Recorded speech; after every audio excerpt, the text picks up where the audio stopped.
the WebSocket is on. You wanna see? You wanna see? I'll do it so you guys can see. Look! Look, it does it by itself. Wait, why is my game not? Hold on. Hold on.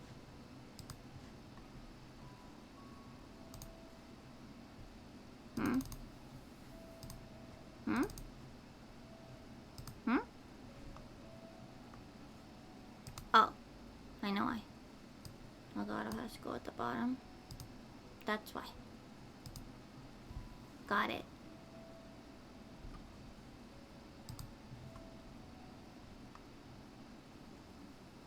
Anyway. How's it going? Also, here you go. You guys can see our added sound to the bonk. Squeaky, squeaky. Bonk, bonk. Bonk, bonk. Yep. I couldn't think of a good sound for the head pad, so I just left it no sound. But yeah, now it does it automatically. You don't have to wait for me. It just goes. It just goes. Do you want to see it again? I'll do it again. Oh.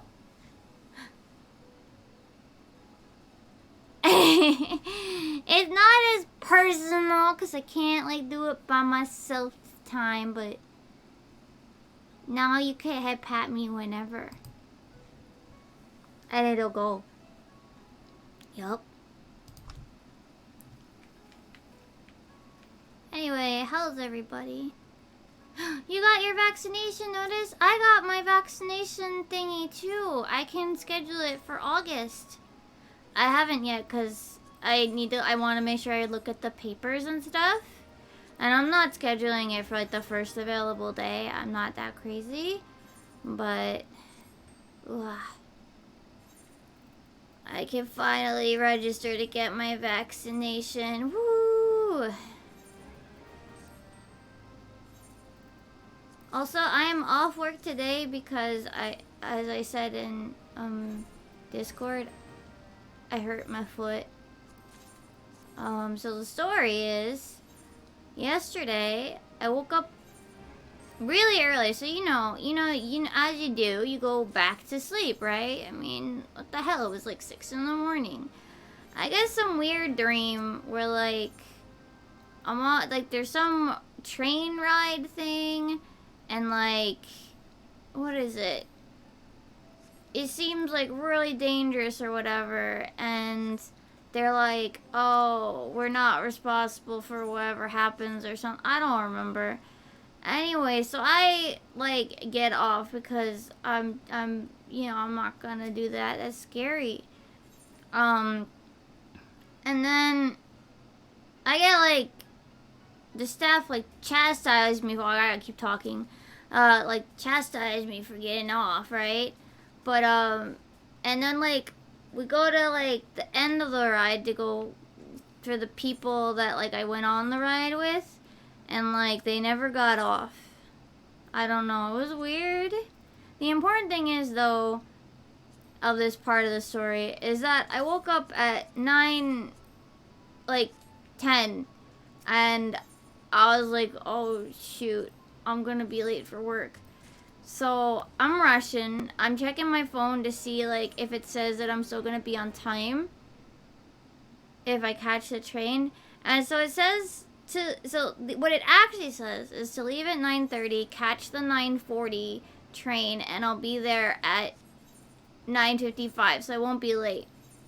But see, I see the 9:30 part, which is the bigger text part, right? And unfortunately,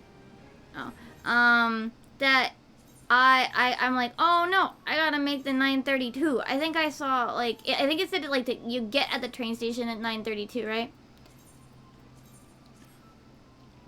So I think that there's a train at 9:32, which I mean, yeah. Anyway, so I think I need to get there to catch that one. But then when I get to the station, I see that there's no 9:32. It's a 9:40 or a 9:30 or a 9:40, and I'm like, shit, it's 9:29. Oh god, darn. So I try to like go down the stairs a little faster to go catch the train that's literally like just about to leave. Unfortunately, I'm clumsy, so I fall like 3, 4 steps at the bottom of the stairs. Oops.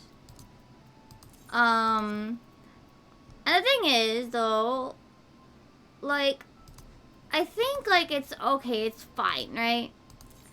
Like, I caught myself, it's probably mostly fine, right? It hurts, but it's mostly fine. And, you know, I see, like, there's a little, like, scuff mark on my knee, on my pant, like, knee, and I think it's all okay. How many head pats have you been doing?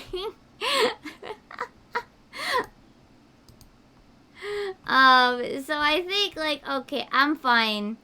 There's just a little, I just gotta, like, brush off some dirt. You can duplicate them. So I'm thinking, like, okay, it's probably fine, right? So hold on, let me... How loud is this, actually? Don't do the head bong for a second. How loud is this? Is this loud? Yeah, that looks loud.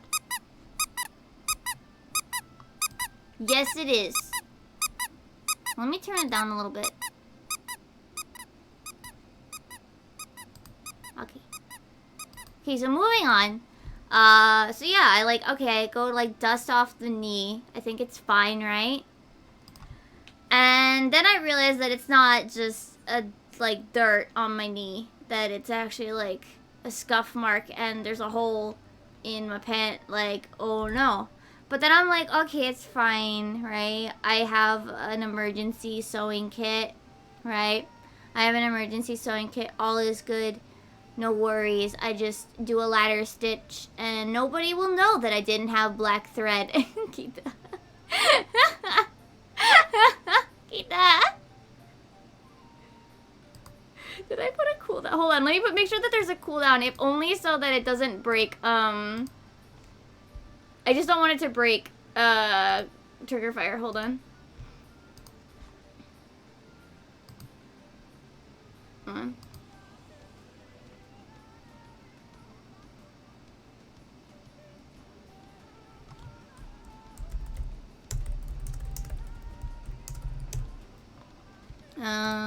Yeah, let me fix this with the... Let me check the trigger fire stuff. Yeah, hold on, let me, okay. So, it's only 2 minutes, only because I don't want you to break trigger fire, okay? Okay, now it won't, now you don't have to worry about it, okay? Now you won't have to worry about waiting for the animation to finish. Anyway, okay, so as I was saying, so yeah, like, I sew up my knee, the knee hole. I think we're all good. But I'm like, okay, it's probably fine, right? You guys are having too much fun with this. So I'm like, okay, it's fine, probably, right? And... so but I'm like, okay, maybe I should see if, like, I got a little scrape mark or something. So I roll up my pant leg a little bit. I'm like, oh, shoot, this is actually kind of a bad scrape. Well, that's probably fine. We might have bandages, and if we don't, like, the 7-Eleven across the street will have bandages, and I can go get them, and no worries, no worries. I didn't have anything to wash it with, because, what is it? I only had milk tea, and that's probably not a good idea to put on a cut. So I'm just like, okay, it's probably fine. We'll just, my leg's a little sore, because, I just caught myself, Put a lot of force on it really quickly. It's fine. So I go to work. I get there. All is good. Everything seems fine. I'm not late. I have to do the first thing. And then finally, in between, before the next lesson, I do go into the bathroom and I clean my cut. Yeah? And I had a bandage, so all was good. I put a bandage on it. We're all fine. My leg's a little sore, but we're all fine. And then lunch. So I go get my stuff from the combini. I go get my lunch. Hold on. And I like to take my shoes off and just kind of sit on my knee legs during lunch. More comfy that way. Unfortunately, this is what I realized. My right ankle is really swollen. And I'm just like, that doesn't look good. And then I look at my other ankle and went, yeah, that's not good. So I think like, okay, I'll just, we don't have ice, absolutely not, no, there's no first aid kit here, nope. So I'll just put my cold milk tea bottle that I just bought because I drank through the first bottle during the first half of the day. So I just put that on my ankle a little bit. And we've got water bottles that sometimes we give to students, and look, they're cold, there's a fridge, I put them on my ankle in between lessons. Shh. Anyway, so I'm like, okay, this is maybe okay. Unfortunately, now that I'm aware that my ankle is swollen, now I'm aware that it hurts a lot. And now it's in it. Get that! I can't read that on here, but thank you. What does it say? Oh, thank you, though.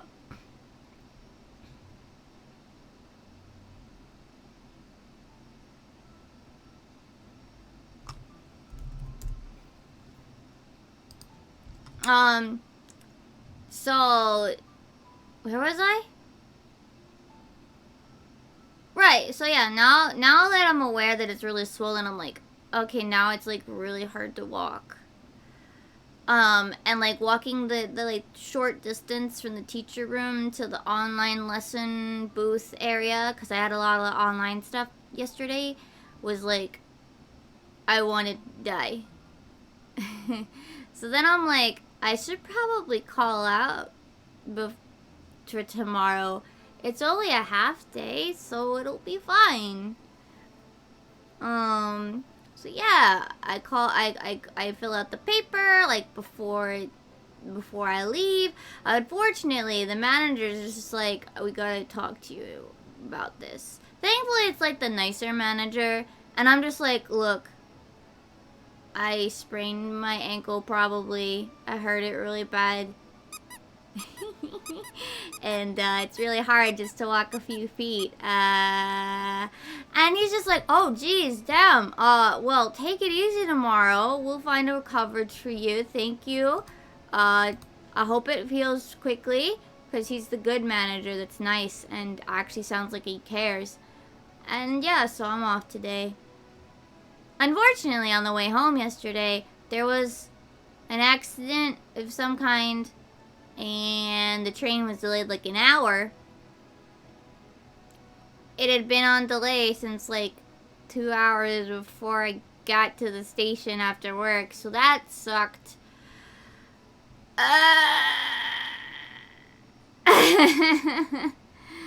He's too far away. Also, I think I don't want to be carried that way. That's scary. I don't like that. But yeah. So yeah, I didn't get home until like really late. And I finally had an ice pack. Trying just to like do basic stuff last night was painful. But my, I have a lot of, obviously I have a lot of plushies, but I also have a lot of, but I have like a lot of cushions and pillows and stuff. So I was able to prop my leg up, while I was sleeping. Though it was awkward and hard to sleep because, yeah, my leg was really sore the whole time and just like, oh god, I want to die. But yeah. It's better now. It's not as swollen, but it's still a little sore. So it's good that I called out. So yeah. I am not going to work today. But we're gonna try to sit most of today. Yeah, I fell down a couple of stairs and probably sprained my ankle a little bit. It's okay. Now it's okay anyway. Probably okay. I can't be sure, but it seems okay. The swelling is down a lot. It's okay. The swelling is notably less. But I'm an idiot. I don't think it's that bad. I have it on a cushion. I don't have, like, honestly, work also, like, I'm just as bad as my workplace, except, like, I do have ice packs, I guess. I don't have, like, ace bandages or anything like that. I've never gotten an injury that needed them, so, yeah. The worst that's ever happened is, like, I've gotten, like, bad scrapes and cuts. Yep. That's, like, the worst that ever happened, you know? I normally don't, like, majorly injure myself. But I did elevate it last night while I was sleeping. It was awkward, but I did it. So,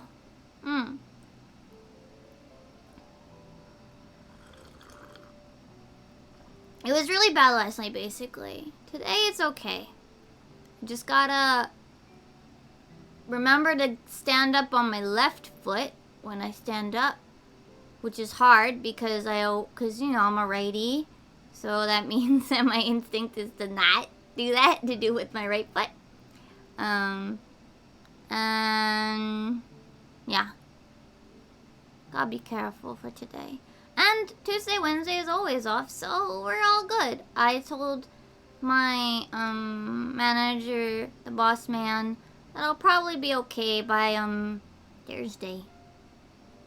Which, from the looks of my ankle today, I should be okay to go to work. It might, I mean, it could still be like a little sore, but it should be okay. The funny thing that happened though is somehow an extra sock got into my stuff yesterday, and so at the end of the day, so my other coworker,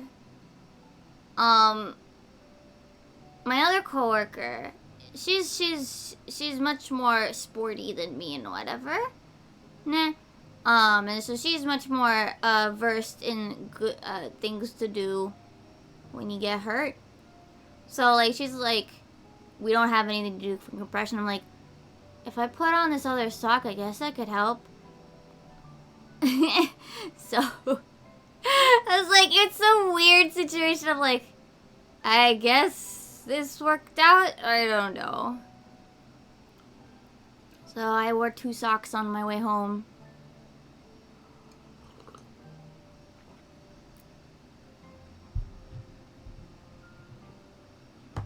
Yeah.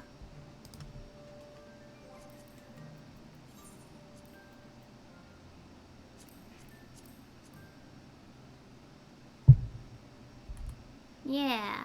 I had my normal pair of socks, but a third sock somehow got into my stuff, and I had a third sock. I had a third sock. For no reason. Well, it ended up having a reason, but it was not why I brought it. I didn't bring it on purpose.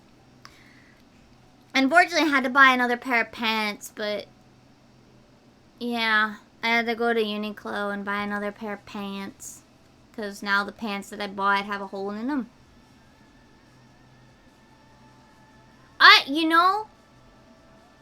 You know, the thing is, making a sock puppet would actually probably be really good for the kids' classes. But I don't have that energy. Like, look, they don't pay me enough to make a sock puppet. They don't pay me enough to make a sock puppet for them. The good news also is you can't see it, but I'm waving it by the thing. I did get the prepaid card to Wii. So I pre-ordered The World Ends With You, so we can play it next week. Yeah, next week on Tuesday. Well, if I'm gonna do a sock puppet, I'm gonna do like, I'm gonna put eyes, and I'm gonna like do it right. Actually, give it a face. But they don't pay me enough. They don't pay me enough to put that much effort into something.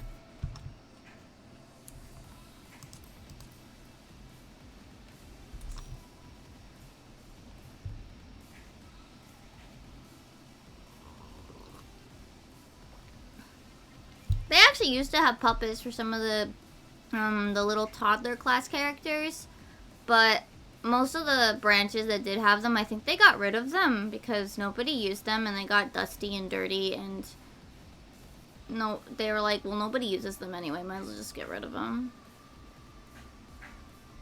You had like 2 of them.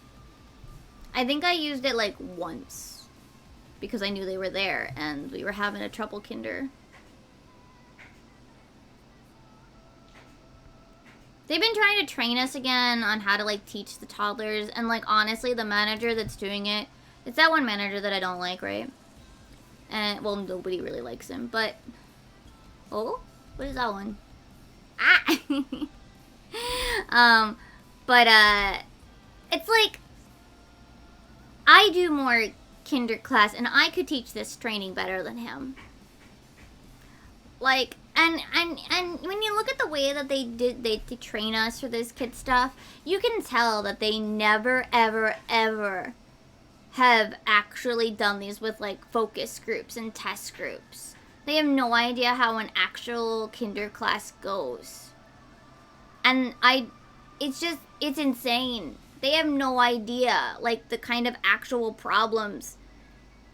Like, they teach us how to teach the material, but they don't actually teach us how to actually, like, deal with toddler problems. They don't. They just don't. It was kind of funny that they, like, had this big, like, wall of text about, like, here are how toddlers usually act. And the problems that you might come across. Moving on. Here's how you teach the material. Like, bruh. Thank you for telling us these problems, but not teaching us actually what to do. Like, they didn't tell it like like, here are the problems? No, we're not telling you how to deal with them. Have fun. One of my coworkers was telling me about how one time the kid, you know, got smacked in the face a little bit. Happens. Toddlers they misjudge how strong they are and accidentally smack each other in the face. Happens. Don't worry. Unfortunately, the toddler gets a nosebleed. Unfortunately, this poor bean gets a nosebleed. And thankfully, they've got tissues in the classrooms now that we've got the COVID stuff. So, yeah, she's got the tissues, but she's like, do I, like, get her mom? She gets the staff to come over. The staff is just like, okay. Doesn't do anything, doesn't call the mom over. Apparently, she thinks that the mom was actually just, like, staring there watching her kid just have a nosebleed. Like, doing nothing. Like, I physically, like, because there's only one teacher in the room, right? So it's just you and these toddlers. And it's like, it would help if, like, either the staff or her mom came in and just, like, helped her hold the tissue and put pressure. Because this toddler, I can't... Like, you gotta help her hold her nose, damn it. Hey, someone, I can't do it while also dealing with 4 other toddlers.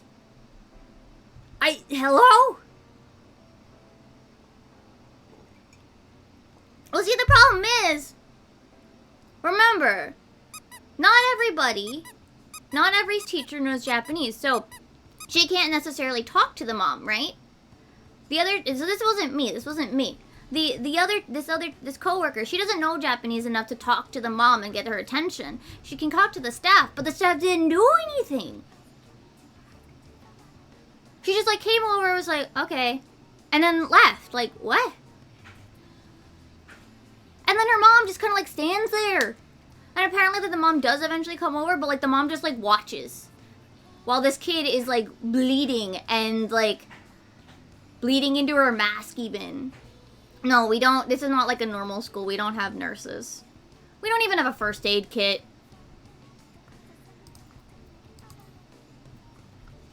Funny enough, one of the staff when they were, like, on, like, their last day, actually fell down one of the stairs from our work and actually got really badly injured, like probably the same way I did, if not worse, but like at our workplace. And that was when they put in a railing. That's all they did. All they did was put in a railing to that staircase. Not even both staircases that go up to it. They got a railing put to the one of them. Yeah. They didn't get a first aid kit. They didn't get anything. They just put a railing in. And only on one of the stairs. See, I'm better prepared for an emergency, like for cuts or whatever, than the schools are, because they don't, like, yeah, they didn't have a railing on one of the staircases. Actually, on both of the staircases, yeah. I mean, to be fair, that's partially the building maker's faults. Not fully ours. We didn't build this random, you know, building. Like, we just, there. You know, like, that was not our fault, necessarily. But they don't have railings, but whoever built this place didn't have railings on either the spiral staircase, it's on the inside, nor the one from, yeah,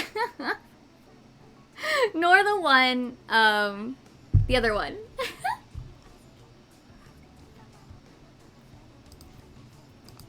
Oh, no, you're not, I'm not arguing with you, but that's the level that they just, that's me trying to put into perspective.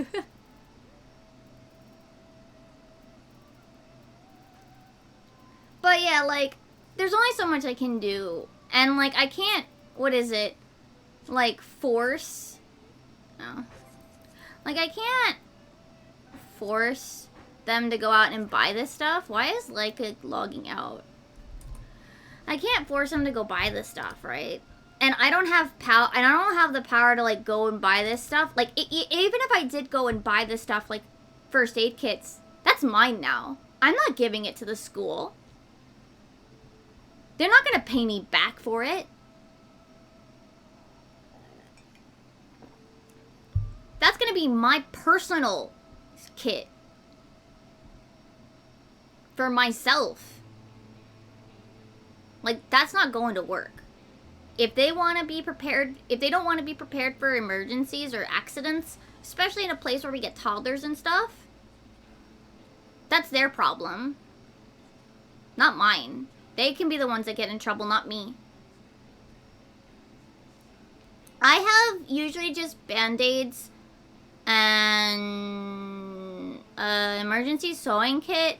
I should probably put a few smaller things in there. Like, I should get another thing of Band-Aid, of, like, ointment. But I only got one at the moment. But yeah, like, yeah.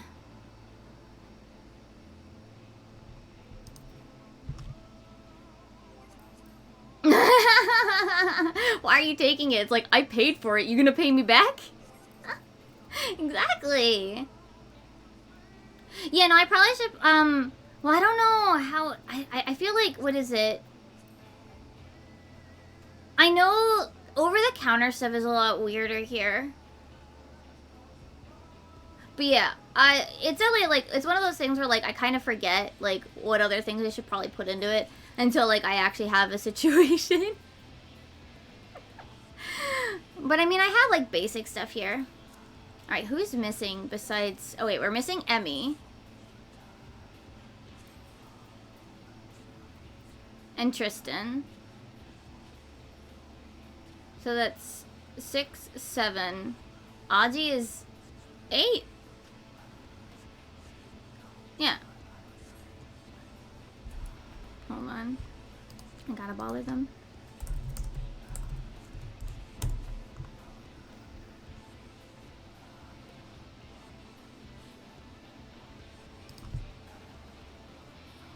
But yeah.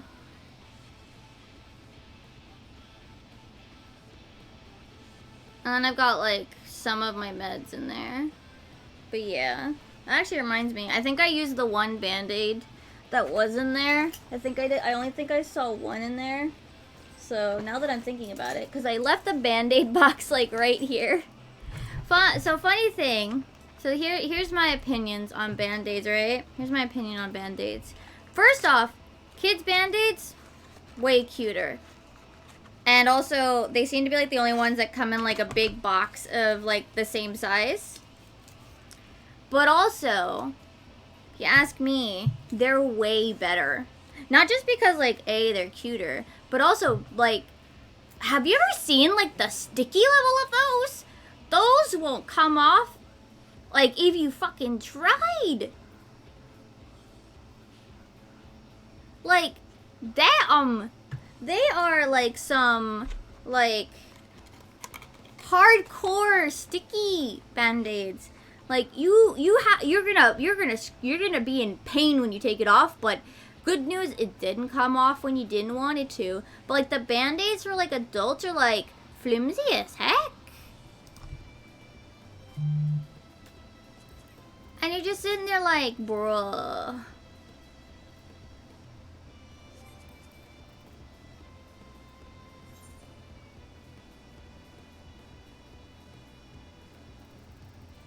Okay, Aji. We don't actually need a DPS. We just need you and the two idiots that are not online for some reason.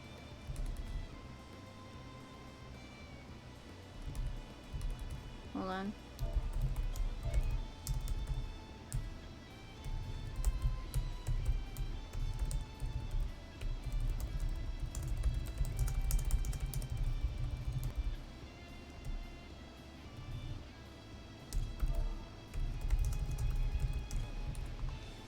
But yeah, I got a nice Rapunzel Band-Aid on my knee. All is good.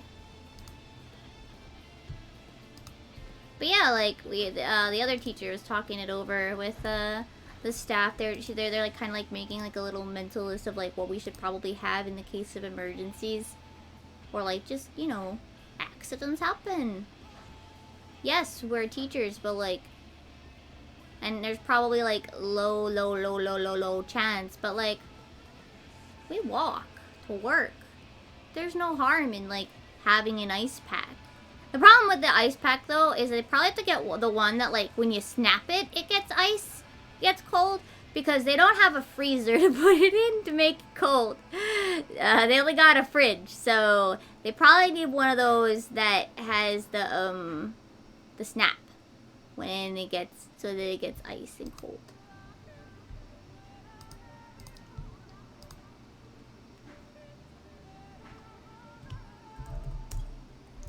That would be my guess. I don't know if they sell like you know that like you know that generic like first aid box kit thingy. I don't even know if I've ever seen one of those here. Like, as a thing sold in, like, the pharmacies the few times I've gone in. Which isn't very often, but, you know. I don't know.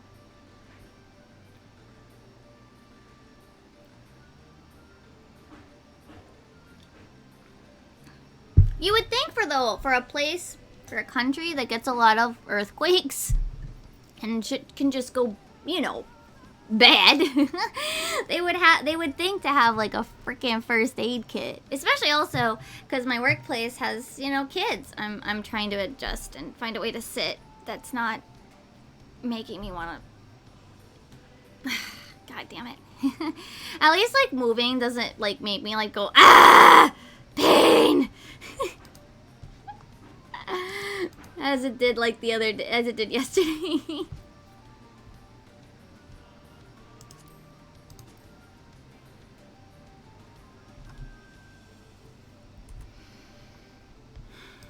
I don't even know if there's like rules that say they have to have one in Japan. I wouldn't know. It's not usually something I look into. You know? It's just not something you normally need to think about.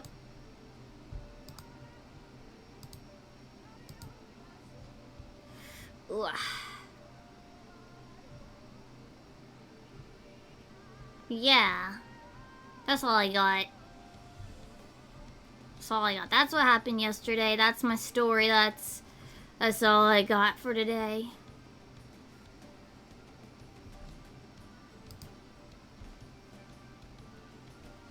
That's all I got. That's my story. Trying to figure out advanced relativity though.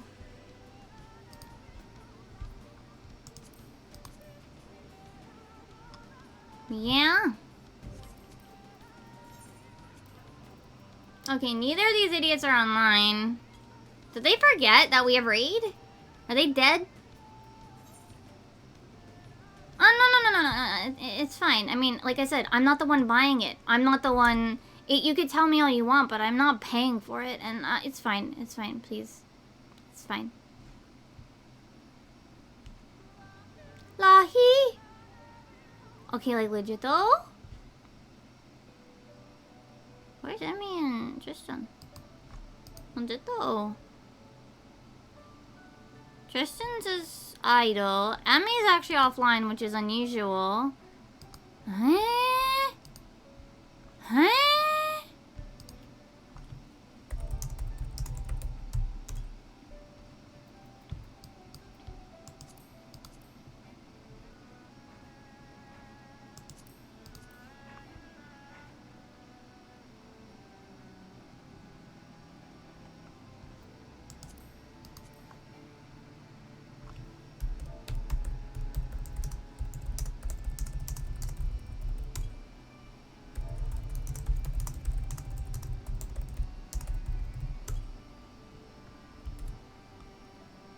That's a chair, but it's designed like one of the pets.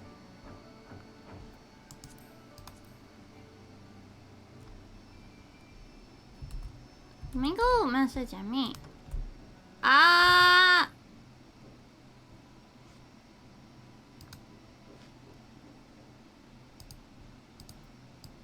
Like, I can understand Tristan, like, having family aggro or something. That happens. But Emmy's weird. Emmy normally doesn't, like... Oops. Disappear on us.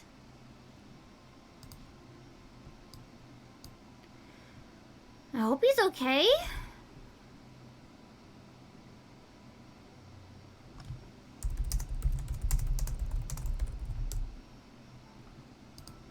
I hope he's okay. Oh yeah, we'll be doing DDLC after, by the way. We're gonna read the side stories. I was trying to get some more of the stuff. Speaking of, actually now I remember another thing I wanted to talk about. So yesterday, finally sat down. I realized you could skip unseen text, right?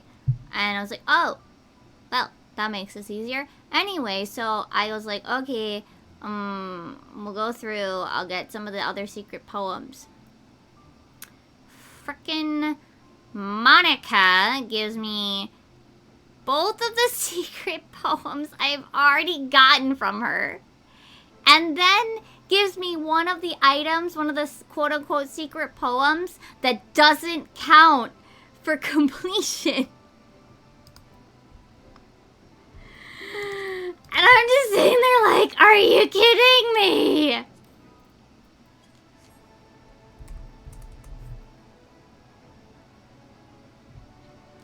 Like, are you kidding me? Like, come on, Monica. She gives me 2 repeats and 1 that doesn't count. Blah! And then I'm trying to reset to get the one other secret, which is the ghost menu. And it just wouldn't happen. I was getting angry. I gave up, and so I went back, yeah.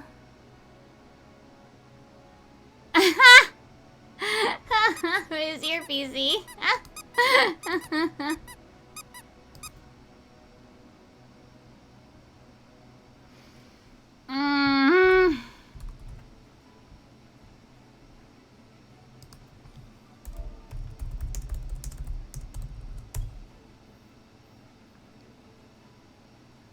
No!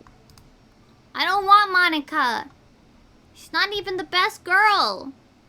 That's Sayori.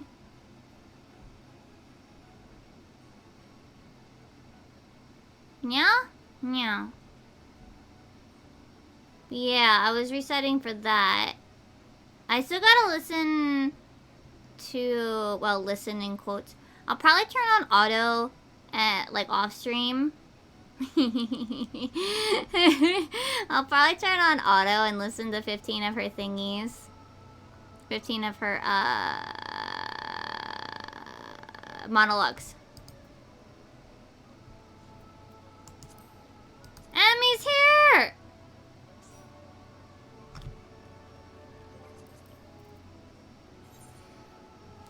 Now where's Tristan? You know Aji's running over.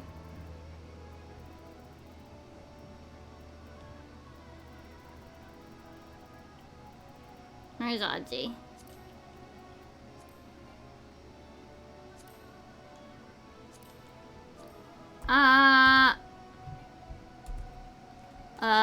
Yeah. Hold on, let me message Tristan.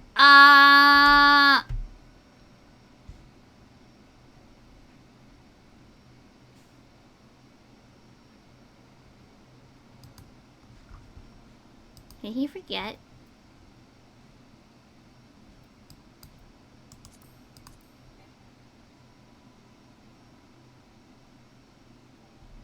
But yeah. I don't know what else I'd say. Yeah, we'll read the side stories today. Assuming raid ever happens.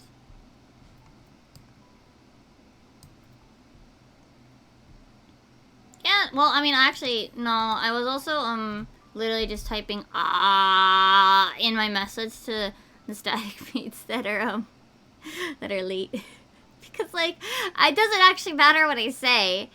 It's just a message from me and they go, fuck! I'm late! Like, it doesn't matter what I type. I could literally send them the entire B movie script and they would know that I meant it's raid time. I could send them a message in Japanese and it doesn't matter what it says. They know that it means it's raid time. It doesn't really matter. I just send them... I just key smash. Or I send the letter A. Because it's like, what else? Like, it doesn't actually matter what I write. It doesn't matter what I write. They just need to get in here. You need to get online. Whee! Ah! We know why Aji's late, yeah. Aji's running over with something else. But I don't know why Tristan is, being a Tristan.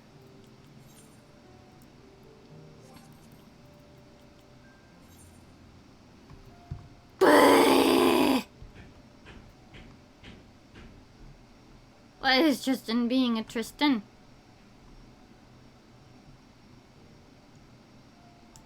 Hold on, assign friend group. There you go. There you go.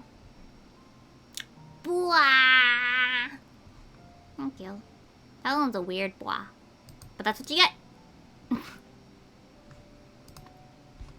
I definitely want to add, more, things to trigger fire in the future.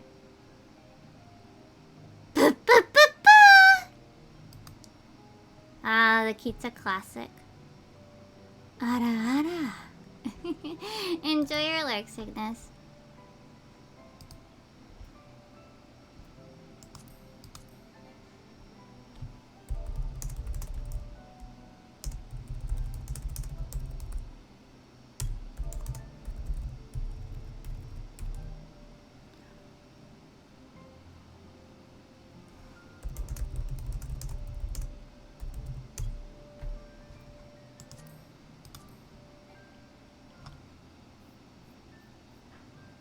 But anyway,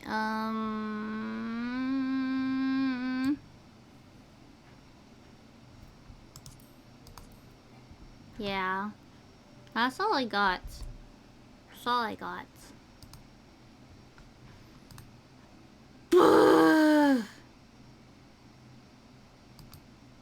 Why is Tristan dead?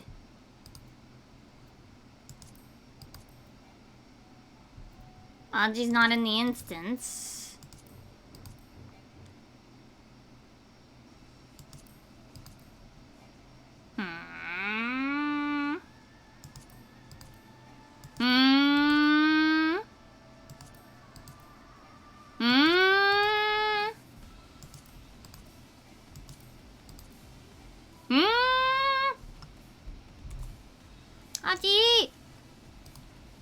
mean, it doesn't really matter because Tristan's fucking dead.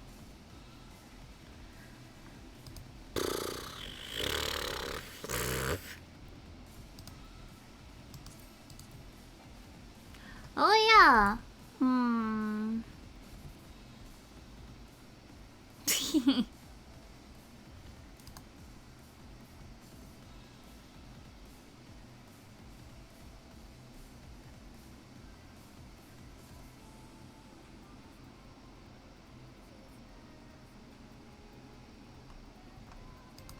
Where is Tristan?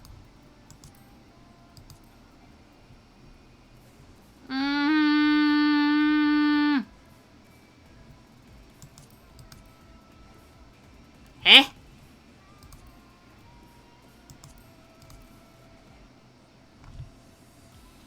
Auntie!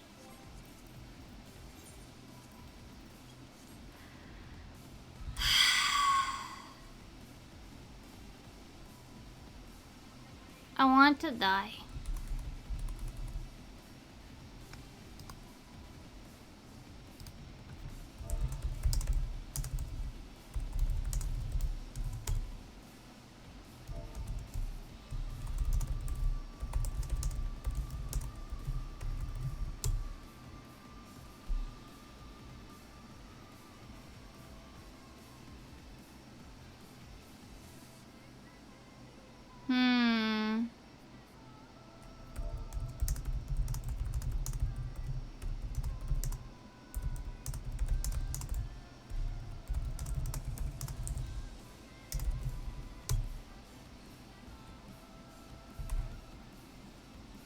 This Tristan's not responding. Man, this is... Bleh.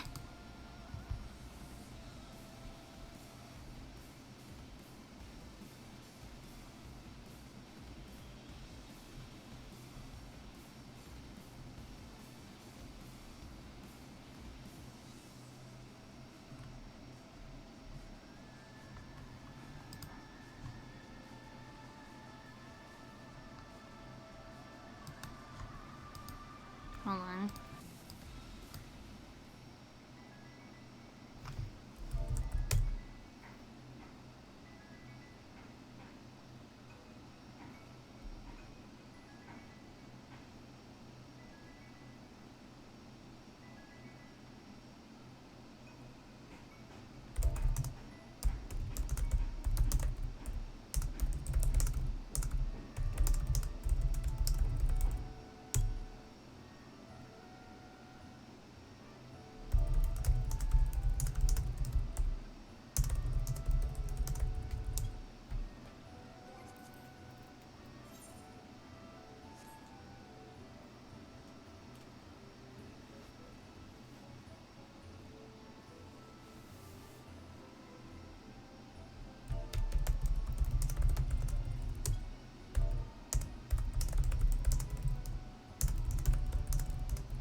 Sorry, I'm doing a lot of tippy-typey.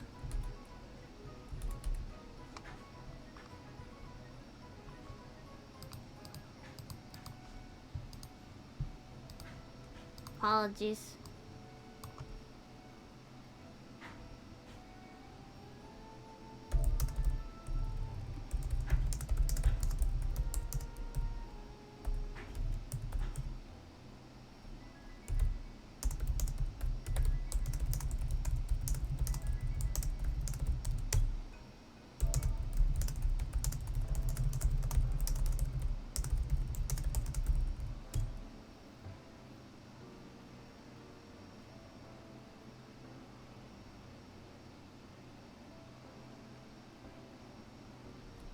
Alright, well, we're just vibing for another, like...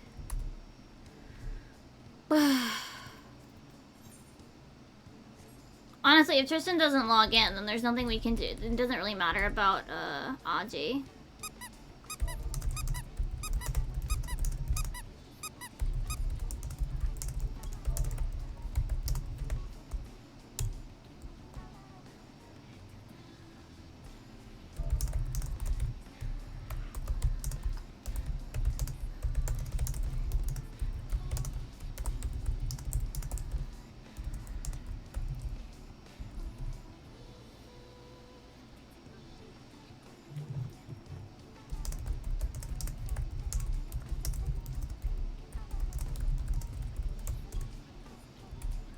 Boy! Well, thank you for the bong. I didn't see it. Yeah, I don't actually. It doesn't make any noise when it goes now. I don't hear it. But thank you. I know it does it automatically. If it doesn't do it, if it has a burp, yeah, let me know and I'll refund the points. I might not be able to see it every time. That's the only thing. Apologies for this. For this high quality content of me sitting in a chair.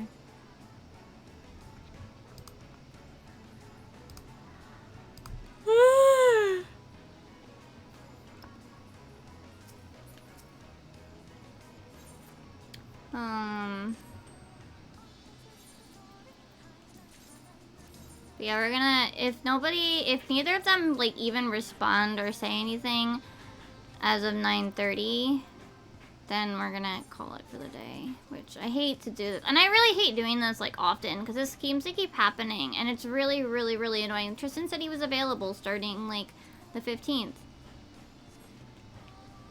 and I don't. This is the one thing that I hate. I hate.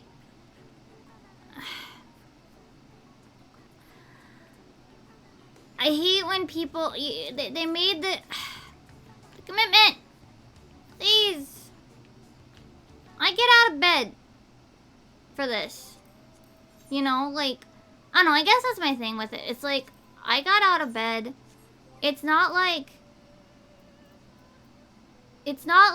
I don't, like, it's not like I don't do things. Like, you know, I get my ass out of bed. I get up and going. And yeah, sure, now I stream as well, but that's not even, like, the point. Like, the thing is that, like, you know, I made my commitment and I do what I have to. And it's frustrating when others don't. And I know what happens. I know stuff happens. I get it. But also it doesn't mean it's not as annoying. And I feel bad that I get really angry and frustrated about it. I don't mean to, right? Like, I don't want to be angry at them. But I'd be lying if I'm not, like, annoyed that we keep having to do this.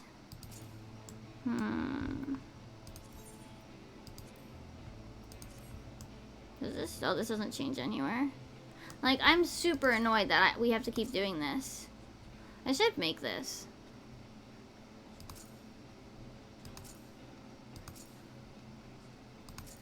Oh yeah, and I was gonna put this somewhere. Like, I feel bad that, like, I get super frustrated about it, because it's like, I don't want to be angry. I'm just frustrated.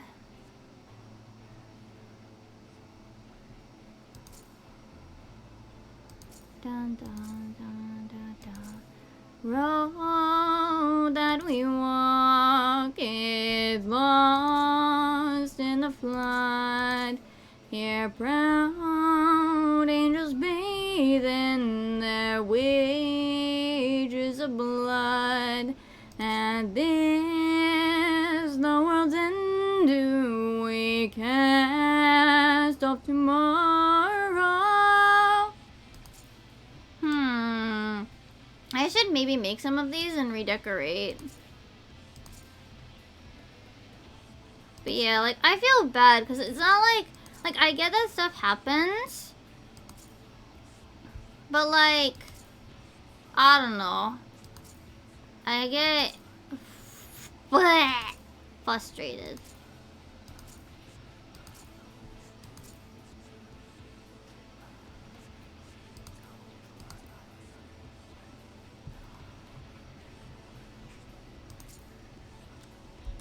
Let me see if anybody's responded yet. No? No. Because it's like, I don't know. I feel bad that I get annoyed though. I do, I really do. Like, I don't want to get annoyed, right? Like, I don't want to, like, get angry at them because stuff happens. But when it's often, and I get frustrated because I don't want to have to cancel raid. I don't want to have to, you know, do that sort of stuff all the time, but it feels like I'm having to do it a lot. So, like, I get angry. I get angry. Mimi gets angry.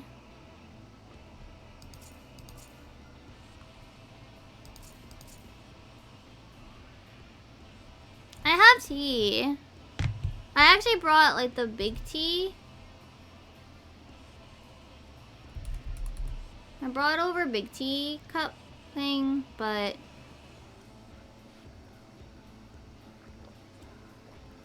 I've already finished most of it. I was like, I'll bring the big cup over because then I won't have to get up as often.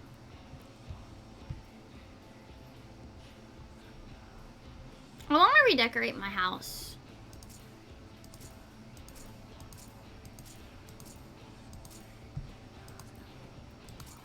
I should think about what I'd want to do with it.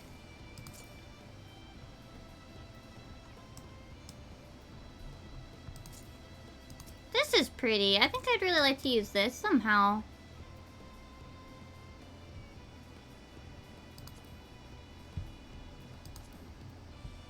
Nah, that would be pretty. This would be pretty cute. I think, maybe I'll use this as like, ooh. Yeah, I think I really want to use this. Yeah, I think I want to use this somehow. I don't know how, but I want to use it.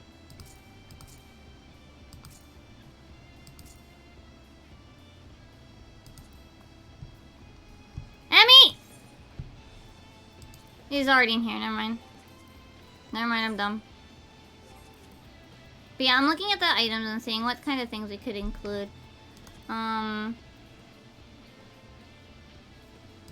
This is pretty, but it's kind of simple.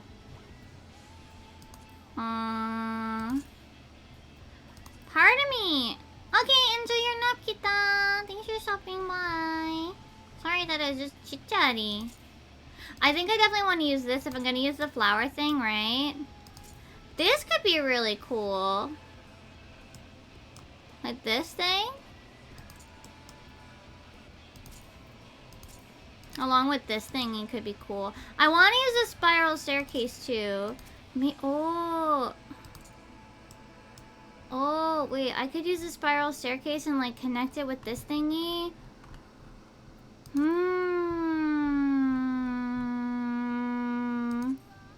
Lahi.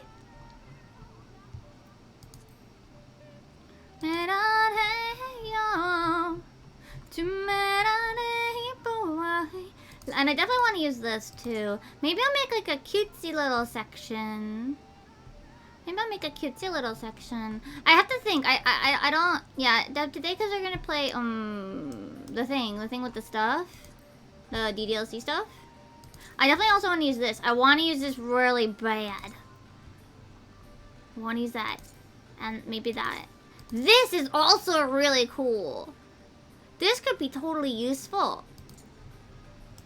This could be used. I'm trying to think of like what idea I could go with, yeah? Trying to think of like what we could go with. Like idea-wise? What I could go with idea-wise.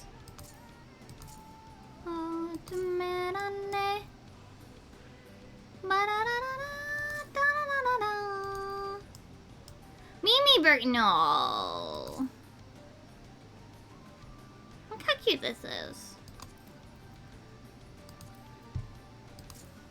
This, oh wait, it moves? that's really cute.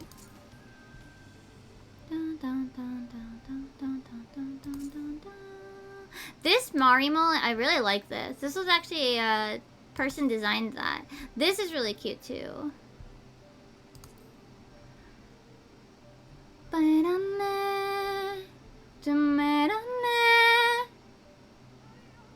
So this thing is really cute. Look how cute it is.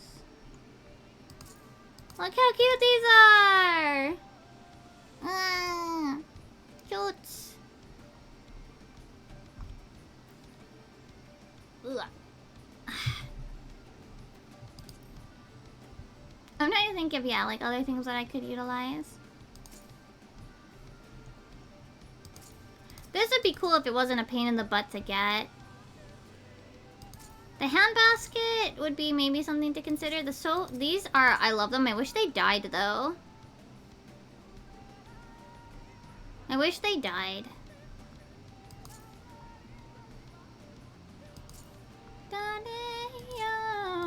This is really cool. Oh, as in dye, as in change color. As in change color dye. This one, like you can see, it doesn't change color like the purple here. Yeah. Like some of these items will change colors. They have like a dye slot, but not all of them do. Like this is purple, but normally it's like blue. Or like this hat could be purple.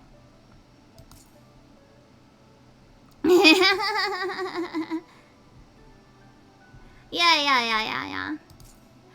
Look how pretty this is.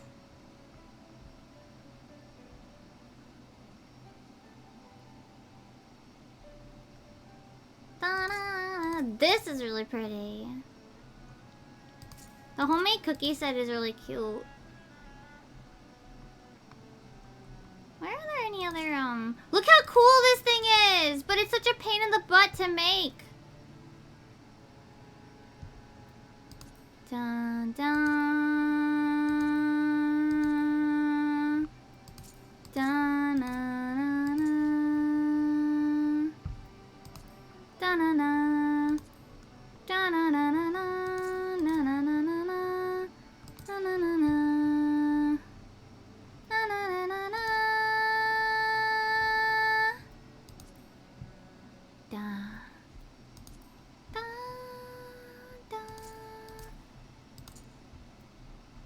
Look at, yeah, like trying to get an idea of what I could use.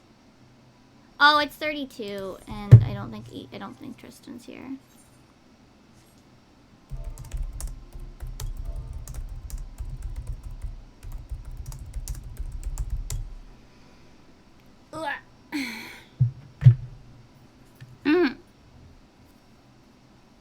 Let's see.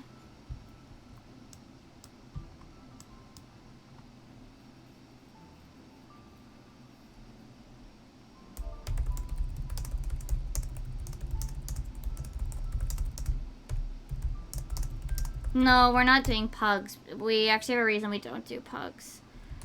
It would basically just be we're teaching how to do the fight, the way we do a fight. So we don't pug. Not with 2 people.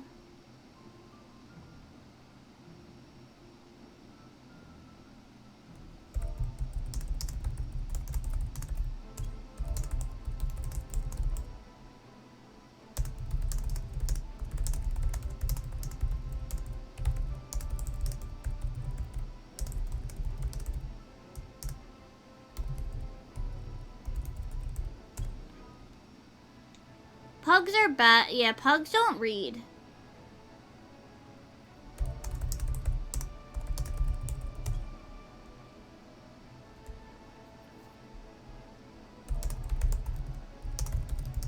Sorry about the tippy tappy. Just gotta communicate some stuffs.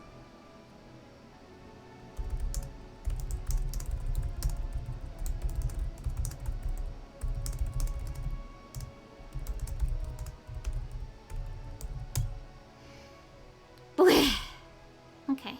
We're gonna play the DLC in a moment. I just gotta make sure that everybody is on the same page.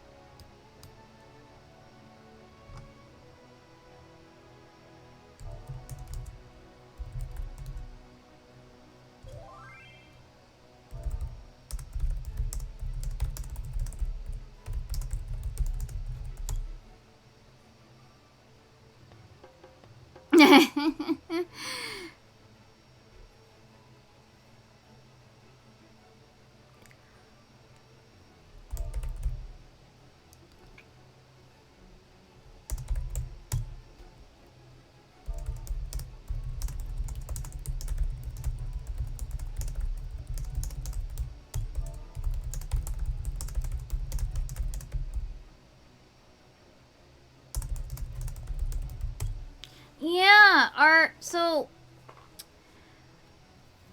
red mage is literally AWOL. We don't even know why he's missing. I mean, we can make assumptions, but we don't actually know why.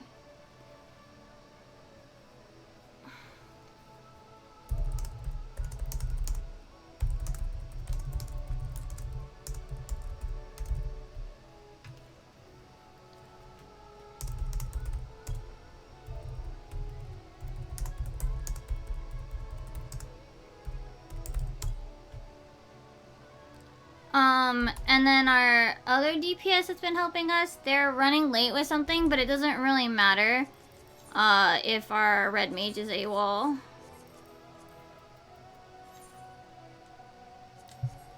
Okay. So let's go here for a sec. Yeah, honestly, I hope he didn't get hit by a cow. Nah.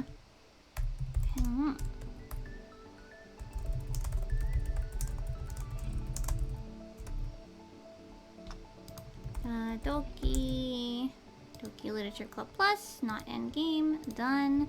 Okay. Yeah, I'm really hoping that he's like okay and it's not something serious. Oh, hold on.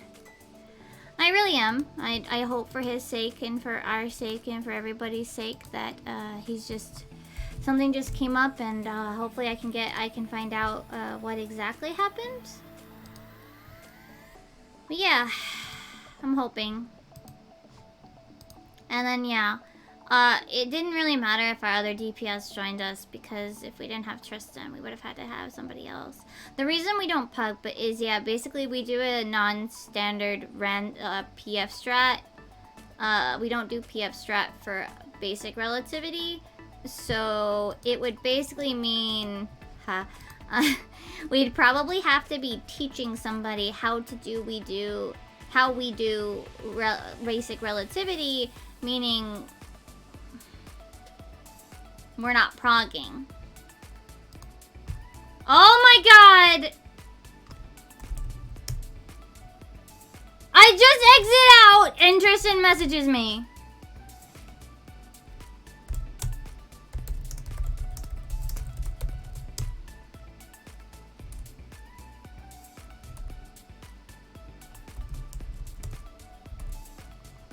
I'm gonna set him on fire.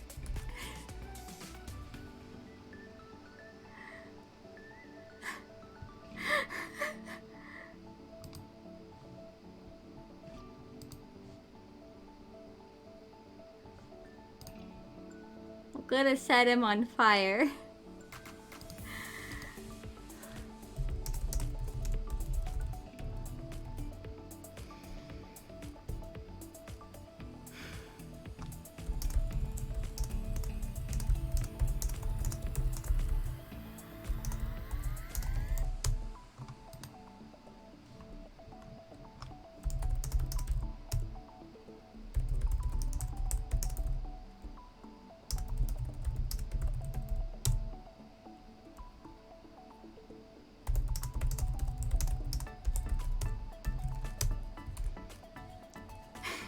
He's at his parents' house.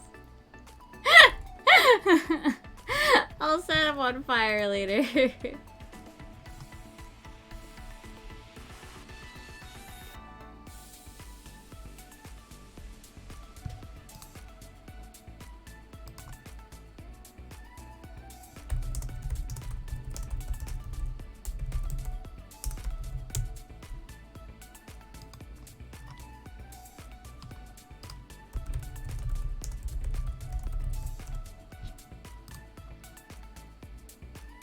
Okay. Okay.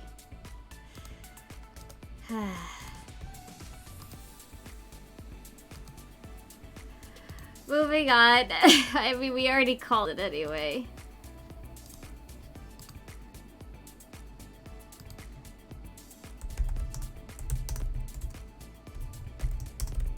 Let me do some more tippy tap.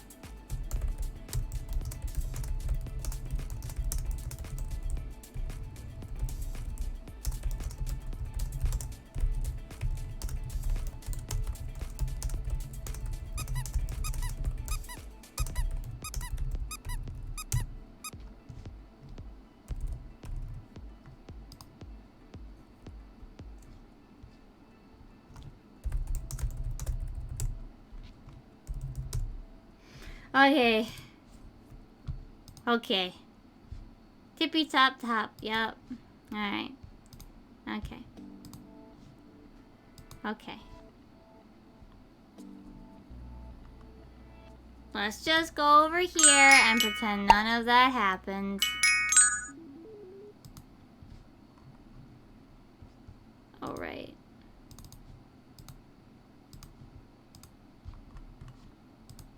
There we go. Okay. Wait. Ah!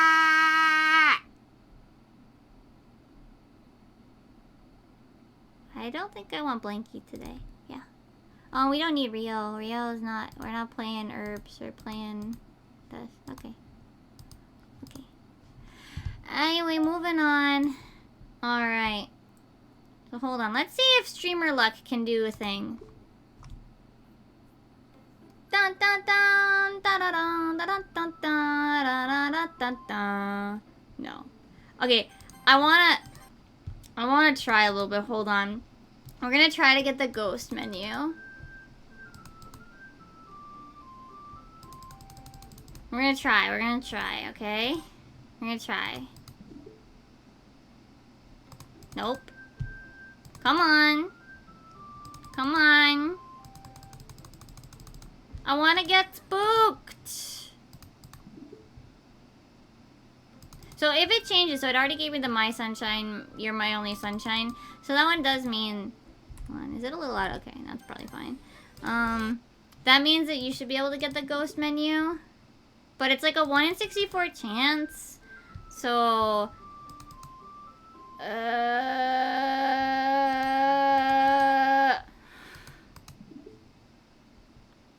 Gosh darn it. I'm literally, I was like sitting here last night trying to get it.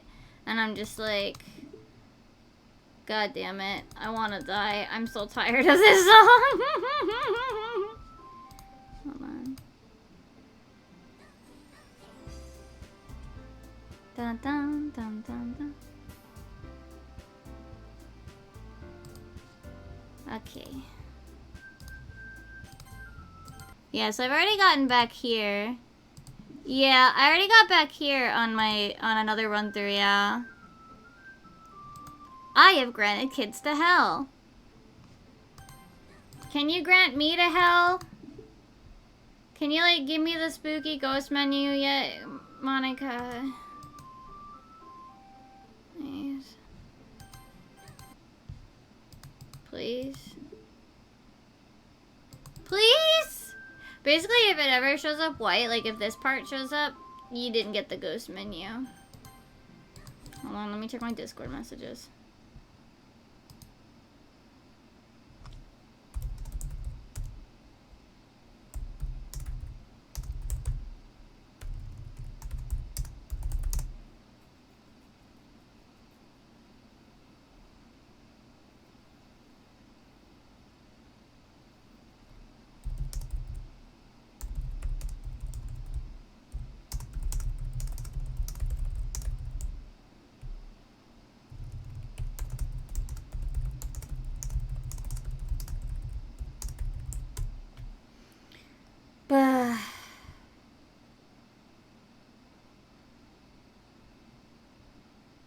Sorry, I'm having to, like,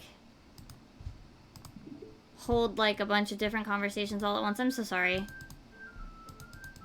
Come on! Monica! Monica! Give me the spook! You're pain in my butt! Doki, Doki!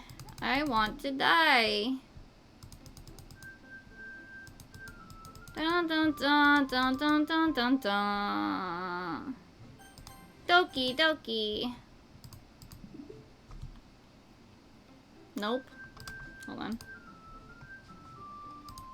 Hold on. Yeah, I'm so sorry. I'm like...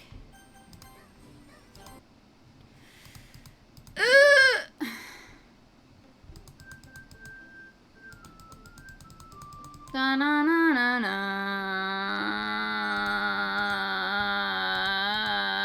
Monica, please. It's just a game, mostly. I don't have my what's it called? I don't have my voice mod on right now, by the way. So we're just gonna get normal Mimi. Play with me. Give me my freaking ghost menu. Dun, dun, dun, dun, dun, dun, dun, dun. I want to scream. How many are we at? I'm not counting. Like what? Like 4, 5, 10? I don't know.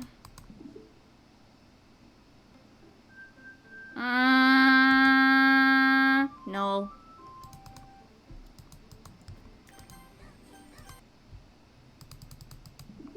Please?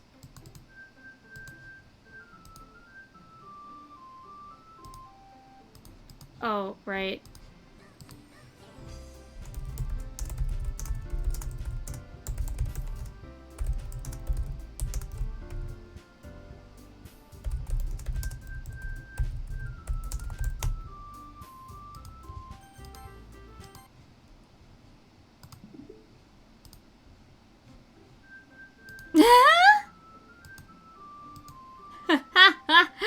Hold on a sec.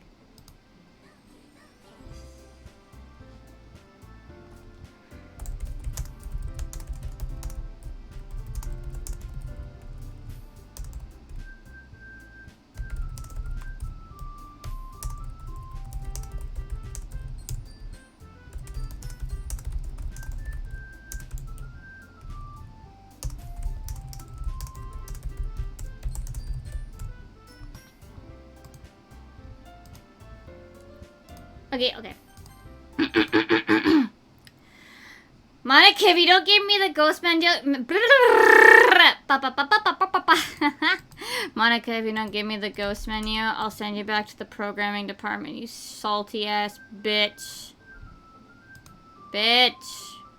Bitch. Hold on. I'm getting like 70 fucking Discord messages.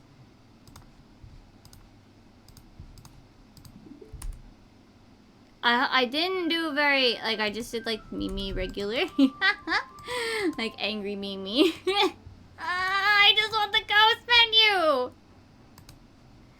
Also, when you alt-tab, apparently that's what kind of seems to trigger when I can't seem to click on things in DDLC. I don't know. Anyway, I'm getting really tired of this shit, Monica. I'm getting really tired of this. Oh, also, I wonder, so, I actually wanted to look later. So there, you get this thing. Okay, who's responsible for creating a Twitter account for Monica? I think it's hilarious, but for God's sake, don't tell Paula. It'd get 404'd in a microsecond. Are you just relaying her tweets manually, or did you code some kind of pass-through layer to automate it? Based on the content of the tweets, example, not screaming for help, I assume they're coming from the control simulation? So part of me wonders, like, is there a Monica Twitter? But yeah. I got one more. I got one more on this playthrough, the one that I'm on now. But yeah, I got this one, and then I got the Happy Thoughts one that doesn't count in here. And then I got this one, and I'm just like sitting there like, Monica, are you fucking with me? Also, look how cute this is. Look how cute this is. Look how cute this is. And then there's this one. Look how cute. Look how cute! I swear to God, if you don't give me the ghost menu, I will scream.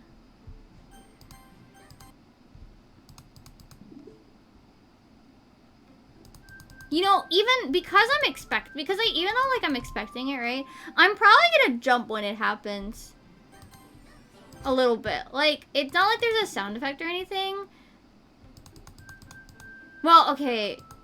I think there is a sound effect, sort of. But, like, not really.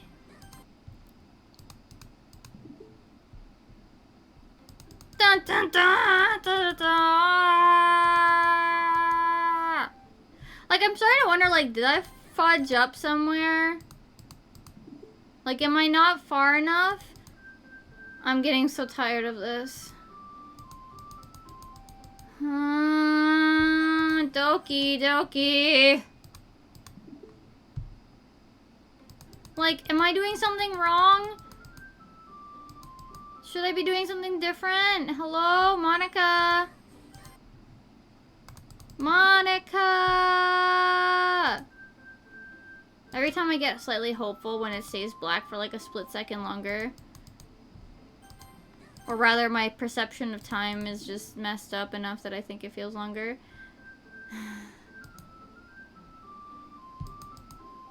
I'm gonna die. I hope this is, like, entertaining. I am so sorry. I shouldn't have started this suffering. I shouldn't have started this suffering. I started a bad decision.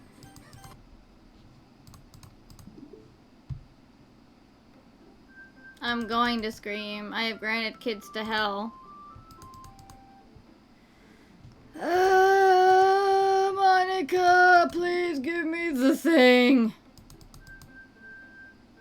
Like, it said on the thing that if you start to get the different messages, which is only sometimes, that if you start to see those, then you're far enough that you should be able to get. That you should be far enough. It's just a game, mostly. Yeah.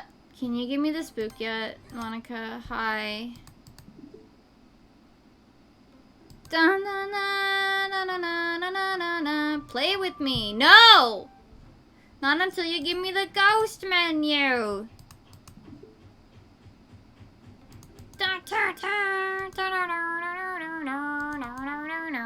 Also, apparently, yeah, I know it's like a 1 in 64 chance, but I'm screaming inside. Yeah. Apparently, getting 2 of the same poem wasn't supposed to happen and has been patched. I want to die.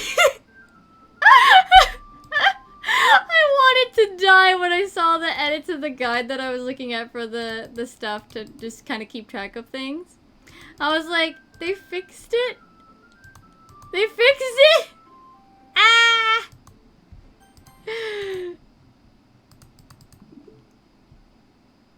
Please, Monica. How many restarts are we at? I'm dying inside.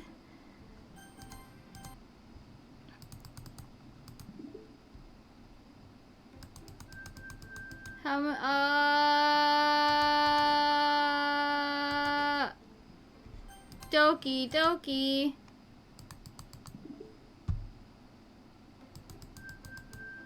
I'm gonna be happy when I have granted kids to hell. I love that line. That one's good. Also, I saw PM died for this, like, a bunch of times last night when I was trying to get this. And I was just like, good. I don't like.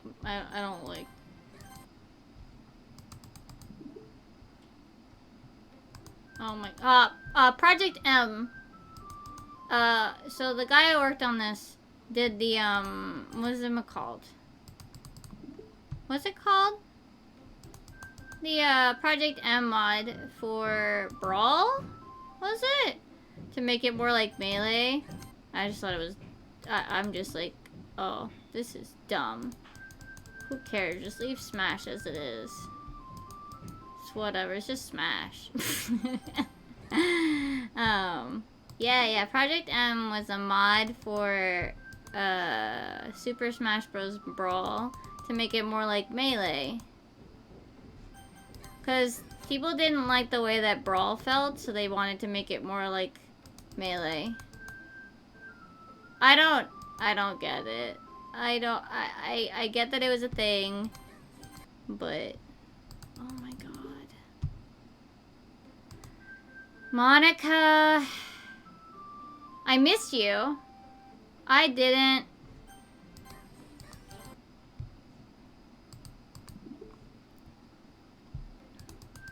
I have not missed you. We haven't done anything yet, Monica. I've literally been rebooting you. Come on, Monica. Come on. Come on. Come on. Come on.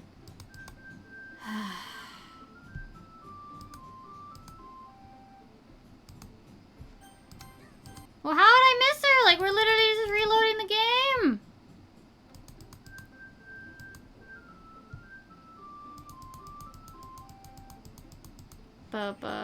Doki, Doki. Come on, scare me. I'm calling you a bitch.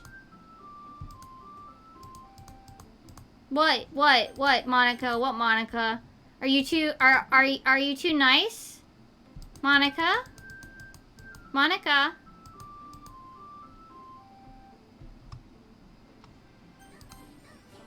Come on, Monica.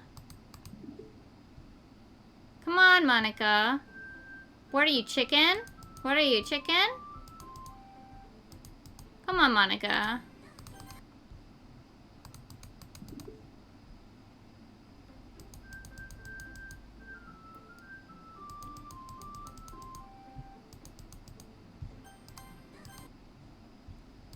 I hope this hurts you. I hope this hurts you, Monica, every time I reload. I hope this hurts you. I hope you feel the agony that I'm feeling.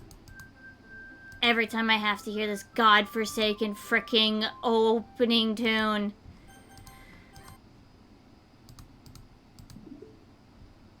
Are you scared? Are you scared? Are you scared, Monica? Or are your programming skills just that bad? Come on, I dare you. I dare you, Monica. I dare you. I double dog dare you to freaking scare me. Come on, do it. Do it. Do the trick. Come on. Isn't that your whole gimmick during Act 3? Oh, I'm being watched. I can't do anything. Spooky! Jump scare. Hello. Come on, Monica. Come on, Monica. Come on. Come on, come on. Come on. Come on, come on, come on. Give me the thing, Monica. Come on. No. Cool.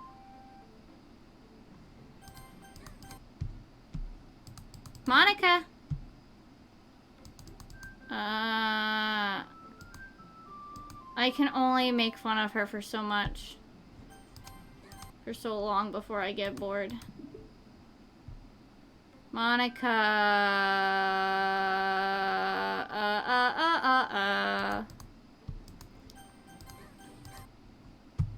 This is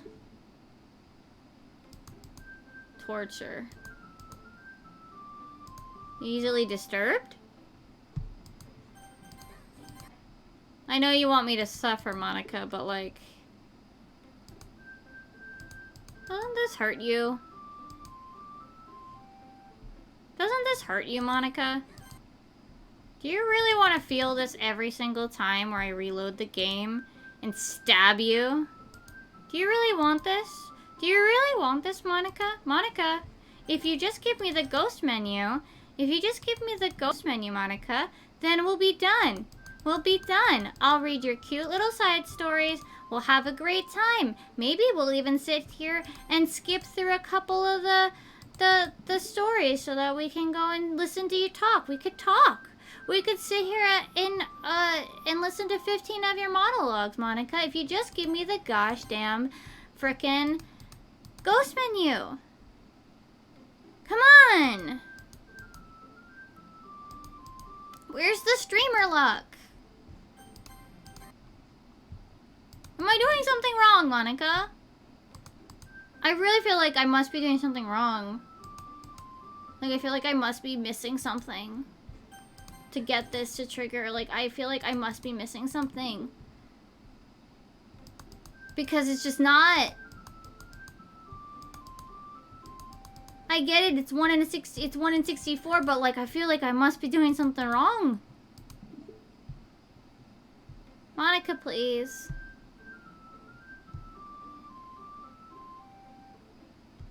Monica. I'm begging you. What do I have to do? What do I have to do this?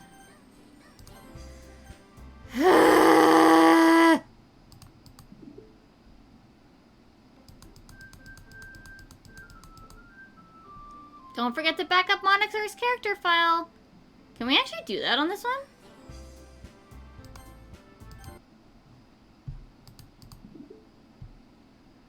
I don't think you can actually do that, Monica.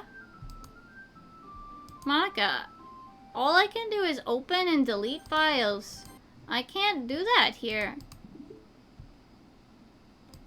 So I guess technically they have the metaverse has a backup of her. How many times? Is anybody counting? I stopped. I actually never was counting in the first place, but like that technically means I stopped before I started, right? That technically means I stopped, just never started either. Monica.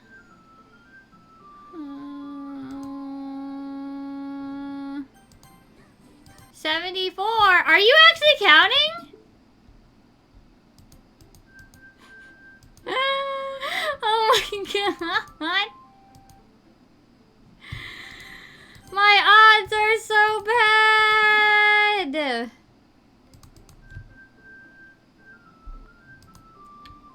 No. That's my feelings right now, Monica.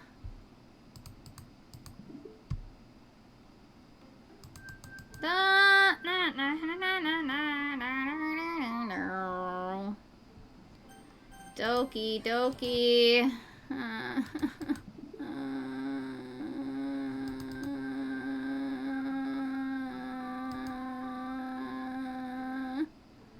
Come on. Come on. You should have given it to me once by now. I know that's not how odds work. I know that's not how odds work. But come on. Because I was at this for like, I don't even know how long yesterday. And she just would not. She just would not either. Oh my god. Monica. Please, please, please. Ba-da-da-da. You're my only sunshine. My only sunshine. Well, I'm gonna hit the moon. No, wait, what? I'm gonna hit the sun. I'm gonna smack it out of the sky.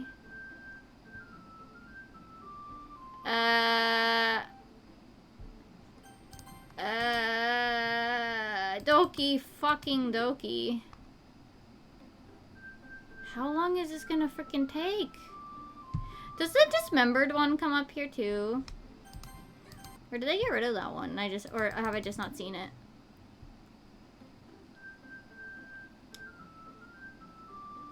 I can't do that, Monica. I do not have...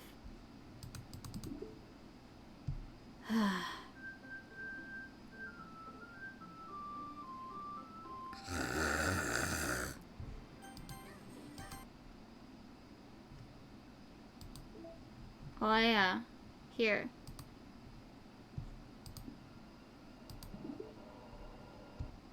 Stop at 100? Okay. This is getting boring. For me. Does the music still play? Oh, the music stops when you go in. Dun dun dun! Sounds good to me. Ba ba ba ba ba ba ba ba ba da da da da da. I'm going insane. Like cause this is the third save file that I've gone through to get the thingies, the secret ones.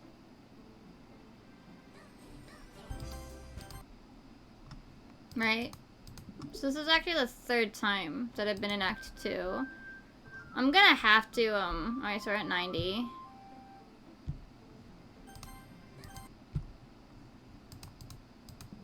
Nine.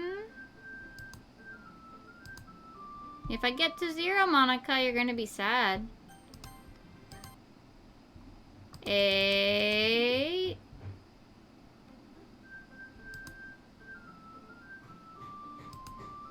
8.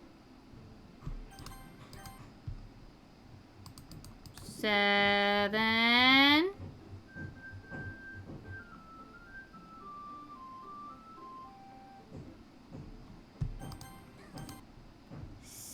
6. No.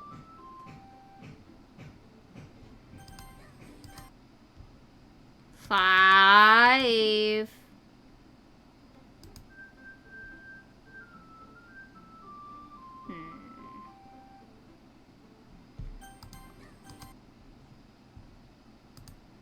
4.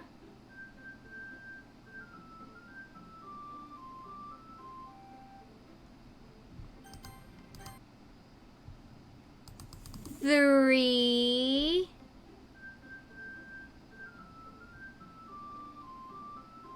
She really doesn't want us to see it, huh? 2.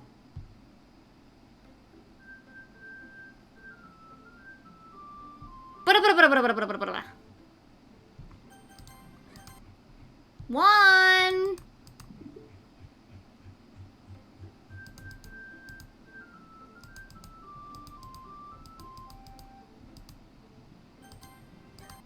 0, Monica, 0.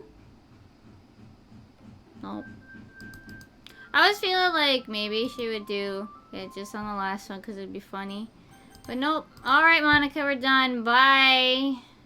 I almost want to delete her. Just for shits and giggles. But it already gave me 1 new one, so I don't want to do that. Alright, so we're going to read the side stories. Moving on.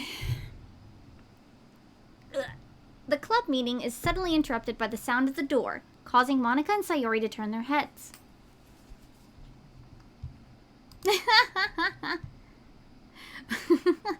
Fuck you, Monica, you biscuit-eating, bitch-ass, internet-looking whore. What? That one might be a little too far, but oh well. The door opens halfway, then stops. A face peeks inside. A face that seems familiar. Aww. Huh? Sayori's eyes widen, recognizing the girl. She very conspicuously mouths to Monica. It's her! It's the girl! It's true, the girl standing in the doorway is none other than the girl Sayori had come across reading alone in a classroom. Thanks to Monica leaving a flyer on her desk, it seems she's found her way to the club. Are you here for the literature club by any chance? Am I in the wrong place? No, you're not. This is the literature club. Please, come inside. The girl fully steps in the door but continues standing against the wall, avoiding eye contact. Sayori continues to fail containing her excitement. It's happening! Oh my gosh! Thank you so much for coming. Sorry it's a little empty. I'm Monica, and this is Sayori, and we run the literature club, even though it's just us so far, but... What's your name, by the way? I'd like to join your club. Already? Wait, really? Are you sure? I mean, I should be good enough. Everyone's welcome here. You don't have to be good enough. Oh. Don't you want to have a seat? We'd love to get to know you. The girl nods, sliding over to a nearby desk and gently sitting down. So, what's your name? Yuri. I'm Sayori, and this is Monica. Sayori, Nice to meet you. Do you like fantasy? Oh, like books? Yuri looks at Monica. Fantasy is cool. Yes. Have you heard of Annabelle Dupont? I don't know if I said that right. I can't say I have. Oh, well, she's my favorite author. I'm on her 5th book and it's just... Yuri grins and presses her knuckles against her cheeks in joy. Oh, that sounds so cute! You can borrow my books. I wouldn't mind. You're really in for an incredible experience. Monica stammers, completely caught off guard by Yuri taking control of the conversation. She glances sideways at Sayori, silently asking for help. I'd love to! It sounds like you're really into them, so they must be great. I'm so happy I found this club. Oh, I'm so stupid. I left all my other books in my locker. I should have brought them. Yuri quickly stands up. I'll be right back. I'll go get them for you. You probably only need to bring one for now. Sayori nervously says that, noting to herself the considerable heftiness of the book Sayori sets down on her desk. True. Okay, I'll go get the first one then. Yuri exits the clubroom in a flash, leaving Monica and Sayori silently exchanging glances. Oh my god, I wasn't prepared for this.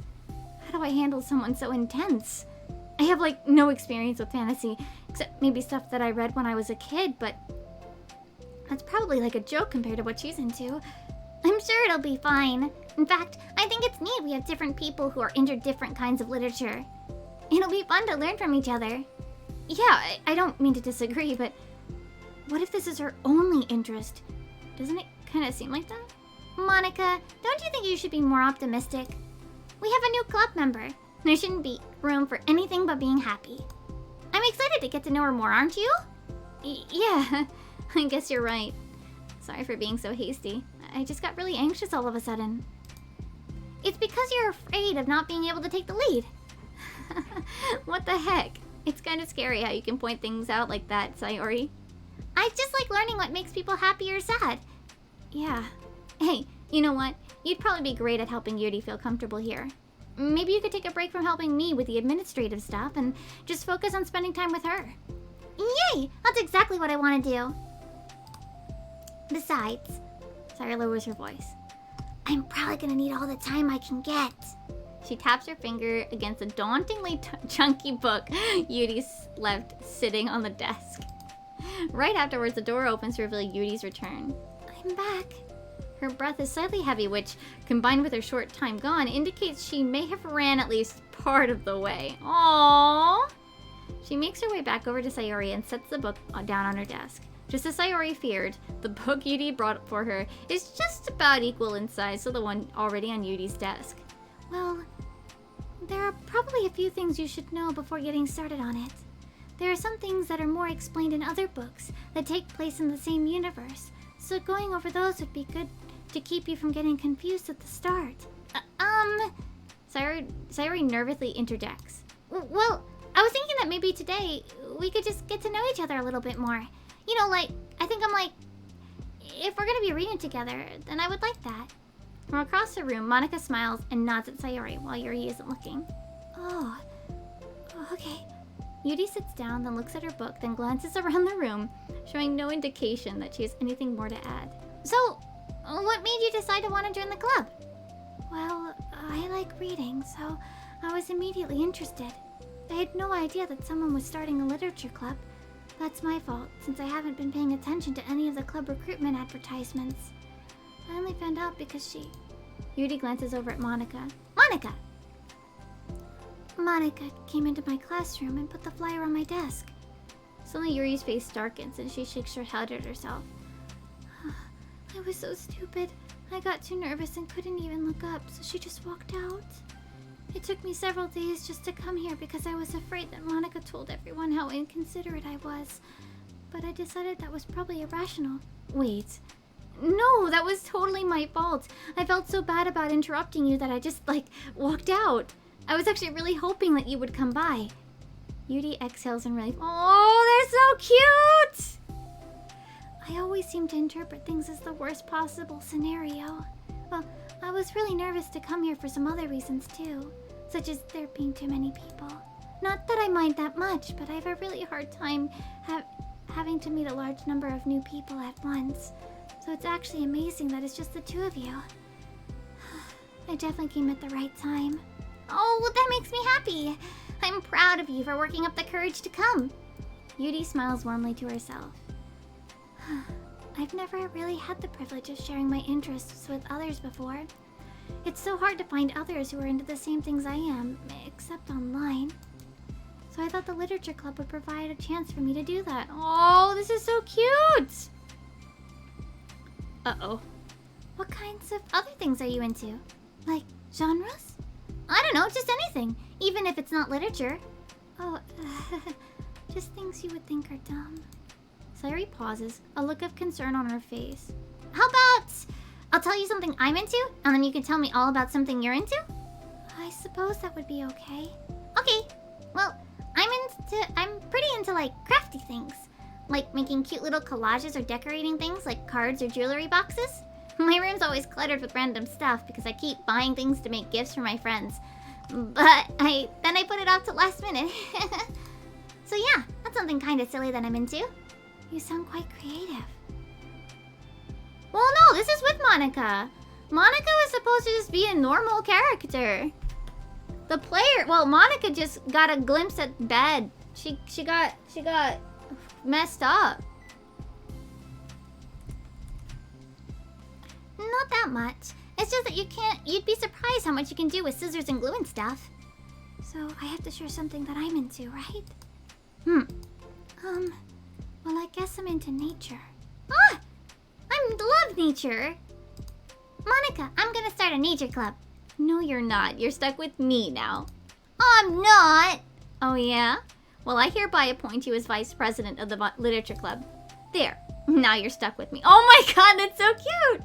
Hey, don't give me responsibilities. I'm sorry, Yuri. I interrupted you. Go ahead. It's fine. Yuri pauses, feeling awkward about having gotten cut off. I like going out to the woods or to the park. Just places where you can walk or sit and not have people around. It's peaceful. Just nice to kind of remove yourself from everything that matters and let my racing mind operate autonomously for a while. When do you like to do that? It just depends on my mood. After school, on the weekends, whenever I feel I need it. Well, Monica basically, she got a glimpse of being in a game. So canonically, it seems like she's a this imaginary fake company called the Metaverse is running like an AI simulation, and basically some way they give her extra permissions, so to speak, and then she realizes that, oh, I'm a game. And so yeah. Then she kind of goes insane. I mean, yes, it makes sense. Wow, I feel like I would never have the time to do something like that. I find that we have a lot more time than we think we do, if you don't let it slip through your fingers. The three continue their conversation, led primarily by Sayori, but with Monica chiming in every now and then as well. Monica had intended to leave it to Sayori to focus on her own work, but she found it difficult not to join in. Before they knew it, the end of the day was upon them once more. Oh, and it looks like we should be wrapping up for today. Are you two going to be starting on the new book, the next club meeting? That's the plan! I'm so excited. Aww.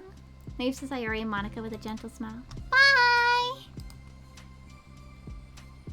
As Judy exits, Sayori enthusiastically returns her farewell. Once again, Sayori and Monica are left in the club room. Sayori, you are a lifesaver. I didn't do anything, I just talked. Still. Besides, it really lifted my mood. It feels really nice when I can put my energy towards other people like that. She was really excited to be included, you know? It made me happy. Well, there's no doubt in my mind that she'll have a great time here, with you engaging her. How are you feeling about starting a book with her next meeting? I'm kind of scared, but I think she'll be happy as long as I'm trying my best. I think you'll do great. After the surprise of a new club member, it seems like everyone has their spirits lifted with something new to look forward to. Oh, it's so cute. So cute. Another school day ends. Swallowing her anxiety, Yuri makes her way to the club room, expecting to be the last one to arrive. As she opens the door, she's surprised to find only Sayori in the club room. Ah, it's club time again! Monica went to the computer lab, so it's just us today. Is that okay? Yuri silently nods, unable to make eye contact. I'm sorry about yesterday. Well, I mean, the way I got overly excited to share my books and how you had to stop me so we could talk first. It was so inconsiderate of me. I got too excited and forgot to think about everyone else in the club, so... Yuri, you didn't do anything wrong. I thought it was cute how excited you were. Well, still, think I changed my mind about the book. We don't have to read it. Huh? Why? Because I know that you were just humoring me anyway. In retrospect, it's rather obvious that nobody was interested.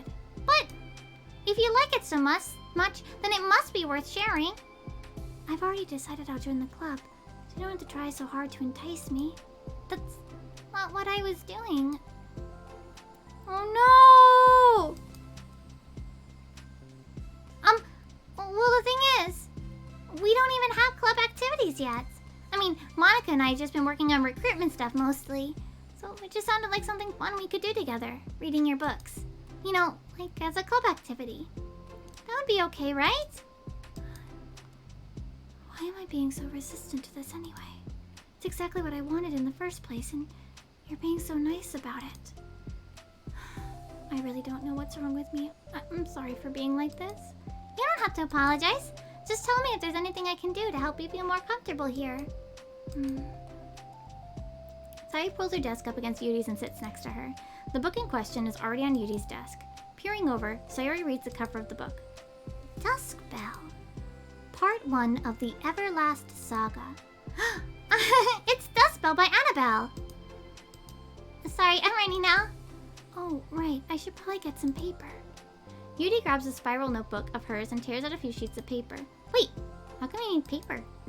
Oh, it's just useful to draw things out sometimes, like maps, timelines, family trees, or just for taking notes. Notes? Yes, that's an effective strategy. Exactly. I'm sure it will be especially helpful for someone new to the genre. Sayori's joke flew completely over Yudi's head. Wait. But thinking about it, she decides it's probably for the best that it did. Well, I'm not used to having company through this, but I'll try to help make it as accessible as possible. I trust you. You're like super smart. Oh, please.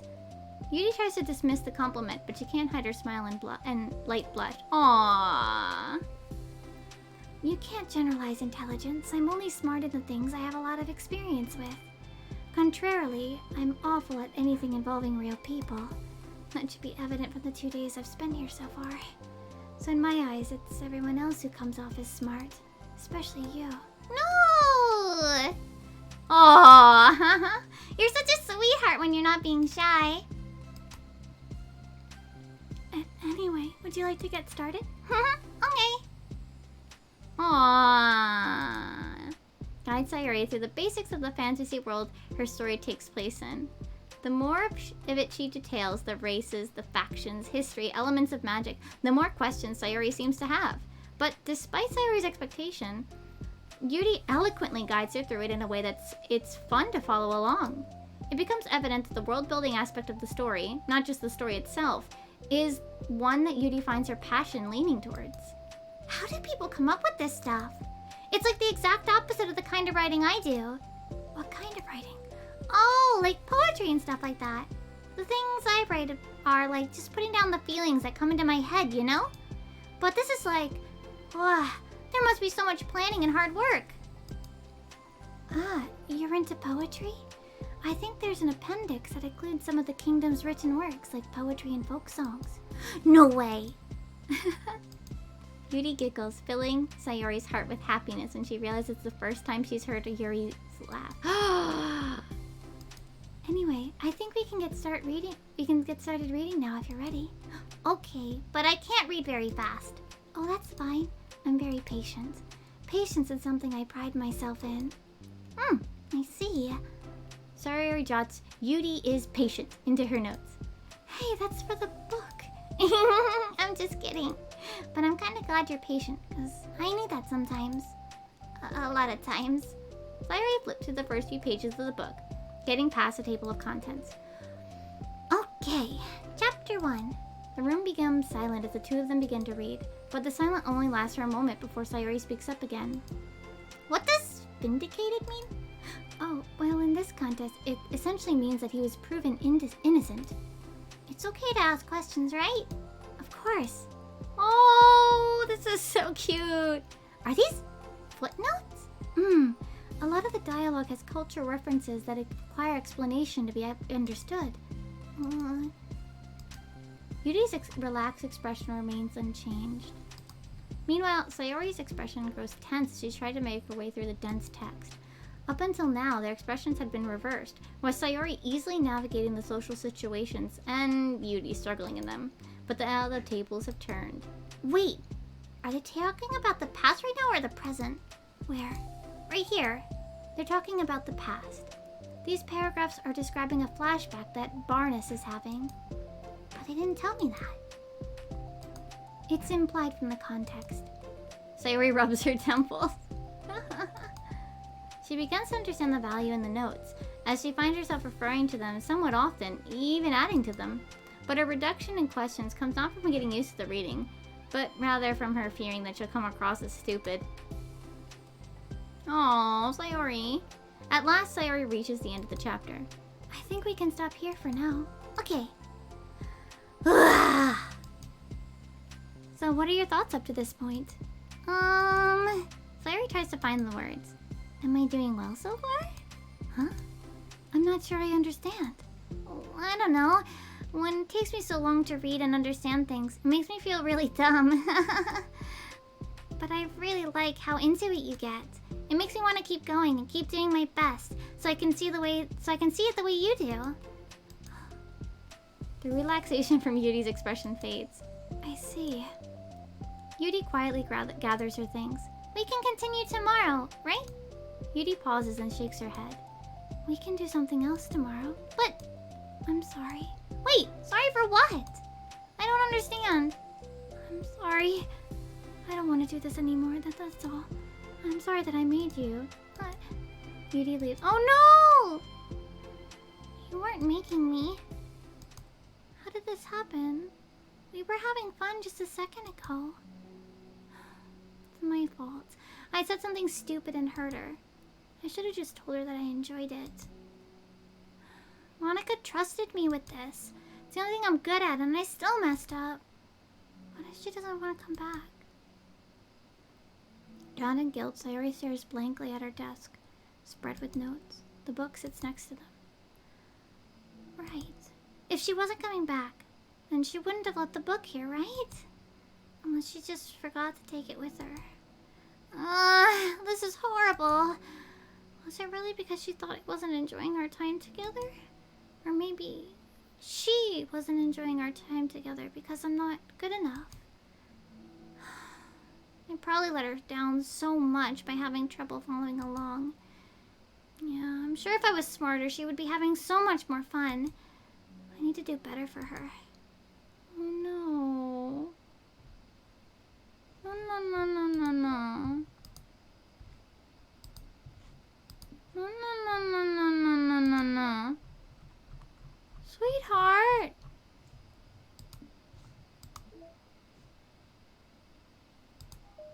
Sweetheart.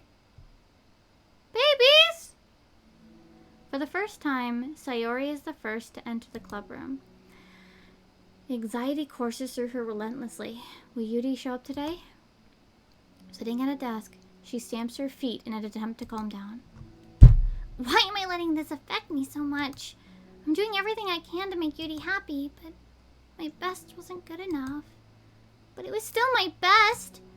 But I'm letting everyone down. I'm always just a disappointment. Sayori continues to wrestle with her self-depreciating thoughts. Every tiny noise causes her to lift her head in anticipation of Yuri's arrival. Minutes pass and nobody enters the club room. Not Yuri or Monica. Sayori? Gosh, I'm so late. Why did I offer to help those other students with their work? I'm such a pushover sometimes. It's gonna leave such a bad impression on the new club members like Yuri if I'm not the first one in there. Monica rounds the corner, approaching the club room. As she does so, Yuri? Yuri jumps at the sound of Monica's voice. She's sitting outside the club room against the wall next to the door. Embarrassed, she quickly closes the book she was reading and stands up. Oh gosh, I'm sorry I'm late. You didn't have to wait outside for me. The door to the club room's open. It's not... Yuri stammers, unable to explain herself. She peers inside the club room through the window and then looks away. Actually, I was wondering if I could help you today instead. Huh? Me? With club publicity stuff? Yes. Monica is utterly confused. Why is Yuri asking this all of a sudden when she was so eager to spend time with Sayuri before? Did they not get along after all? Monica looks into the club room herself to see Sayuri sitting alone inside. Okay. It's kind of a simple job, but I'd be happy for you to tag along. Me too. Monica's worried, but she finds it difficult to insert herself into whatever conflict that may have arisen. It's a little ironic, she realizes, that she could be so conflict avoidant after having been in the debate club. Okay, let's take a walk together. I just have to make some copies of this new flyer, then go around to the billboards and replace the old ones with the new ones. Yuri nods and the two set off. Oh no. The two walk in silence. Without Sayuri, Monica finds it quite difficult to strike up conversation. So, how's everything been going? Fine. That's good. Neither of them follows up with anything more. They're both... Oh no! They're both stupid! How the heck does Sayori do it? Sorry I didn't see you yesterday. I went straight to the computer lab to work on the flyers. Sayori told me. What did the two of you end up doing anyway? Just some reading. Oh, I'm glad. It's really starting to feel more like a literature club now. Yeah. It's kind of funny. I felt so intimidated at first when I heard about the kind of reading you were into. But you know, it's kind of stupid of me because I'm just as intimidated by things I'm not good at. And it's silly to assume that everyone who comes into the club will just have the same interests in me. But it's so cool that you were able to get Sayori into it. It's like the club is working. I'm really happy about that. She's not into it. Huh? She's not into it, and I'm stupid for forcing it onto her. Yuri falls silent again as if she started her thought but can't figure out how to continue it. Did something happen? No, it's just me. I'm thinking. A moment passes in silence, then Yuri shakes her head. I shouldn't be complaining to you all of a sudden. Don't be silly. I won't think you're complaining. I just want to make sure you feel welcome. If it's important to that, then you can tell me anything. Well, I do feel welcome. Too welcome, I guess. It's not an issue with the club, it's just an issue with me. Oh, Yuri!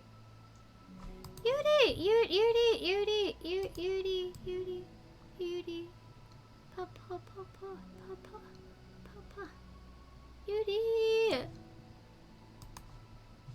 Yuri!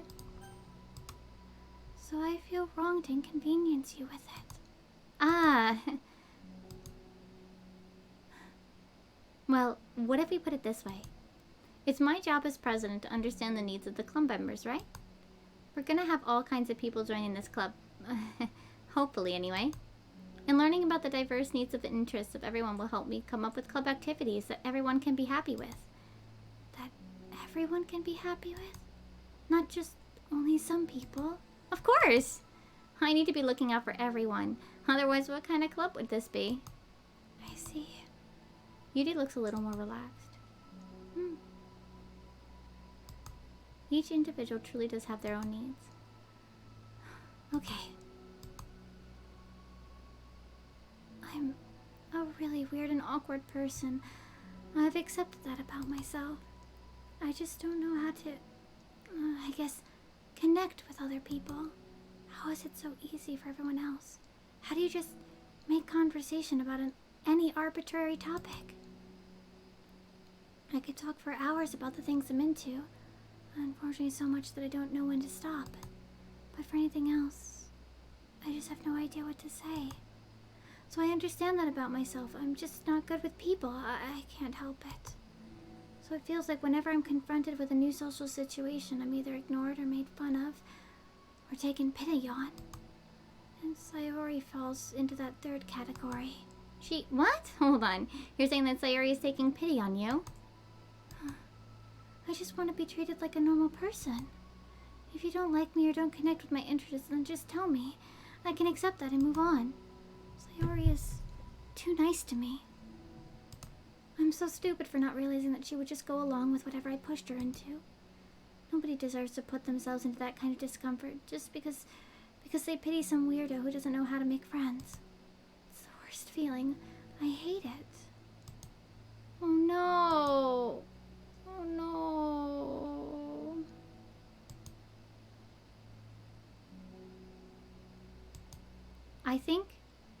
I think you should tell her that. I could never say that to someone's face. It's pathetic. Sayori is different. Making people happy is the most important thing to her. I'm sure that's all she's trying to do. So if you're able to explain to her what makes you happy, then she'll do anything to make it happen. That's the problem. What kind of friendship has one person always trying to cater to the other person's weird needs? I'm sorry, I'm making myself sound so... No, I think I'm starting to understand. Monica hesitates to finish her thought out loud. It's something that Sayori would be able to say better. Sayori is someone who would give anyone however much kindness they need in order to smile. But Yuri, who has difficulty accepting kindness, must be driving Sayori to be even more assertive in her kindness, further exacerbating the matter. Neither person is to blame, but it's an issue that can't be resolved without them understanding each other better. Sayori wants to be your friend. I promise that. It's okay for different people to have different needs. I mean, Sayori, she has her own needs too. But good friends work together and can be what they need for each other. Just have to have good communication and talk about it. I don't have good communication. Yuri stops and shakes her head. I'm sorry, I didn't mean to say that. My head is just, it's so resistant to everything. I'm pushing such a kind person away from me because of it. I'm so tired of this cycle I'm creating for myself. I think I'm so afraid of people pushing me away that I just push them away first. How thoughtless and immature of me. I didn't mean for this to turn into a whole venting session, but I understand now that I just need to communicate with her. You're totally fine. It's for the club, remember? You're just helping make the club a better place for everyone. Yeah. Yuri falls silent again. She looks like she wants to say something. This kind of critical thinking is something that I'm really bad at. You know, about people. So, thank you. Anytime. Monica smiles at Yuri. Oh,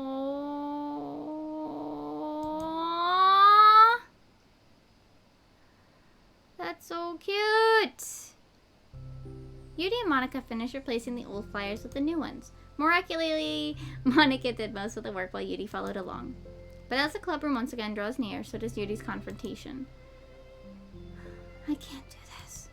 Yes, you can. It'll be great. I'm never gonna feel confident enough. I just have to do it.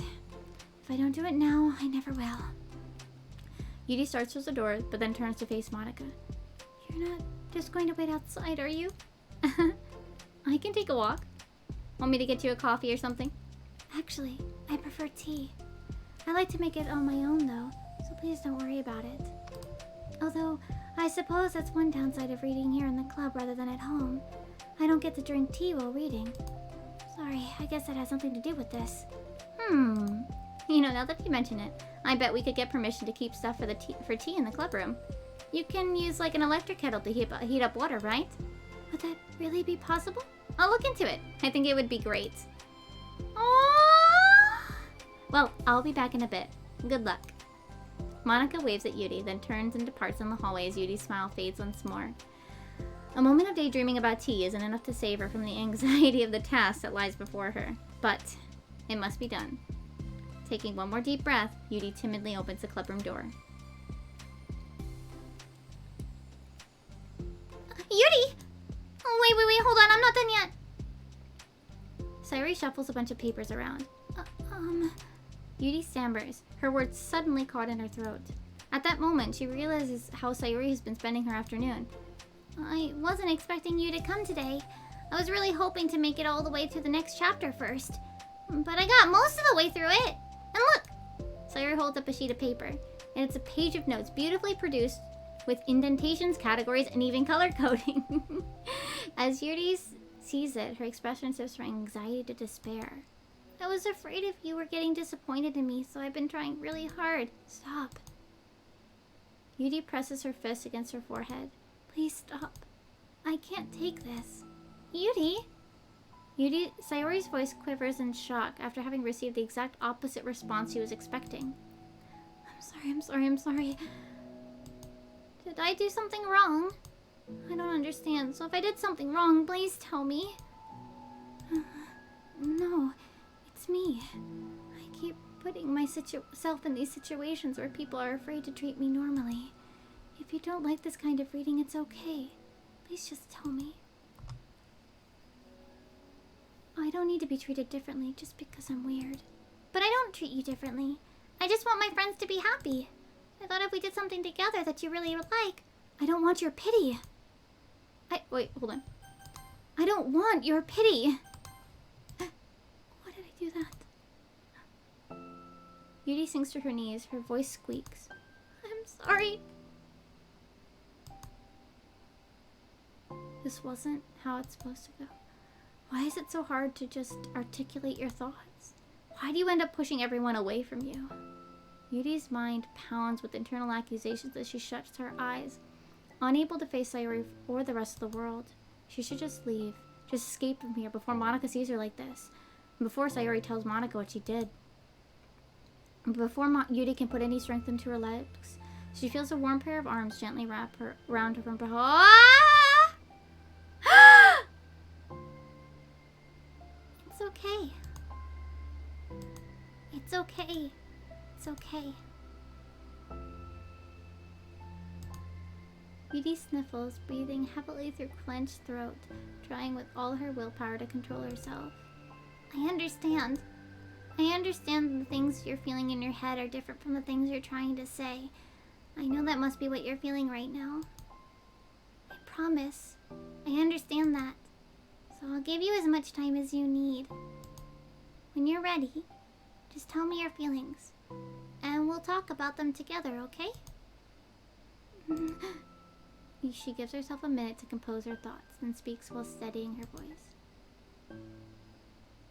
I think I've gotten so used to people being weirded out by me that it feels like anyone who's nice to me is just doing it out of pity. I'm so horrible with people, so it makes me not want to believe that someone can actually like me for who I am. Yuri pauses, but Sayori doesn't interrupt. Rather, she waits for Yuri to continue. I got so excited when I joined the literature club. I thought it was finally my chance to make friends through my interests. Because my interests are the only things I know how to talk about. It's all I have going for me. But then whenever I catch myself getting overly obsessive in front of other people, it feels like I'm making a fool of myself. I hate myself for it. Ultimately, I just want to be treated like a normal person. But how am I supposed to expect that when I can't behave like one? I just want to learn how to get along with people and stop ruining things for myself. That's all. Yuri finishes her thoughts, feeling more steady after having gotten them out. Sayori, who can feel Yuri's breath rise and fall beneath her arms, realizes as well. Thank you for helping me understand you a little bit better. You know, you were so great at helping me while you were reading, so I'll help you with the things that you need too. But I feel like it would just be frustrating for you with how much patience I require sometimes. That sounds kind of familiar. I couldn't stop worrying about that while we were reading.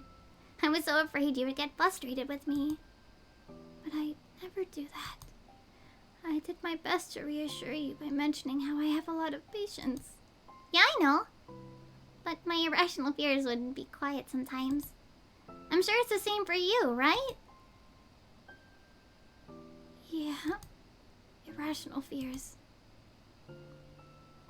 Well, you know, there's no way that you could frustrate me, because I already like you as the person you are. I know you said you have a hard time believing that, but I promise that it's true. You don't have to be a social person for people to like you. I think you're really considerate in your own way, you know? Worrying so much about people's feelings. We're all kind of weird. It's a literature club. But that's the best part, that we're all different and have different interests. Like, about the book. I'm reading it because I want to, I promise. That's what I really want. It's a bit of a struggle, but try not to mistake that for me not enjoying that. I mean, we could never discover new things if we didn't try them first, right? I want to learn the reasons that you love it so much. And in the end, if it's not for me, then I can say that. But I'll be glad that I tried it and learned more about you. Plus, you're like super duper smart, and I want that to rub off on me. Yuri fights back a smile at that comment. Aww. Already the heavy atmosphere that surrounded her seems to have evaporated through the caress of Sayori's arms. Your hair is so pretty. I always wanted long hair, but I was awful at taking care of it, so I cut it off. Wait a minute! She had long hair? Yo! Cute! Yuri's tension relaxes. For once, she feels okay just listening, rather than worrying so much about saying the right thing. Sayori, sensing Yuri's comfort, lets her rest. It must be so difficult for her to feel relaxed around other people. But if the literature club can make that happen, then it's something that she deserves to experience. Aww. Well then, based on my understanding of your feelings, I suppose I wouldn't mind if we were to continue reading.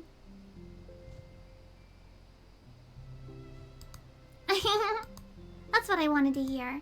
But we can stop at any time.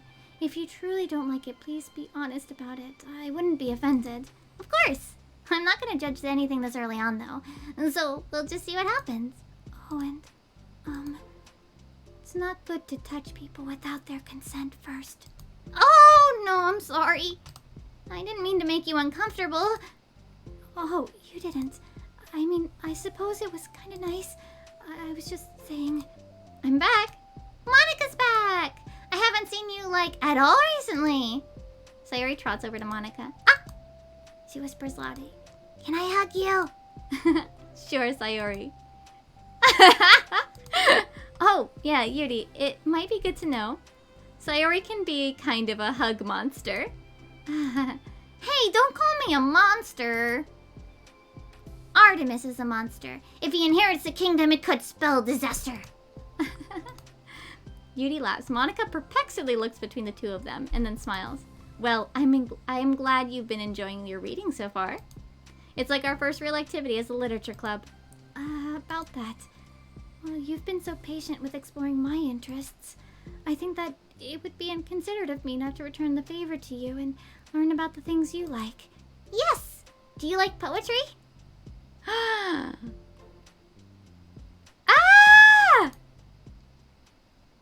Cute! Cute! A reminder to help with our data collection and the analysis performed should be focused on answering some of these main questions. How does granting elevated access to the VM affect a person's emotional state? How does granting elevated access to the VM affect a person's values and goals? How does someone effectively navigate an experience with their ability to change the contents of their VM? How is elevated access being weaponized? What actions and values most contribute to the destruction of the universe? What? More importantly, how might your observations apply to our own universe? Bonus, how can we present to this upper management as an operation that benefits the company? Unrelated note, whoever changed the color scheme of the desktop to pink, can you change it back? It's unprofessional and risks drawing a vibe. But it's cute! Fuck you, Paula! Also, thank you for the resub. Yo. Thank you for the resub, Walt. Thank you. Thank you. Look how cute! Oh, look at her little drawing of Monica and Natsuki and Yuri. Ah! Don't forget, ask Monica about this. Sayori, silly, awesome, yawny, optimistic, really fun. I can't think of an I word.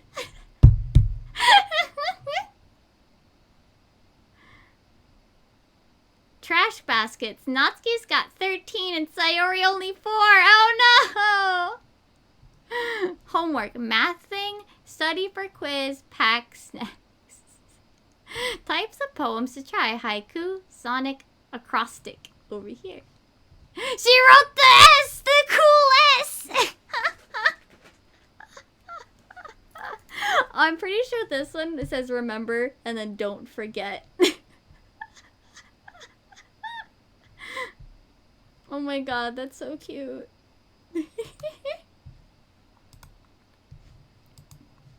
Oh wait, was there another one? No. Oh no, there probably was this one, yeah. What music did I get? I don't know. That was so cute! Oh my god. Alright, so now it's respect. With Natsuki and Monika as the focus.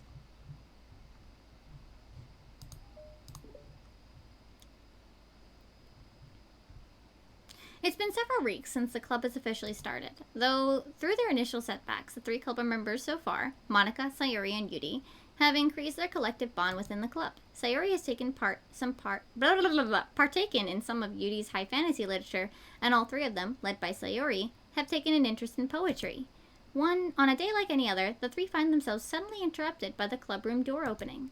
And in walks a girl none of them have seen before. Hi! Sayori tugs excitedly at Monika's sleeve. Yuri shifts in her seat and buries her eyes in her book. Are you here for the literature club? Yeah. Yay, that's great. Thanks for stopping by. It's kind of a small club still, so it's really exciting to see new faces. Yeah. Come and sit down somewhere. You can sit next to my desk. Sayori prances over to her desk and presses her palms into it. Oh, and Yuri can make you some tea. Yuri looks at Sayori and in protest for having drawn attention to her. Natsuki silently glances between everyone, then sits down next to Sayori. Monika follows by sitting nearby. The sudden gathering prompts Yuri to stand up, deciding that standing in the corner and making tea doesn't sound so bad after all. Okay, then how about we introduce ourselves? Okay. Well, I'm Monika. I'm the one who started the club. I was originally in the debate club, but I really wanted to do something I felt more passionate about, if that makes sense. So I started the literature club as a way for people to express themselves through writing or reading, or whatever kind of literature. You know, I figured it was your club. You have that vibe. I have what vibe? Oh, you know, like... Never mind. I'm not gonna judge people I just met like that. Very adult-like of you. I always judge people so hard. Oh, no you don't, Sayori. Yes, she does. Yuri's deadpan voice carries across the room. Natsuki and Jake giggle. I'm Sayori. I just like learning about everyone and making friends. Oh, and I also like poetry. Oh yeah? Very adult-like of you. I am an adult. The sound of Yuri's electric kettle steaming fills the room.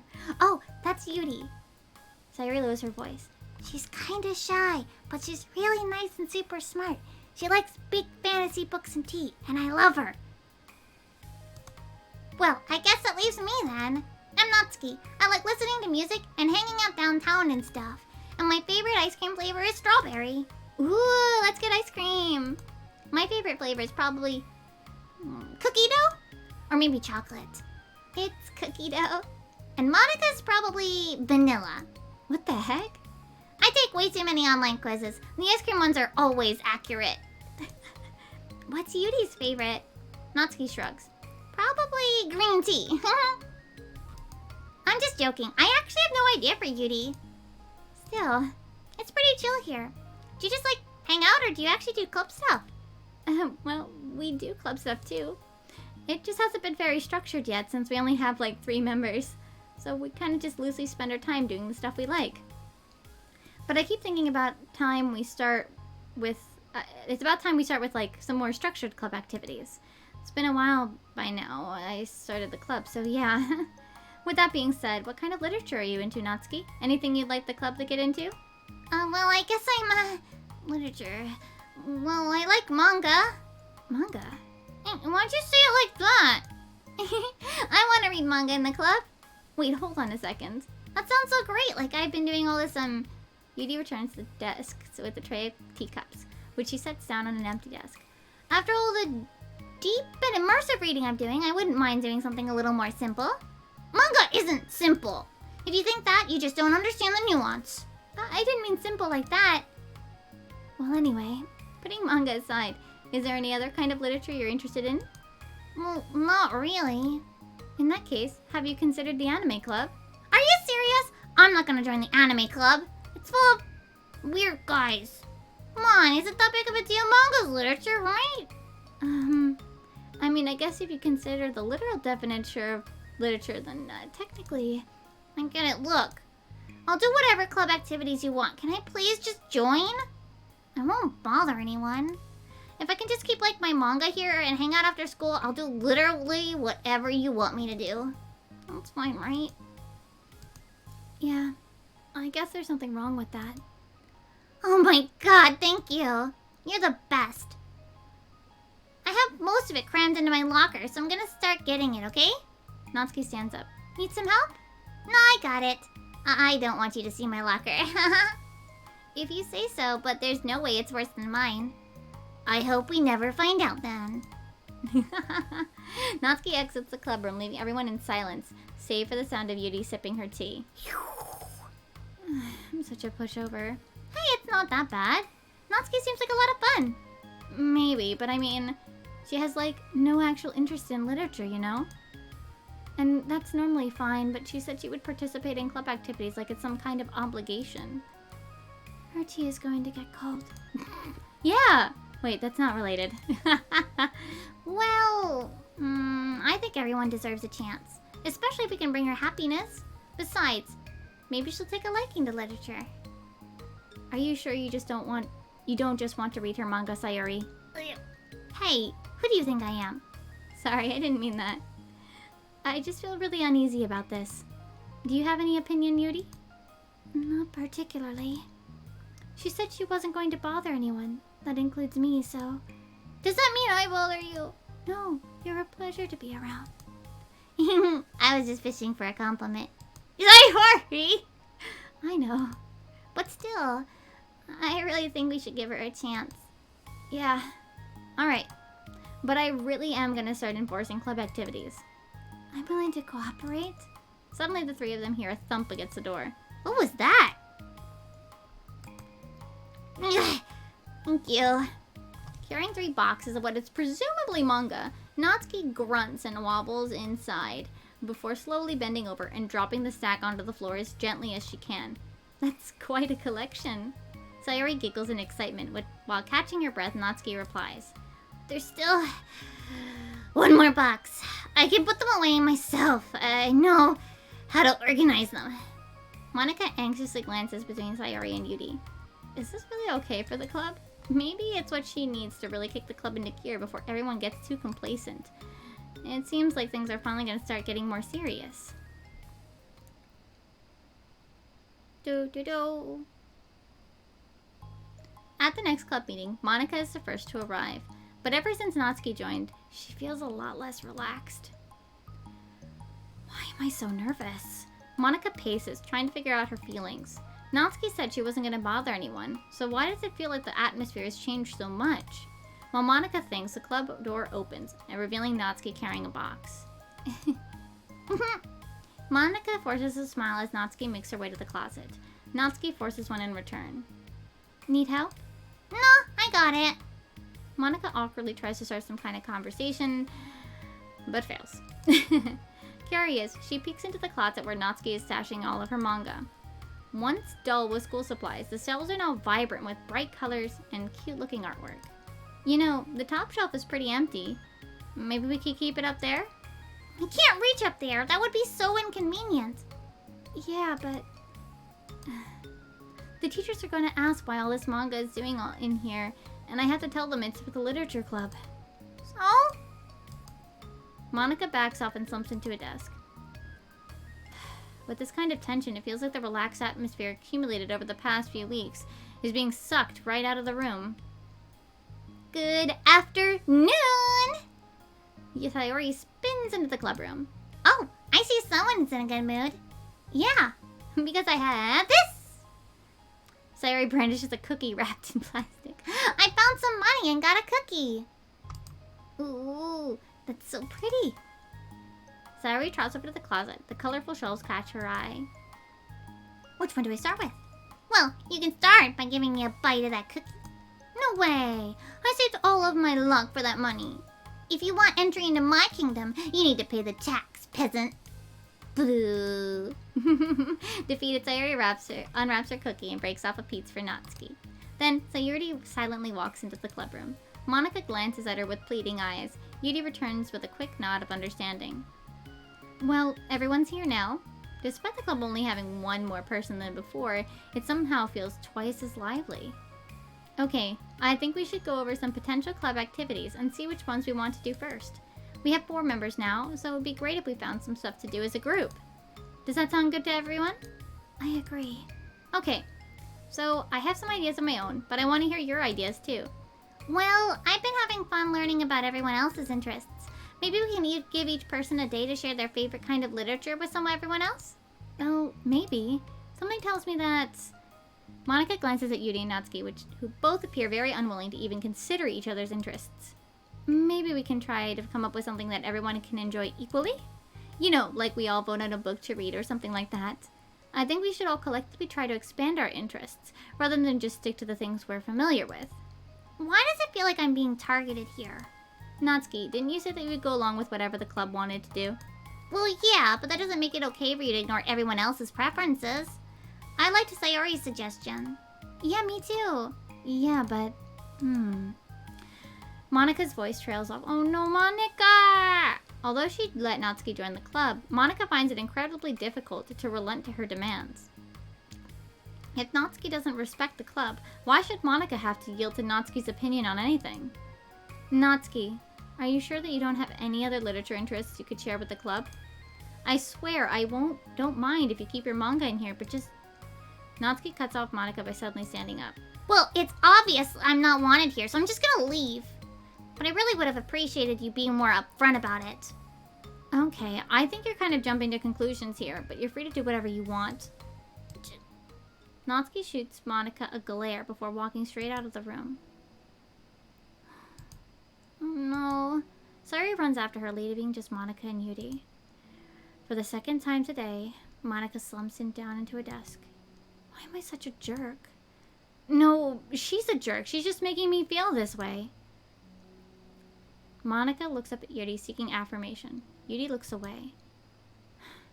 She probably just went around looking for the smallest club she could find so that she doesn't have to participate. How does she expect me to give her a respect when she has no respect for the club? Am I wrong, Yuri? I'm not good at these things. Me neither. I just have no idea what to do. I don't want to hurt anyone, but I feel like it's not wrong to enforce the club vision. You know, like, people should join because they want to express their passion for literature, or at least develop it. But, so maybe she's not a good fit for the club after all. Monika sits in silence, afraid to accept her tentative conclusion. Yuri looks tense, but she doesn't want to add anything. You can go back to reading that. I know this doesn't concern you. It does. It does? How? Well, I just can't comfortably read in an atmosphere where the peace has been disturbed. Oh. Well, great. I'm just ruining the whole club then. That's not an accurate conclusion to make. I know, I'm sorry. I'm just kind of voicing my frustration. And I guess guilt. It's like my frustration wants to blame her, but my guilt wants to blame me. Why is it the hardest to be rational during times you need it the most? I don't think you're being irrational. I think Natsuki is. She has no authority to walk in here and make demands of the club. Your club. Something as ridiculous as manga has no place here.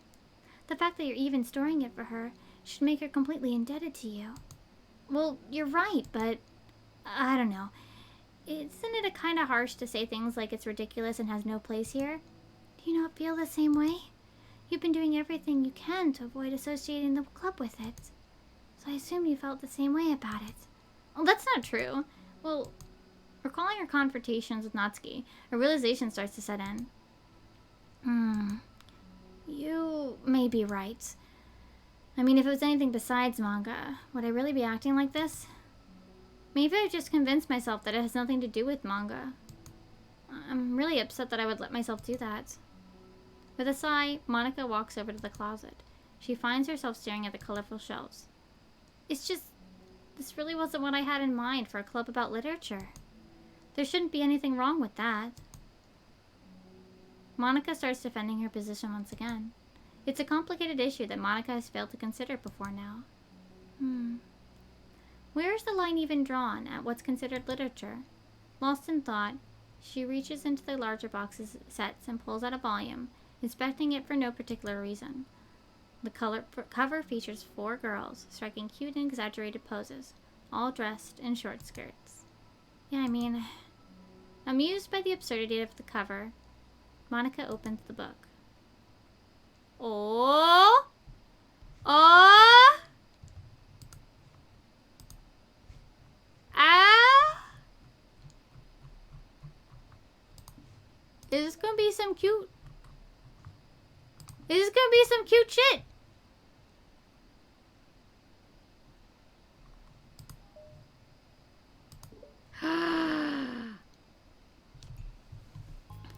This sucks. Why is Monica such a jerk? Hold on, I guess it. Oh, last story for you? Okay, thank you for... Oh, and thank you so much for the resub as well. Thank you, Kula. Ugh. Hold on. I'm like trying to adjust and it takes me a lot more when my foot hurts. She should be grateful that I even joined her stupid club. It's not like she can find any members. Monica's usually really nice. She cares so much about everyone in the club being happy. Yeah, right. Well, she usually does. Maybe when she's not being busy being so judgmental. So what if I'm into manga? Why can't just one person accept that instead of being so condescending about it? I accept it. I think it's cute. Oh, come on. That's condescending too. I'm sorry. I didn't mean it like that. I just want to support you. I know. Thanks. It just really sucks.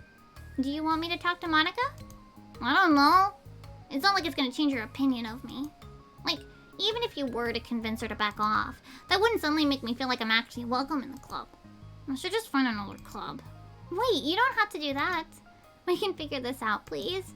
I mean, I'm the vice president, or at least I think I am. And I don't want you to leave.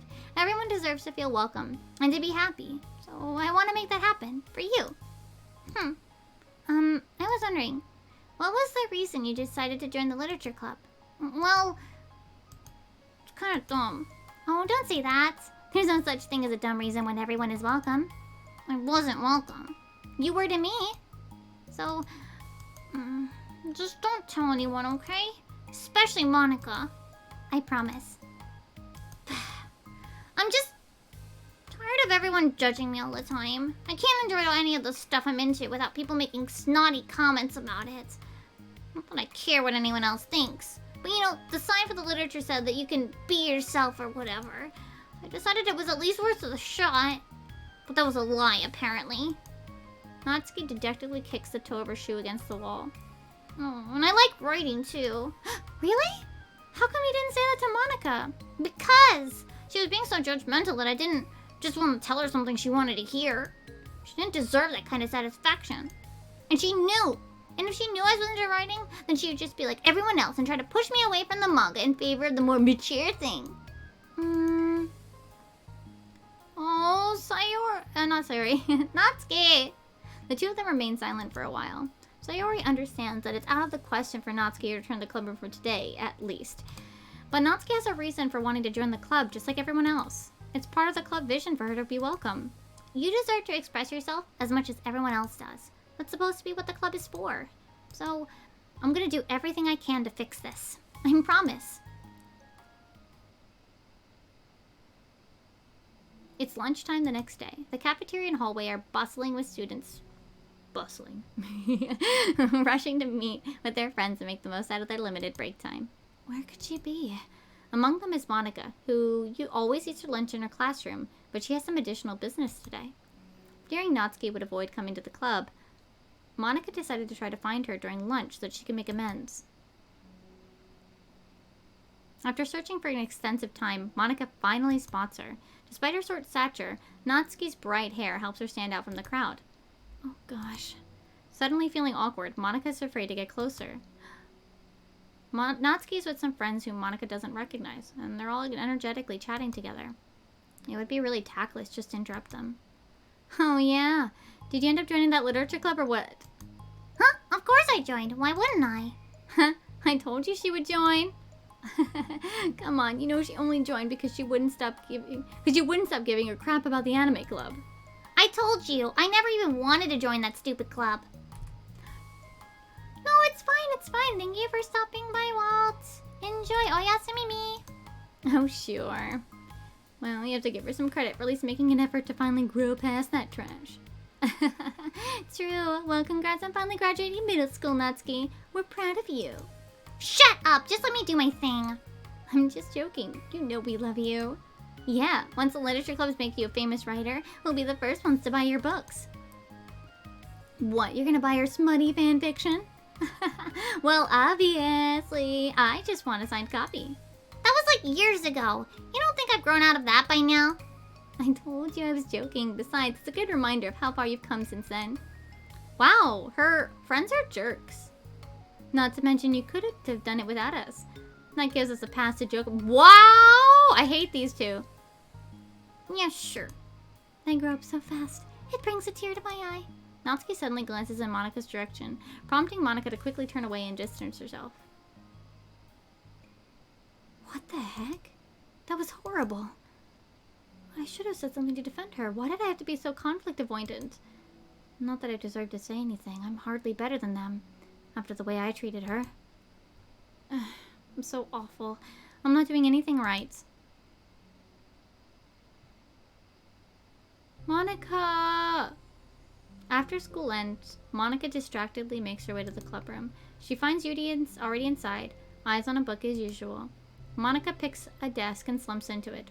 Something she seems to be doing rather often lately. Yuri, I don't think I can be club president. I suck at handling anything that doesn't go like exactly my way. It's like the literature club is a place where you get to express yourself unless it's in a way that I don't like. I'm so mad at myself. And I'm especially mad that I didn't have the self-reflection skills to realize what I was doing. So much for maturity. Sorry, I really shouldn't be complaining out loud like this. This is just like a lot of there's just like a lot on my mind. No. Huh? I enjoy listening. Really? Mm-hmm. Why? It just makes me feel nice. Oh, Yuri! Oh, well, okay. I guess I'll just continue then. Yeah, I guess so. Natsuki kind of has a blunt attitude, you know? It made me feel like she wasn't taking the club seriously. I couldn't even figure out why she wanted to join. I saw her friends talking to her in a hallway during lunch, and they were just so mean to her. Telling her to grow up and stuff like that. That the literature club would help her grow out of her manga. It just made me so mad. Like, just let her enjoy it. It makes her happy. Why are you trying to take that away from her? And when I had that thought, it's when I came to the realization that I was kind of doing the same thing, just in a roundabout way. I should have made her feel good about being passionate about something, but I just dismissed it. No, I was actually trying to avoid not acknowledging it at all. I even did it with you, Yuri, when you first joined the club. You did? Yeah, I remember. Fantasy isn't really my thing, so I was just kind of trying to dismiss it. But then Sayori jumped in and took over the conversation.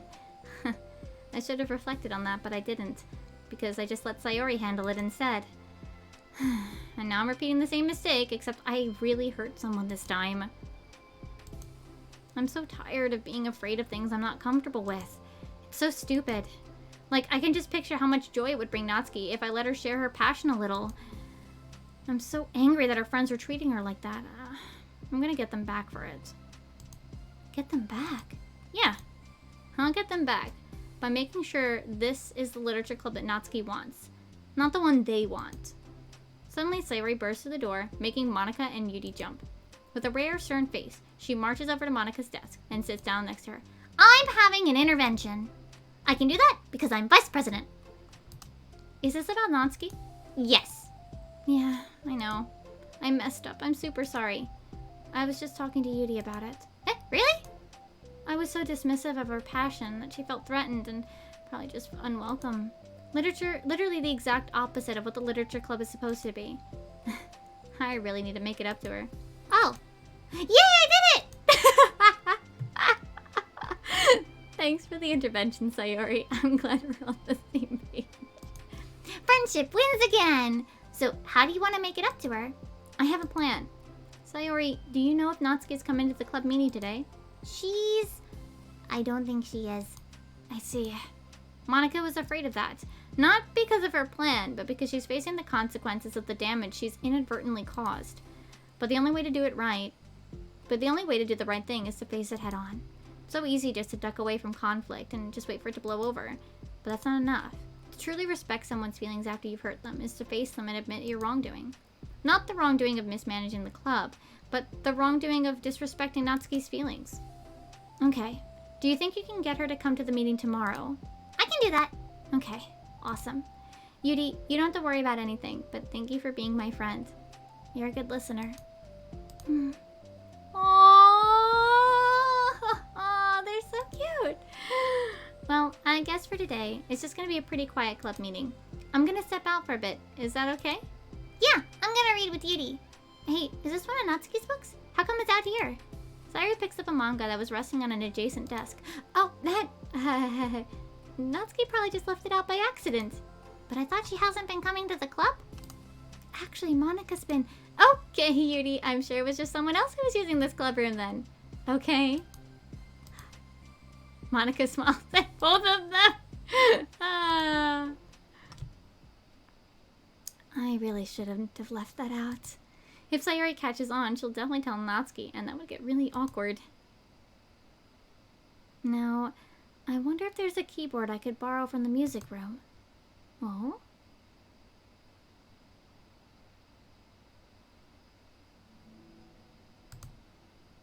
Monica and Yuri are the first to arrive. I'm so worried. Do you think Sayori is going to be able to bring Natsuki? Yes. How do you know? Well, she's Sayori. You know, you're right. Time slowly passes. Monica sits, then stands up to pace around, and then sits again. Yuri's eyes don't move from her book. Then the door finally opens. Sayori marches inside. Behind her, Natsuki shuffles inside, nervously looking around the room. We're here! Welcome back.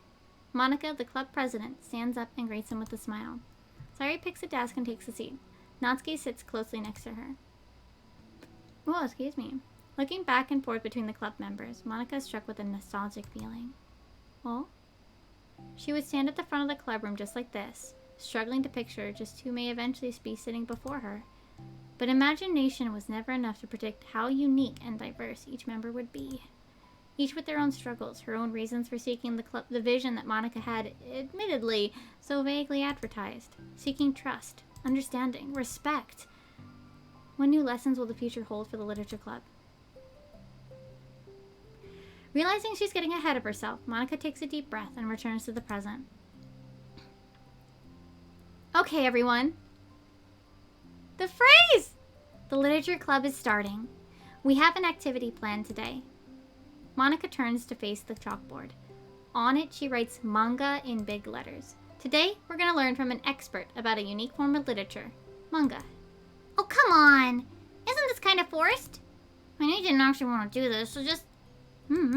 Natsuki. This is the hardest part.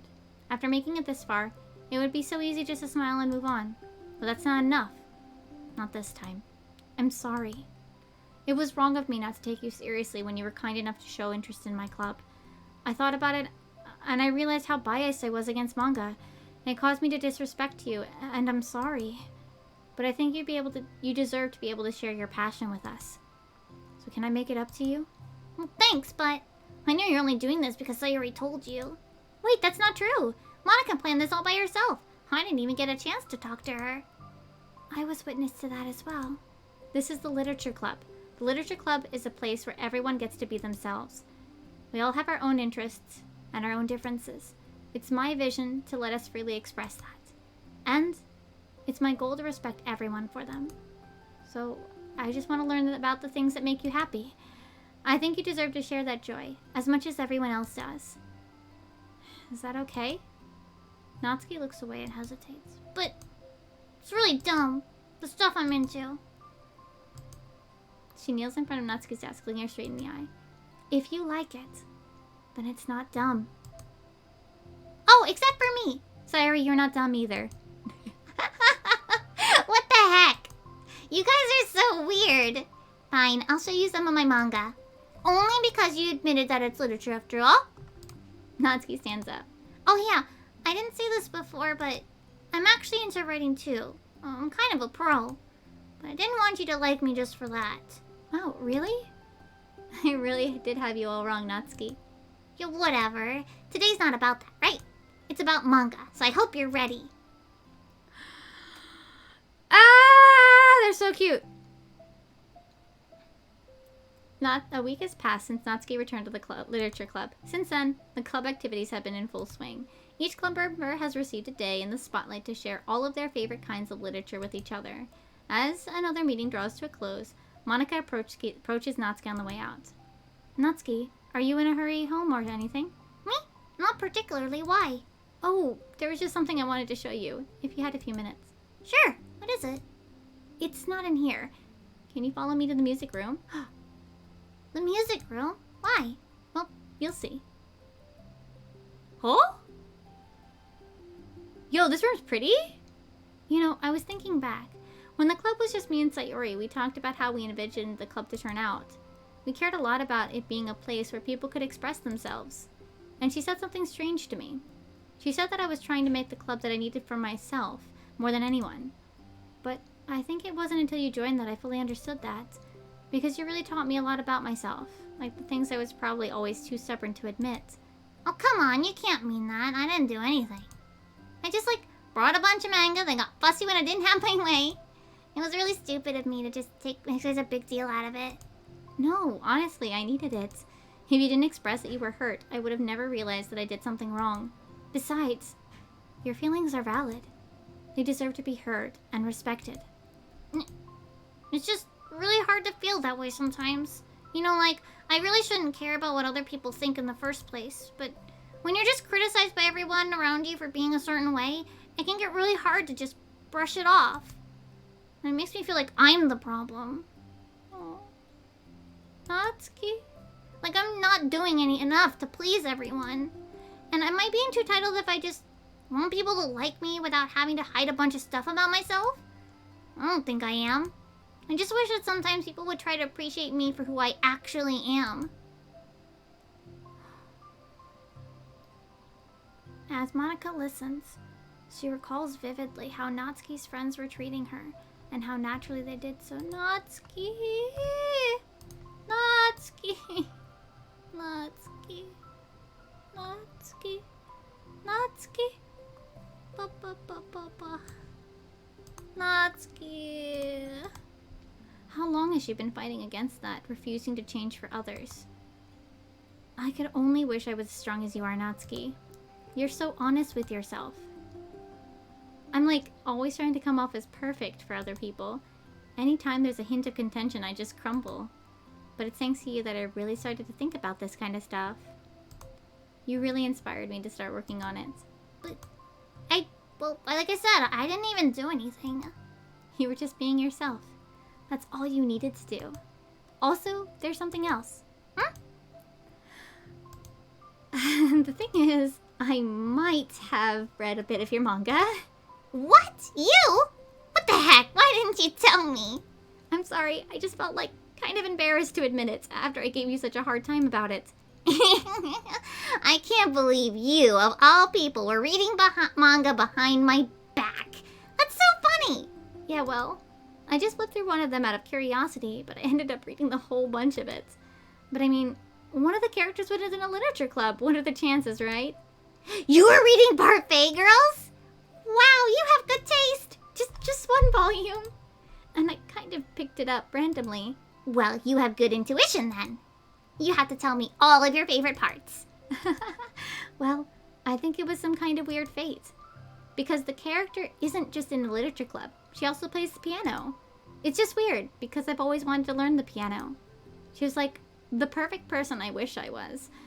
If I just did what I wanted instead of always second-guessing myself. Oh!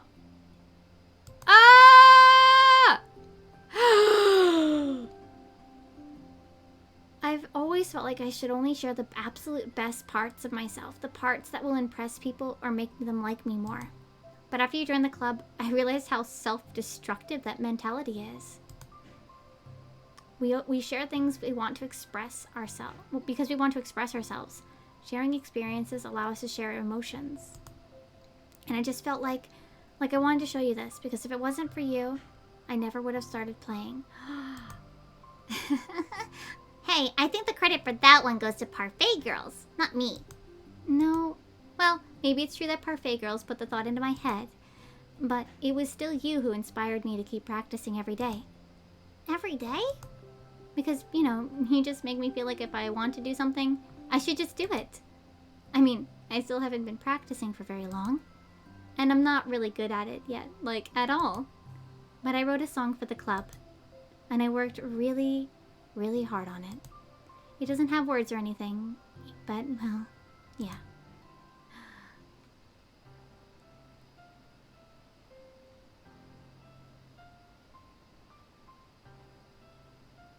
Ah! This is so cute! Look at Natsuki!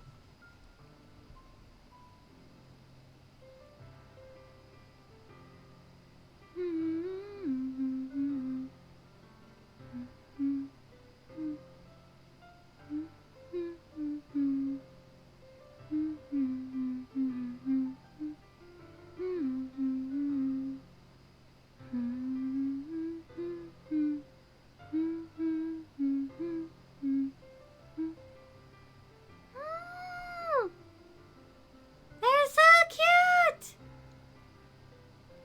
Dun, dun, dun, dun, dun, dun. Dun, dun, dun, dun, dun, dun, dun, dun, dun, dun, dun, dun, dun, dun, dun, dun. Hmm. Hmm, hmm, hmm, hmm, hmm, hmm, hmm. Cute! Cute! Ah! Ah! So cute! Mm. That's all. That was so good. It was? Yeah, are you kidding? You're like already a pro. Not even close. Does the song have a name? You said it was about the club, so... Yeah. It's called My Song, Your Note. Because everyone brings something so unique to the club. It's completely different from how I first imagined it, I think. But I was such a selfish perfectionist. It shouldn't be about me. It's about everyone. And it's all of you who helped shape the club into what it is. I would never change that. Well, I think that's really thoughtful. And kind of flattering. I kind of feel like I don't deserve this much validation. I wasn't exactly very patient either when I first joined the club. It makes me feel like I should probably apologize too. I think I was just really fed up with a lot of things, and I got frustrated after not getting my way in the club. So, yeah. I really didn't mean to take it out on you. I was being really immature. If you get my stubborn butt to apologize, I guess you're doing something right. It's fine. I'm past it too. I think we're already even. But it's really sweet that you were thinking about it. It takes a lot of maturity to reflect on that kind of thing. Well, I wonder who I get it from. Huh? Never mind. Well, anyway, as long as we're here... Well, we're even as long as you let me keep my manga in the club room. You did admit that it's a form of literature. You totally can't take that back now. You got me. The closet's all yours. I'll tell you what. I'll bring in a little something for the club tomorrow. I want to do something nice in return. What kind of little something? Oh, you'll see. But I don't think you'll be disappointed. This is her first time bringing cupcakes? The next club meeting ends up being a particularly tasty one. Oh, that's so cute!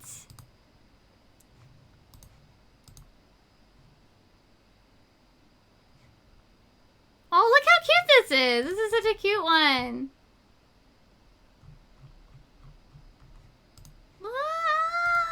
Oh, Yasumi-Kula! I'll probably keep going for a little bit more. I think I want to try to finish more of this. Mail. Simply put, it's not our job to arbitrarily decide upon some code of ethics just because we're the first ones to do this, to our knowledge. That's the government's job to figure out, long as after we've made enough headway for it to no longer apply to us. It's fundamentally flawed to apply ethical reasoning to this anyway, because humanity's code of ethics is based on nothing more than our knowledge and understanding of life forms similar to ours. We don't have ethics for killing bacteria or plants, only for the creatures that we can convincingly project our emotions to. The human in our VMs operate completely differently from us on a fundamental level, and therefore should not be taken any more seriously than a machine that's programmed to print, "I feel sad." We're engineers, not philosophers. What's wrong with Paula? What's wrong with Paula, guys? Paula's kind of a jerk. Paula's a jerk. The end. Oh, you know what? While we're here, let's do maybe 10. So, 10. Cool. I was busy reading about the sweeter you, Monica. 9. We return to this.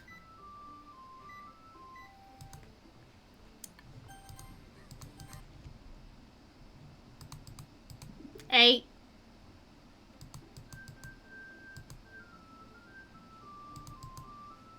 I wish this was a little faster though. 7.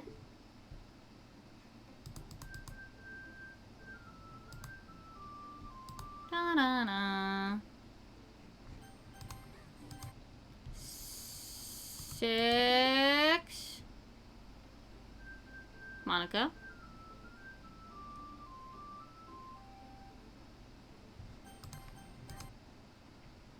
5. Nope. Ba-na-na-na. 4.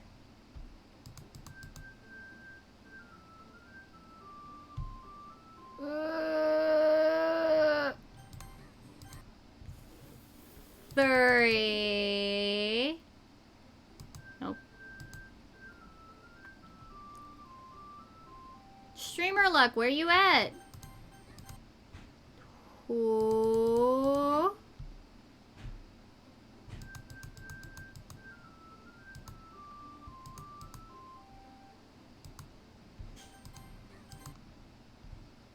1. And one more for good measure. I know this makes 11. Because I can't count. Man, streamer luck is just not... Streamer luck is just not with DDLC. Nope. It's just not happening. Like. Alright, back to the side stories, Monica. See you later. Balance between Sayori and Natsuki. Yes.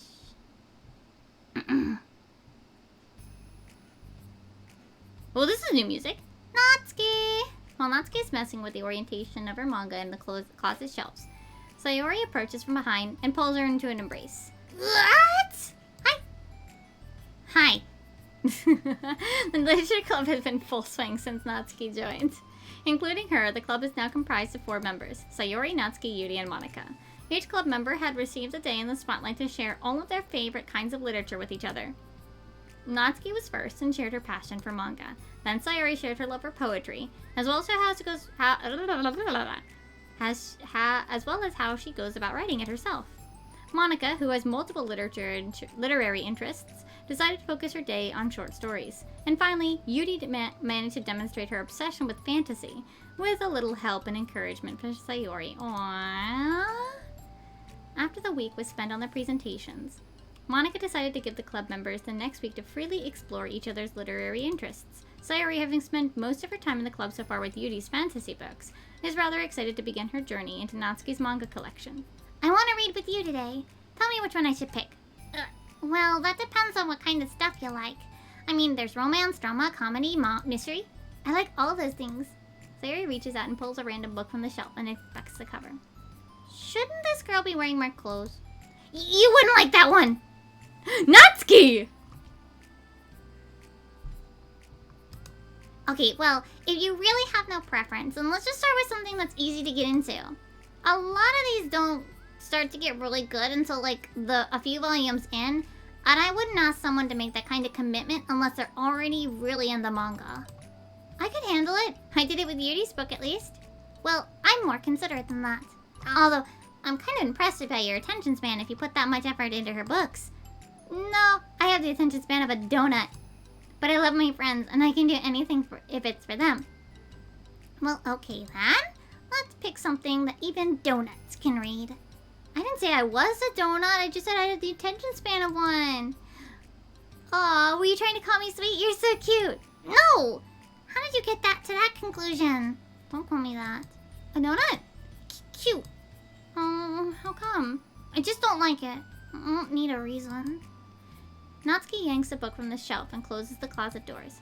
If someone asks you to stop, then you just need to stop. People need to realize that. I'm sorry.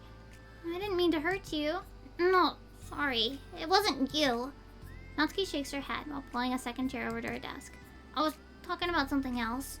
I didn't mean to get angry all of a sudden. Natsuki averts her gaze and mumbles. No, I'm a nice person, so I wasn't talking about you. Aww. I still learned a valuable lesson.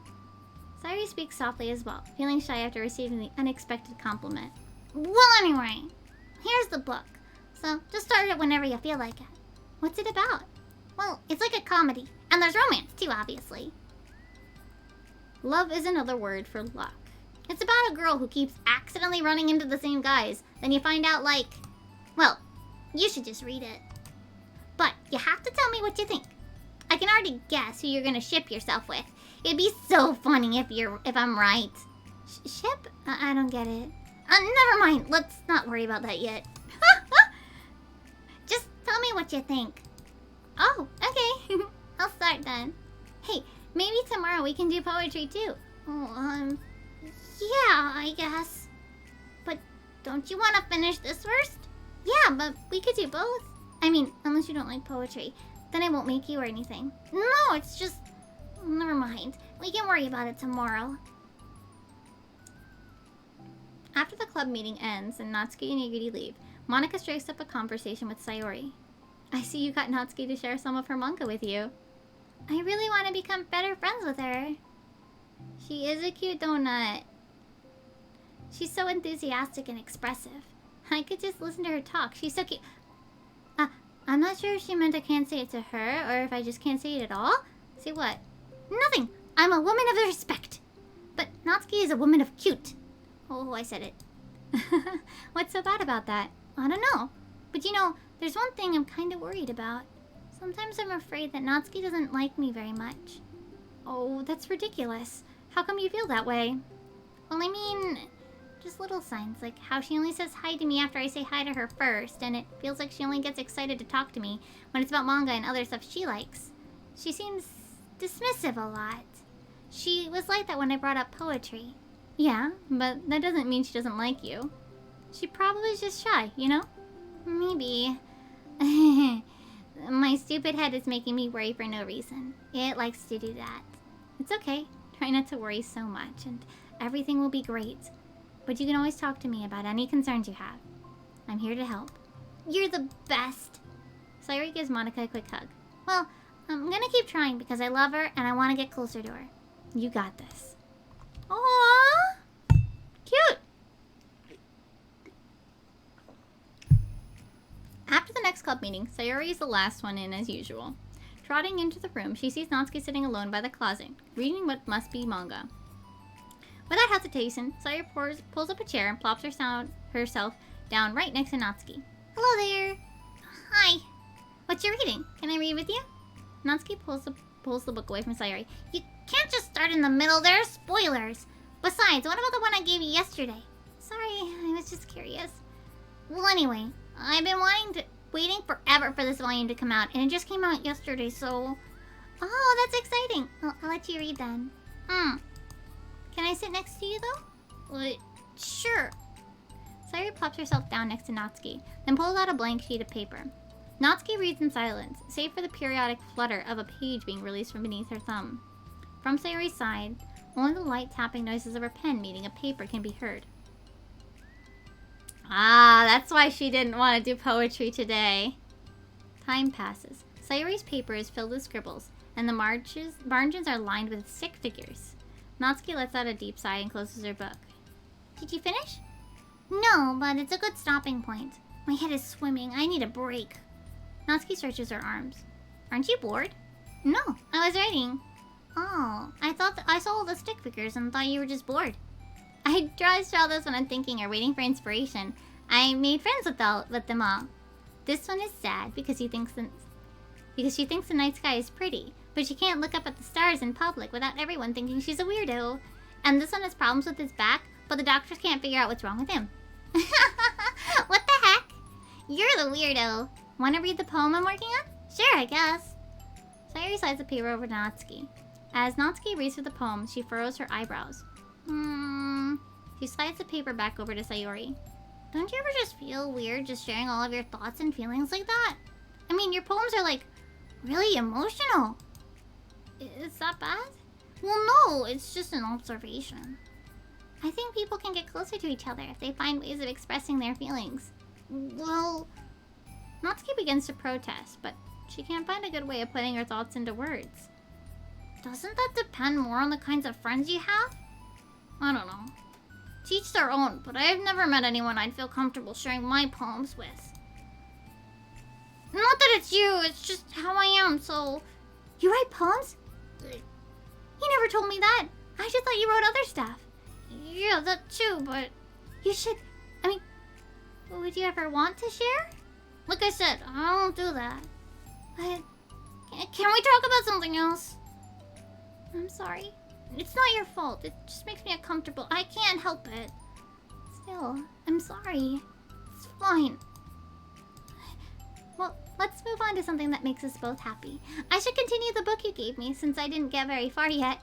Sure. Oh, Natsuki! Ah! Over the next few days, Sayori begins each club meeting by approaching Natsuki with an unwavering enthusiasm. It's Natsuki! Natsuki! Hi, Natsuki! At the end of the club meeting, Monica, who's been rather invested in Sayori's friendship mission, starts an innocuous conversation with Natsuki while she packs up. It's cool that you've been finding time to spend with Sayori. She was pretty excited for the chance to read manga with you. Yeah. I'm sure you've been enjoying the chance to share it too, right? Yeah, mostly. Natsuki glances over her shoulder, but doesn't reply further. What's on your mind? Nothing. I don't talk about people behind their backs. Oh. Natsuki falls silent, but she just fidgets instead of getting back to what she was doing, as though she wants to say more. It's okay to share your feelings. That's different from talking about someone behind their back. I guess. I just hate when people talk about me behind my back, so I'm better than to do it to others. Monica shares a bright smile. You're really considerate. Thanks, I guess, but it doesn't feel like it. You can trust me. Natsuki stands in silence for a moment, still fidgeting. I just feel smothered sometimes. I'm not used to someone being like all over me right after we meet. I mean, it's fun to hang out with her, but I just have no control over the pace. I just can't meet someone and instantly become best friends with them, like share everything about myself. That's not how it works. I just want to chill out sometimes. Oh, I didn't realize that was happening. It's fine. Why would you have? I know. I just feel bad about it. I know, Sayori, so I should have realized. Monica navigates through her tinge of guilt, which is surfaced mainly due to her being the one who previously encouraged Sayori's behavior. Despite not knowing the situation, Monica can't help but feel a little responsible. Do you want me to talk to her about it? No, I wouldn't like that. Well, I don't know. I could invite her to another club activity for you or something. No way. That would be so underhanded and mean. Sorry, I didn't think that went through. Besides, just because I complained about it doesn't mean I'm gonna ask for someone to solve my problems for me. True. I'm sorry. I guess I just instinctively want to try to help to solve problems, even if I haven't been invited to. It's fine. I would talk to Sayori about it, but it would just make things really weird between us. I feel like it would just make her constantly be afraid that she's bothering me. I don't know how to keep things natural. Well, I think if you do a good job expressing all your feelings, she will totally understand. Sayori really wants the best she can for other people. I think she would actually be happy that you want to improve your friendship with her. Maybe. This just feels so dumb. Talking to someone about how to be friends with them? It's just weird and not cool. It's the literature club. Then she mumbles a sightful laugh. It's not the cool club. Hey! Sorry, that just tickled me for some reason. Look, I know you're kind of in a tough spot, and it's hard for you to really express yourself. But you've really demonstrated to me that you're really great at self-reflection and critical thinking, even if it doesn't feel like it to you. I think that's the most important part of being able to navigate through these things. So, I believe you'll find the right thing to do. Well, Natsuki instinctively starts to reject the compliment, but she can't find any excuse to do so. Thanks. And I'm still glad I joined the club, even if it's weird sometimes. Monica smiles, but Natsuki turns her back and walks away before waiting for a reply. Aww, Tsun-tsun! Super Tsun-tsun!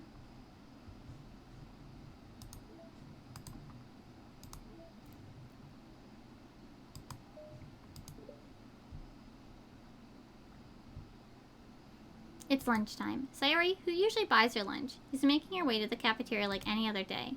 The clamor and bustle of the students is drowned by Sayori's impeccable skill of zoning out. However, her imagination is momentarily interrupted by the glimpse of a familiar, pink-haired girl. Hey, that's Natsuki. I never run into the other club members around the school. Natsuki! Sayori stands at her tiptoes and waves.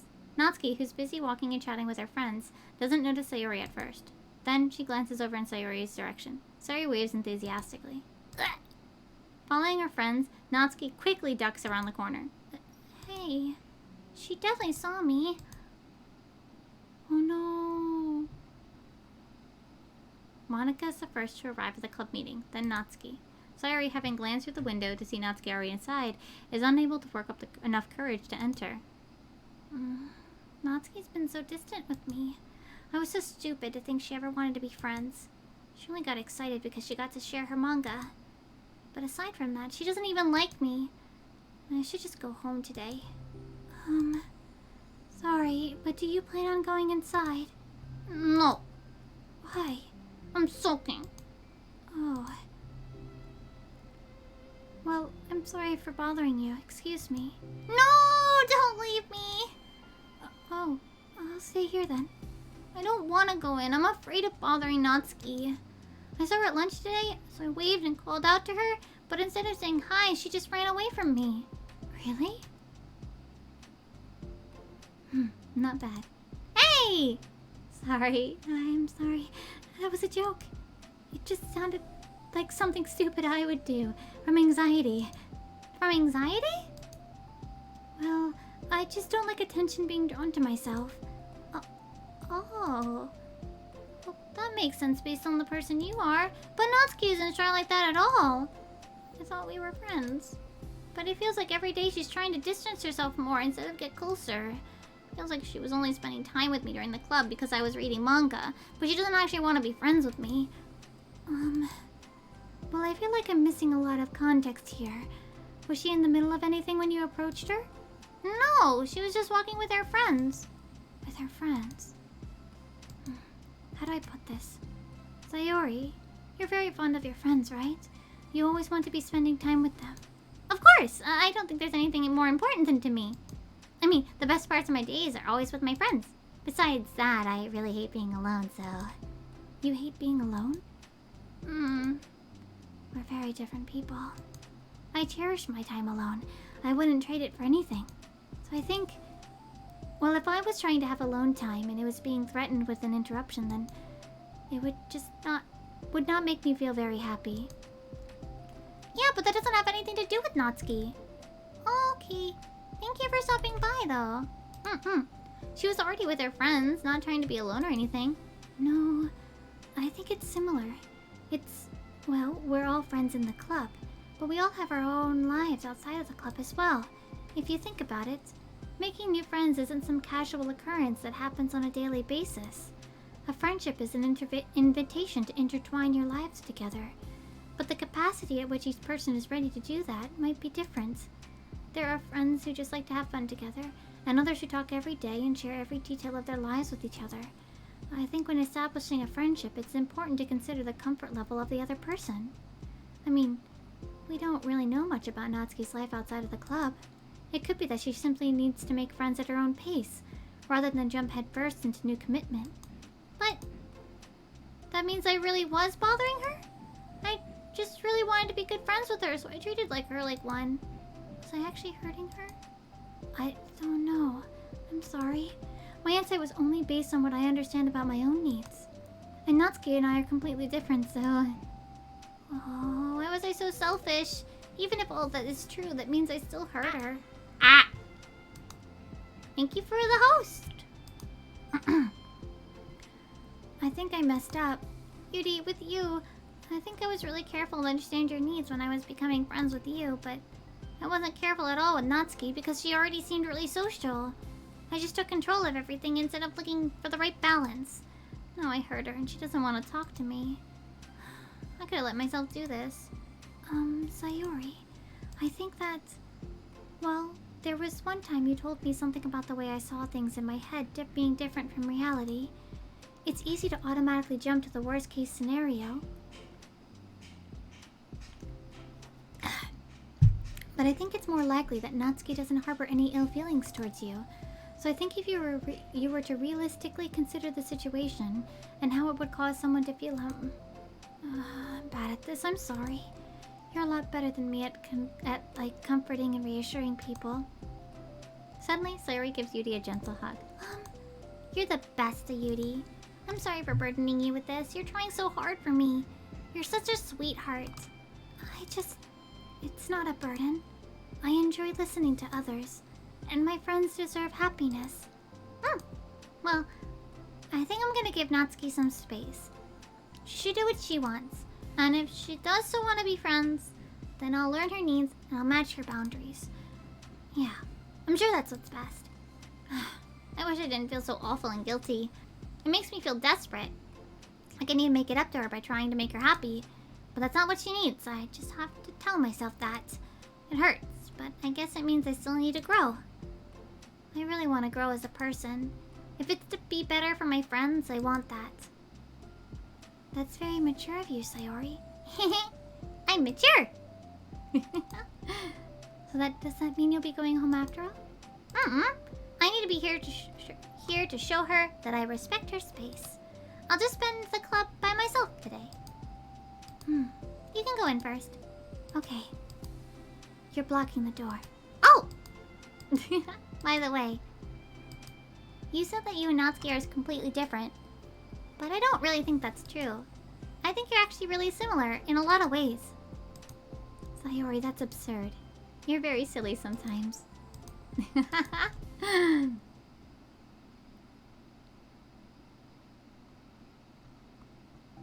The club room is quiet. When Sayori walks in, Natsuki glances in her direction. Sayori smiles and gives Natsuki a quick wave before sitting down across the room. Yuri's face is already buried in a book. Sayori decides it's best to continue the manga she was reading, so she pulls it out. However, it looks like Natsuki isn't reading today. She has a piece of paper in front of her and is tapping a pen against her desk, staring at it. Aww. Oh, are you writing today? Monica speaks in a quiet voice, unwilling to disturb the peace of the clubroom. She kneels down at Natsuki's desk. Hey! Natsuki pulls the sheet closer to her and covers it with her arms. Sorry, I didn't mean to peek. Whatever. I just wanted to see how everything was going. It's fine. I think she's mad at me. How come? I'm busy right now. Ask me later. She inches her hand away from the top margin, allowed Monica to see. It says, to Sayori. Understanding, Monica smiles. She places a hand on Natsuki's shoulder and whispers softly. I'm proud of you. Oh! Monica gives Natsuki's shoulder a quick squeeze before standing back up and pulling away. Oh, that's so cute. The end of the club meeting passes. Yudi's already departed. So has Monica, after checking on Sayori and Natsuki to ensure they wouldn't stay too late. Sayori was determined to finish her manga volume before heading out, since the end was approaching.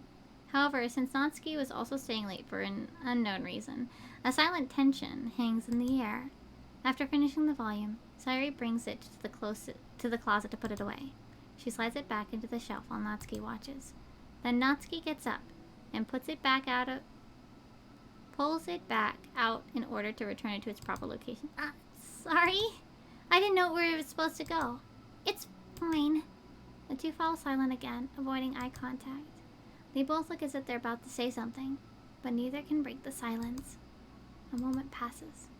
Well, I'll be on my way. See you tomorrow. Sayori turns away to hide her pained expression, then walks away from the closet.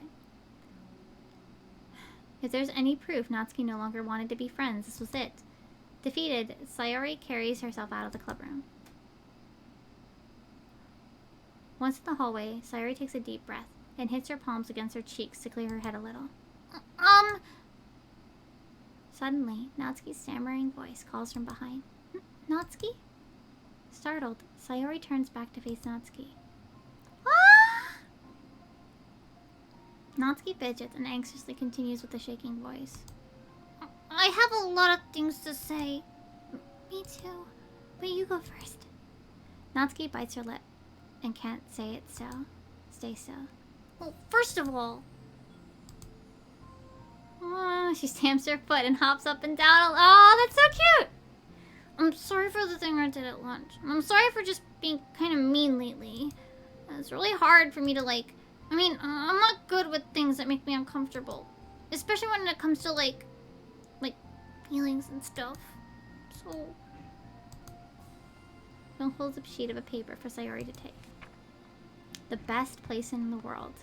I love my bedroom. It's full of bright colors and soft things. The sunlight shines in and makes everything sparkle. It's the best place in the world. It has all my treasures, all my books, my collections, my memories. All my dreams were born in this room. It's the best place in the world. It has all my secrets, all my failures, my fears, my feelings. Sometimes it feels so fragile that the door will break at the slightest touch. But it's still the best place in the world. But when someone knocks, I get scared. I brace my arms against the loose hinges. Please don't break. Please don't come in. I'm not ready. It's my place. My best place in the world. The knocking won't stop. I block the door with furniture. An eye peeks through the keyhole and I panic. I'm trapped in the best place in the world. I'm not ready to share my favorite place. I need to clean my secrets and make my bed to hide my nightmares. I need to touch them to put them away, to see them again. I have so much to do and I'm scared. I'm not ready. But it's still my favorite place. I still want to share it. However long it takes, if you wait patiently, I'll eventually open the door and I'll show you the best place in the world. Oh, that's... It's a poem. But I thought... Well, I sucked it up so that I could work things out with you. So I just be happy about it, please.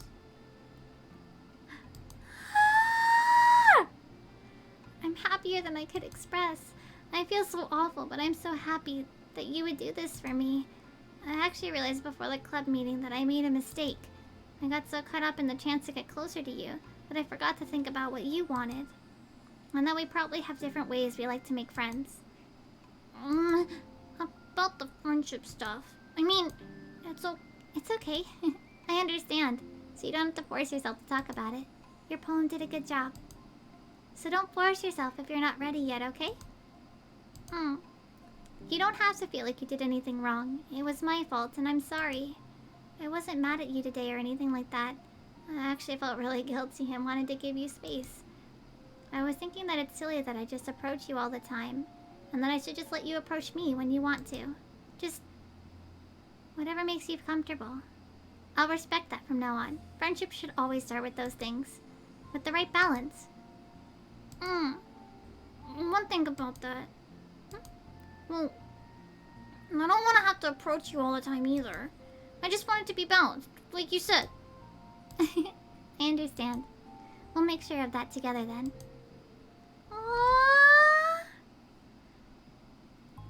Well, anyway. Now that the two of them have found common ground, Natsuki finds it easier to speak more freely again. I'm not gonna be like sharing my poems all the time now or anything like that, but guess it wouldn't hurt to do it once in a while. Only the best ones. So you better like them, because otherwise I might change my mind. I like anything you do, Natsuki. I was just saying, more importantly, I have to tell you about my new boyfriend. Ah! Oh, from the manga! Wait, I need to guess who it is. You definitely won't be able to guess. The two walk down the hallway together. Oh my god, we have so much to talk about. Darn, I should have told you to say the last 2 chapters so I could see your reaction to the big reveal. Aw, you wanted to enjoy it with me. That's so cute. Oh, shush. They're so cute. What a cute pair of beans. Oh, you look at this.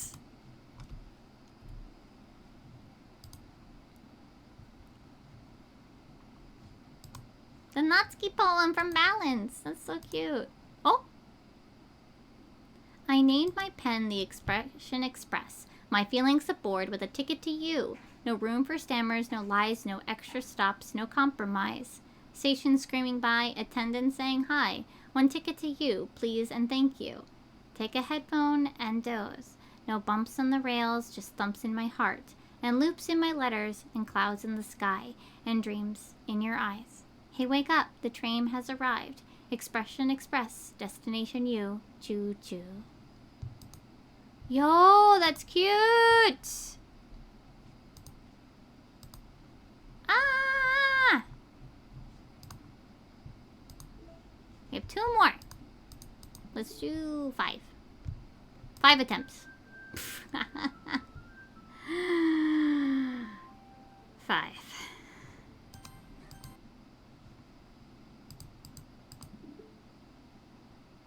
Four.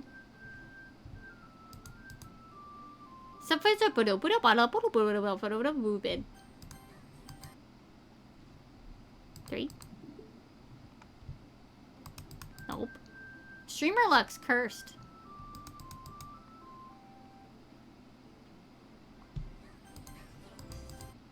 Toe.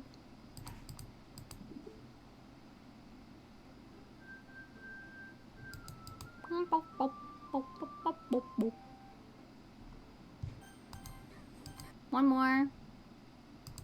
After this one. Still no. Okay. What is this chance? These chances suck.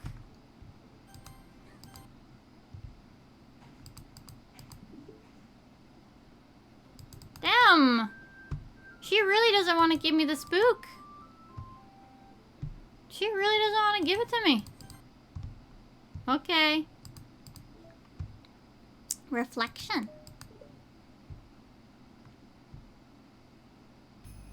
Am I bothering you? Huh? No. Okay, just checking. It's kind of hard to tell since you always look so into it when you're reading. It makes me scared to interrupt. Well, it's within my expectations to be interrupted when I read here. It's mainly when I'm by myself that I don't like it. That makes sense. I guess if you're here in the first place, then you're more ready to socialize, even if it takes a little bit of prodding. It's not so bad to be social if I let others do the work. So it can be healthy to put myself in a social environment every now and then. It's mostly difficult when I don't know anyone, or there are too many people, or everyone is being too silly for me to keep up with. Yuri glances across the room at Sayori Natsuki. Sayori has her head cocked and her mouth open, trying to catch pieces of a cookie that Natsuki is lobbing into the air, but the keep is being got. Maybe I should say something. No need. They just ran out of cookie. What a waste. They've become really good friends, haven't they? I'm happy. Sayori seems particularly good at making that happen. But the two of them are both on the energetic side, so I suppose it works out as well. Yeah, come to think of it. I haven't made any chances to talk one-on... You and I haven't had many chances to talk one-on-one, have we? Though, it may be partially my fault, since I'm supposed to be the one engaging club members. Not at all. I've probably formed a habit of drawing minimal attention to myself. The responsibility is equally on me. At least to display some openness to engage. Well, what about the times during, like, lunch? Do you meet up with friends? I just read. Oh. But I like it that way. Feels nice to be carried off again after a morning of classes. Do you always read fantasy? Oh, not always. I suppose it's only read recently, but only because I'm in the middle of this series. There are still 2 more books after this one. I guess those long books suits you well, since you spend so much time reading. Well, fantasy may be my favorite, but after that, I'm more or less indiscriminate to genres. I'll read anything with depth and maturity. Oh yeah? Even like romance? Oh, well, there are a lot of books that have elements of romance in them. Oh, come on, Yuri. You know what I mean. Monica lowers her voice. It's a guilty pleasure of mine, so I won't tell anyone if you do. Maybe more when I was in middle school. I mean, I was really lonely and people were mean to me a lot, so I just kind of felt like, please don't make me think about the past. Sorry, I just got super curious. You know, we should totally pick out a romance novel to read. That would be so much fun. Absolutely not. Really? Even if it was just between us? Try asking someone who has no shame, like Natsuki. Ouch! Sorry, I swear I didn't mean that. Well, I guess it was partially my fault for pressing you. I'm like that for things in my past too. You know, things I feel too embarrassed to re-experience.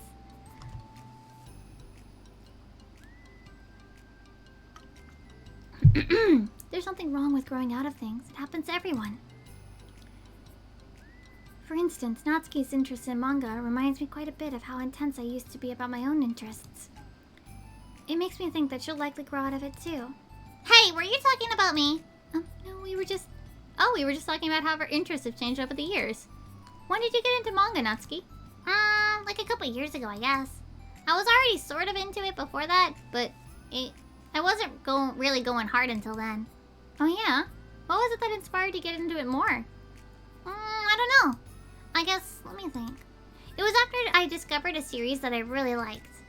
Yeah, I was really fed up with a lot of things, and I got super duper into this one series that I related to. I guess I had an edgy phase, or I just hated everyone around me. I wanted to be by myself.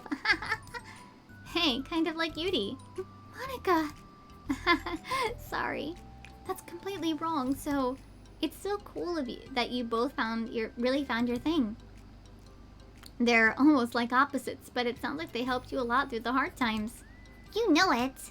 Wow, what the heck? Is that book even bigger than the last one you were reading? It's technically slightly longer, but not by very much. How high do you think it would go if you stacked up the whole series? Natsuki estimates by holding her hand high above her head, sizing up an imaginary stack. I should get one of those manga that's like 50 volumes long so I could say I've read more than you. Not that I have the money for that. Please, that would hardly count when your books only have a few words per page.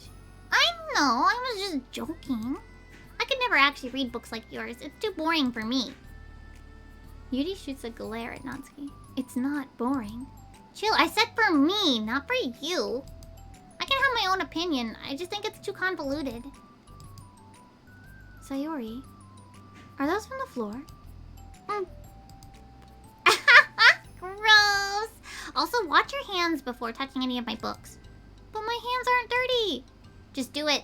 The oils are there, even if you can't see them. Fine. Sayori trots out the door and Natsuki follows. Oh my god, they're a bunch of goofs. I love them. Yuri, you look a little upset. What kind of nerve does she have calling my hobby boring? Well, she did correct herself. Hardly. She was so condescending. I don't mind if she thinks it's not for her. I already understand it's not for everyone. But she knows how much these mean to me. So how about just leaving me alone instead of needlessly telling me that you hate it, or the things you hate about it? I'm sorry, Yuri. You may be right. That won't be the last time people have strong feelings about what they like and don't like. Especially in a literature club. So I should figure out how to mediate situations to keep them positive and constructive. For the record, I've always been impressed by your level of creativity in your books. By the level of creativity in your books. And also by your ability to get through them so quickly. Thank you. Okay, well this is something I'll have to think about and revisit. I'm sure I can help Natsuki find some common ground with you. Common ground isn't necessary. I just wish to be respected. That then. Either way, I'll do my best. I'm skeptical when it comes to Natsuki. I trust you, Monica, but I'm skeptical. Huma huma. Okay, everyone. Oh, this is a new piece too. We have a special club meeting today. As you know, the Literature Club is a place where we get to share things that we are really passionate about. But that also means we need to be mindful how we respond to each other's feelings. I think we have a chance to turn our differences into positive energy for each other. Aren't you being a little dramatic about this? This is important to me. Sorry, I just feel like I'm being accused or something. No, I'm not accusing anyone of everything. I'm sorry if I came off that way. But our conversation yesterday made me reflect on the power of language, and I thought it would be a good topic for the Literature Club, don't you think? I'm sure we're going to have differences in opinion a lot, so I need to make sure we're prepared to keep a positive atmosphere in the club. If you say so. Sure. The cool thing about language is that it gives us a lot of different ways to express the same idea, or emotion. We have a lot of control over how we want the other person to feel when receiving our thoughts. This goes for poetry, narratives, casual conversation, basically anything. For example, Sayori, what's your favorite food? I have them organized by category. Should I start with snacks, or do you mean like full meals? Should I include breakfast? Oh, jeez. Okay, how about your favorite fruit? That's easy. Cherries. Really? I always thought cherries tasted nasty. What? Cherries are delicious. Whoa, that's a pretty strong reaction. Oh, I just don't understand how somebody could think cherries are nasty. How does it make you feel? I don't know. Sad? Defensive, maybe? Yeah, I got defensive. See? The reason you had such a strong reaction wasn't just because I don't like cherries. It's because you felt like your opinion was under attack. But that's weird, right? Something like taste is completely subjective. But when I say something like, I think cherries taste nasty, I'm using objective language. I'm challenging Sayori's reality that cherries are delicious with my own, which is that cherries are nasty. Wait, hold on. How is that objective when you just said it was only your own opinion? It has to do with the way our brains interpret the words. You're talking about the reality of cherries, not your feelings about them. Like Sayori, let's rewind for a second and pretend I didn't tell you that I think cherries are nasty. Good. So, what if instead I said like, I've tried cherries and they're not for me. Not the kind of flavor I enjoy. Well, that's fine. As long as you don't call them nasty. Nasty is a nasty word. Okay, so cherries was a kind of weird example, but I think that gets the point across. This time around, instead of talking about cherries, I just talked about my feelings, and Sayori didn't get defensive. So instead of clashing with each other, it's like we received an invitation to talk about our differences. Yuri, you don't need to take notes. I'm not going to quiz you or something. I know that. I was just... Sorry, I didn't mean to call you out. You can do whatever you'd like.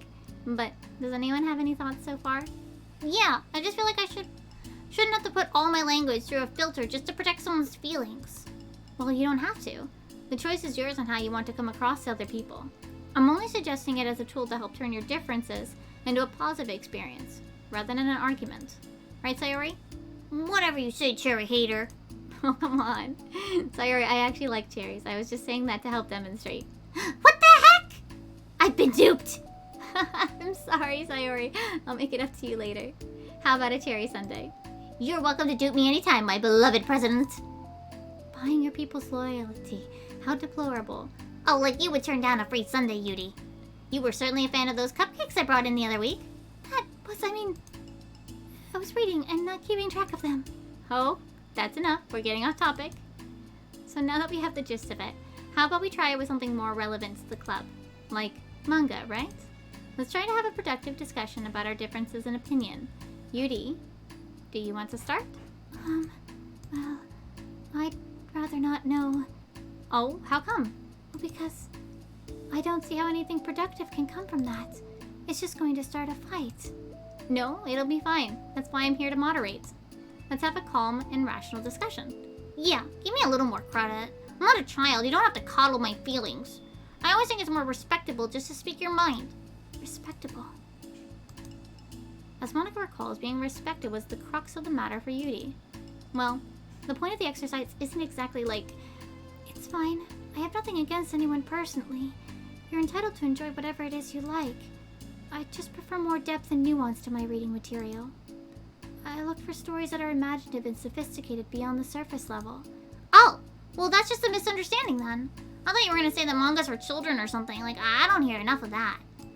But there's plenty of deep manga. I'm not clueless about manga. I've read my own fair share when I was younger. What? Are you serious? How come you never told me? Because I'm past that point of my life and I'd prefer not to revisit it. I prefer more mature things now. Excuse me? Okay, hold on. Can I jump in here? Let's try to keep things more subjective.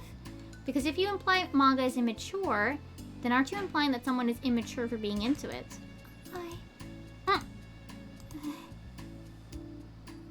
Well, maybe it's immature to judge people for having different tastes than you. Natsuki? Nobody's immature.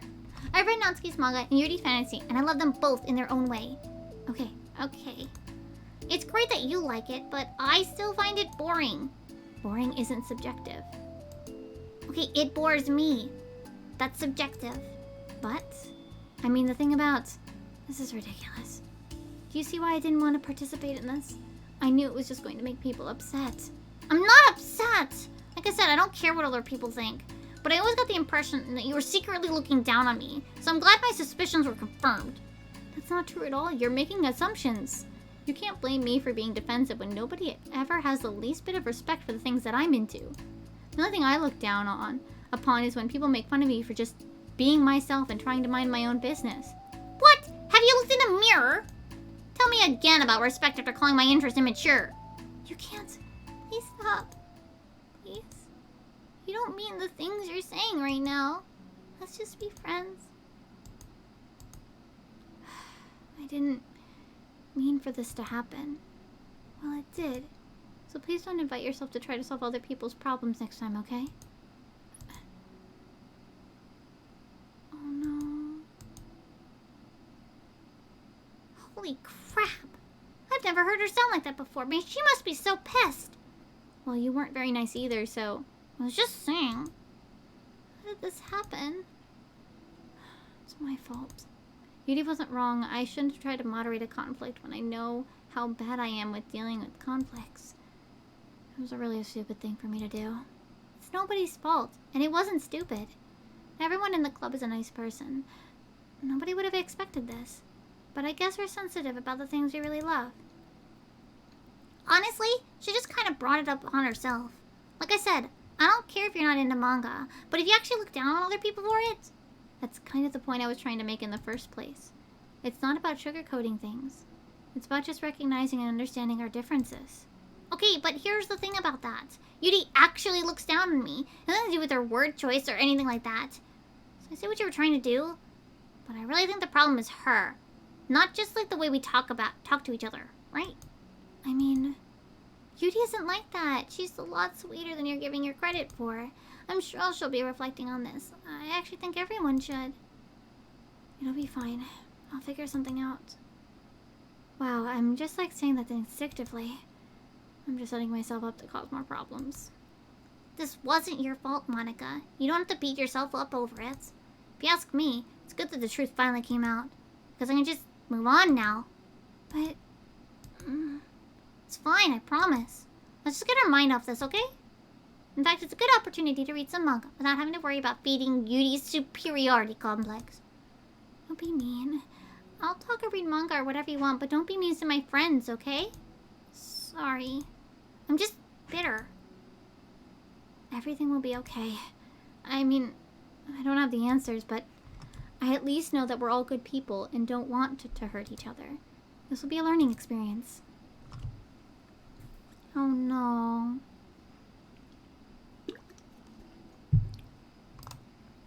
This was bound to happen eventually. Natsuki and Yuri have always been engaged with each other the least out of everyone.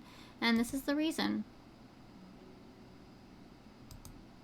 Will the club really have to come to terms with the fact that some members will be incompatible with each other? Monica desperately doesn't want to admit that. And she knows Sayori doesn't either. But for once, a solution doesn't seem to be in sight. Oh no. Oh. Has anyone evaluated the side effects that might be caused by sharing some of a memory pool between multiple VNs rather than allocating them separately? I'm looking at some of the files that VM1 is generating, and I'm finding some information that definitely shouldn't be there. I haven't seen any evidence that this is actually affecting the inside of the VM itself, so I don't think it's a priority, but I definitely think it's worth noting. My best guess is that memory being freed from VM2 isn't getting zeroed out, which technically gives VM1 access to it. All the info I have will go into the issue tracker, but I wanted to check if anyone else already noticed something along these lines. Eh? 外わからない。外わからない。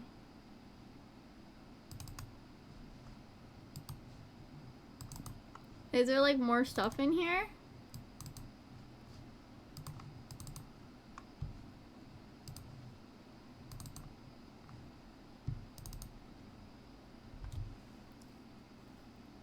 Access keys found so far.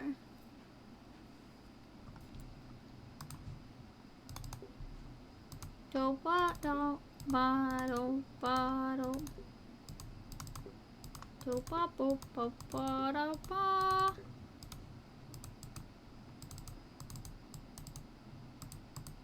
I know 404 was one, but it doesn't open unless it's at a certain time. Happy thoughts. Interesting. Okay, reflection. Part 2. A new day arrives. Sayori arrives at the club room earlier than usual. That is, not late. As she enters, it appears to be empty still. So she sits down at a desk and pulls out a sheet of paper, primed to jot down her thoughts. Sayori has made a habit of scribbling her thoughts and feelings onto paper whenever possible, as it tends to serve her as her best inspiration for poetry. My heart feels vacant because the ship has sailed away. Yo! Yeah! Natsuki! Sorry, didn't mean to scare you. But it would have been a lot more awkward if I didn't say anything. I doubt you want me listening in on your poetry thing. Yeah. Thanks for realizing that. Should I let you finish up then? Oh, no, it wasn't. I mean, I just do it whenever it's convenient. You're not interrupting. Where's Monica, by the way? Oh, she's out in the hallway. Huh? Why? Well, just in case she runs into Yuri. Sometimes Yuri is too nervous to come into the club room by herself, so... Oh, jeez. Does really have to let things bother her for that long? She can't control her feelings. For some people, it's really hard to cope when you get a bad thought in your head. Maybe you can distract yourself for a little while, but as soon as it's just you and your thoughts again, it comes back. I just want to have a normal club meeting. It's a lot easier to pretend like it never happened if we all just ignore it and move on. I don't want to be bothered by this. It's so stupid. Her opinion of me doesn't matter anyway.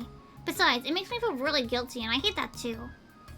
It's okay to have feelings. It doesn't make you weak. Let's figure this out together. Fine. Only because you're good at this stuff. Let's try to come up with a happy scene. Maybe that will help us understand where your bad feelings are coming from. Well, I was happy the way things were before we had to have that conversation yesterday. What part of the conversation made you upset?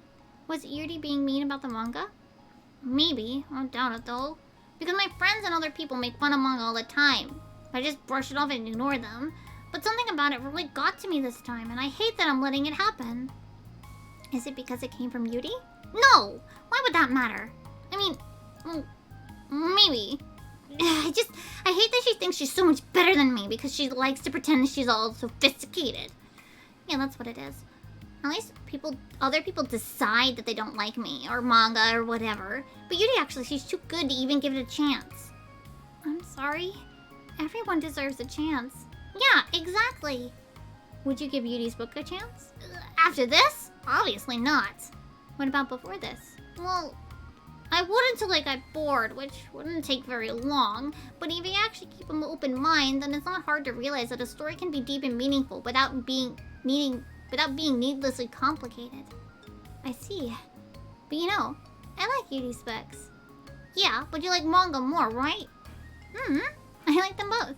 I like them in different ways, but I like them both. I mean, the manga, it's really honest and fun, and it's easy to just let go with.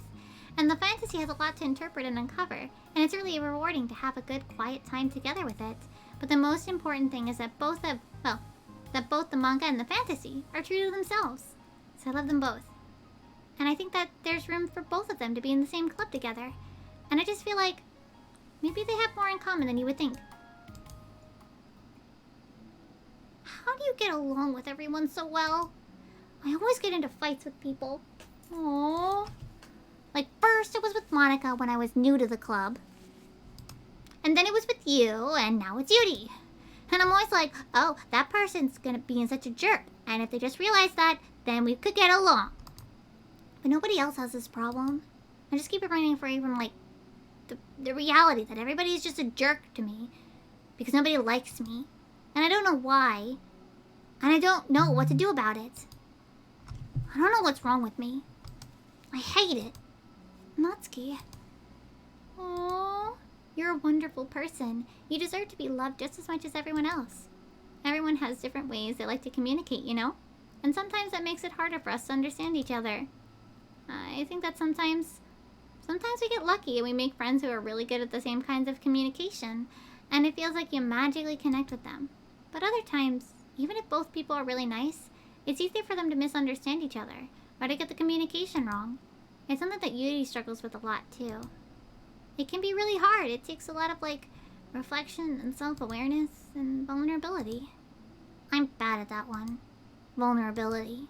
I always have to be the strongest. What do you mean? Tell me about that part of you. Well, it sounds stupid, but I'm really used to people being mean to me. Like my friends and I guess my dad, or like when I don't get my good grades. Or even stupid things like if my room isn't clean. So what am I gonna do? Cry about it? If I let myself get upset, then it's just letting them win. I'm better than that.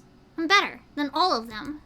So things have always have to be everyone else's fault. It feels like if something goes wrong, then there's even a tiny hint that it might be my fault, then I just get really angry and I find ways to blame everyone else instead. Do you see yourself as better than Yuri? If I said that, I would just sound really full of myself. No. Our thoughts and feelings are two different things. Even if we don't like our feelings, we have to understand them if we want to learn more about themselves. That's part of vulnerability, you know? Accepting that we have feelings that we don't like. I hate that. My feelings make me a bad person. Because my feelings just want to tell me that I'm so much better than her. That she's judgmental know-it-all who's stuck in her edgy phase, that I'm just way above that garbage. But I'm terrible for feeling that way. You're not terrible. You're not your feelings. But you are not your feelings. Say that to yourself out loud. Fine. I am not my feelings. The way I like to picture it is that those feelings are like your roommates. You live in the same house and you gotta see each other every day. And even if you can ignore each other most of the time, you're gonna run into each other every now and then and it's gonna make you feel like poop. So the other option is to get to know each other. You can communicate and learn from each other and maybe even help each other change for the better. Does that help you understand?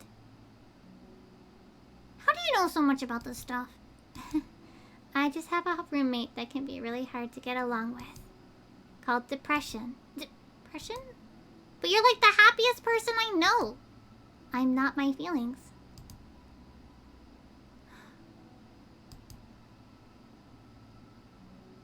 I want to be a good person like you. You little sweetheart. We're all good people. You and Yudi and Monica.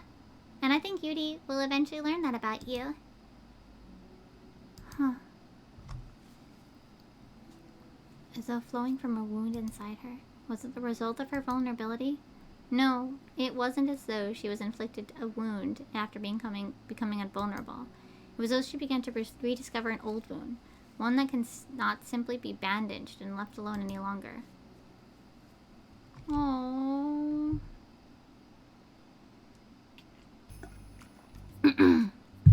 Yuri, what are you doing all the way over here? I was looking for you.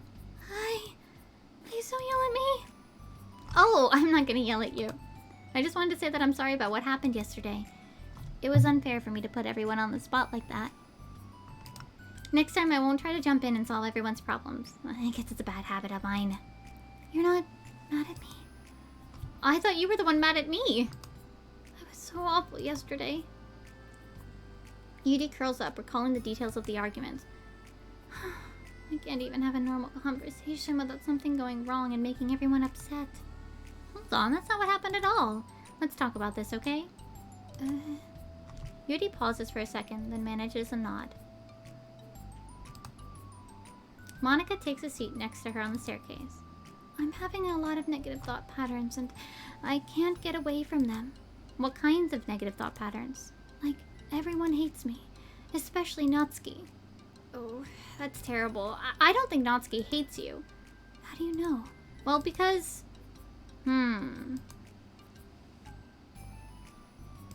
I think Natsuki is just naturally defensive. I think she acts mean when she feels the need to protect herself. But you know, she's not really a bad person. In fact, I think she can be really thoughtful and considerate. She just... Well, I guess the way it works is that she wants to receive some degree of kindness first, before she feels comfortable returning it. Oh. But that means the burden is on me. And I don't know how to say things that make people like me. Every time I open my mouth, I just... It's okay, Yuri. You don't have to beat yourself up. I think anyone would like you if they had the chance to get to know you. Well, unfortunately, the opposite is true. That's why I'm not talkative anymore in the first place. Because everyone used to think I was weird and talk about me behind my back. That's just what happens when I draw attention to myself.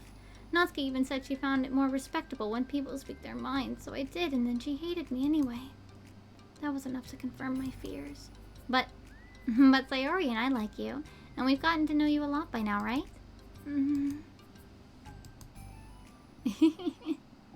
Hey, what do you think of Natsuki? I don't think about her. That's not what I meant, really. I just... I was wondering if you had an opinion about her. I do. What is it? Natsuki seems to bring out the worst in me, and I feel really ashamed of it. I like to think of myself as a fairly sophisticated person, so for someone to just treat me like I'm inferior despite my tastes, that's just the worst kind of insult coming from someone like her. And it makes me think of bad things about her. But everyone else seems to like her, so the only explanation that it's me who's doing something wrong again. And my feelings about her are wrong. Am I wrong to get upset over something so childish and inconsequential? No, Yuri. Feelings are never wrong. Well, they're not right. That's the thing. Feelings are never right or wrong, you know? They're just a state of being that we don't always have control over. But that doesn't mean they have to control us. I feel like there's something I've learned around when I first started the club. We can hate ourselves for feeling a certain way about things. Or we can, you know, just acknowledge that they exist and try to understand them better. I could never be mad at you for just feeling a certain way. It's about how you handle them. And I think working through your feelings is a great opportunity for teamwork. Yuri wears a dejected expression. You make it sound so easy. You're so mature and so good with people. I feel like I'm such a child in comparison. Oh, Yuri, I'm far from perfect. But these are learned skills. They didn't come naturally to me either. It's really hard to, like, reflect on yourself and separate your feelings from your thoughts. I just want to be a good person. Well, I think it takes a good person to get this far. That's not good enough. I want to be able to communicate it to her. Communicate what? How I feel. How it makes me feel frustrated and upset that she's so negative and dismissive of the things that mean so much to me. And how it reminds me of me. Because I know what it's like to feel misunderstood and angry at everyone. I know that telling yourself you're better than everyone else is just a defense mechanism. We're just people. We're fragile and unstable. But I'm just tired of that getting in the way. I can't stand it when the peace is disturbed like this.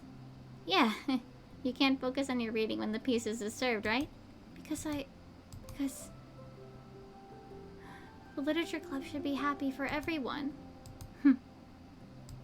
I feel like Sayori might be rubbing off on me, because I really want to hug you right now. Sorry. I didn't mean to make you uncomfortable. No, I mean, well, if you wanted to, then I wouldn't mind, so... Monica pulls Yuri into a short embrace. You're so gentle, and I love when you communicate your feelings. I feel lucky just to get to see that side of you, and I'm sure Natsuki will too. I'm going to write her a letter. Oh, a letter! What a great idea! Just because I'm not good at talking, especially under pressure. I always let my feelings get the best of me, and I forget to say all the important things, and I say the things I don't mean. Well, I think a letter would be wonderful. Such a nice way to communicate. People don't naturally gravitate towards me like they do for you and Sayori. My personality just isn't suited for that, and I wouldn't want it to be. But something I've learned is that friendships don't always just magically appear out of thin air. For instance, I never would have seen myself making friends with someone like Sayori.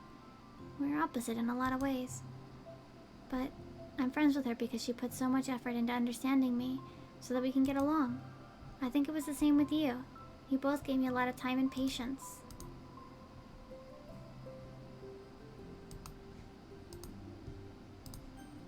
Later. Natsuki? I always thought that if I wanted to make more friends, I had to be somebody that I'm not. That there's a type of person or magical formula I have to follow in order to make someone like me. And that's just like me to think that. I'm always so occupied with myself that I fail to understand other people.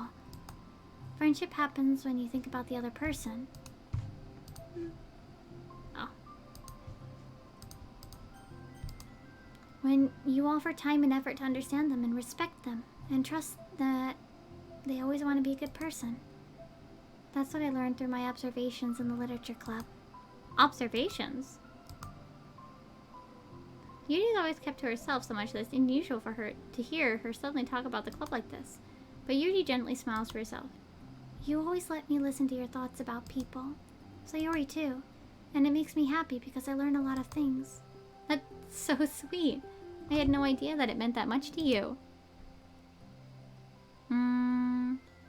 That's so cute! It's true. Sayori and Monica are naturally more comfortable with other people and can easily work through situations in conflict. But that doesn't make them better people. Everyone has strengths and weaknesses and the capacity to improve. And the first step towards improving oneself is reflection and self-awareness. It's something that Yuri never gave herself enough credit for. But that Monica can recognize as an incredible trait. And with that, her confidence in the club is restored. CG? CG? No? Not yet? Ah, damn.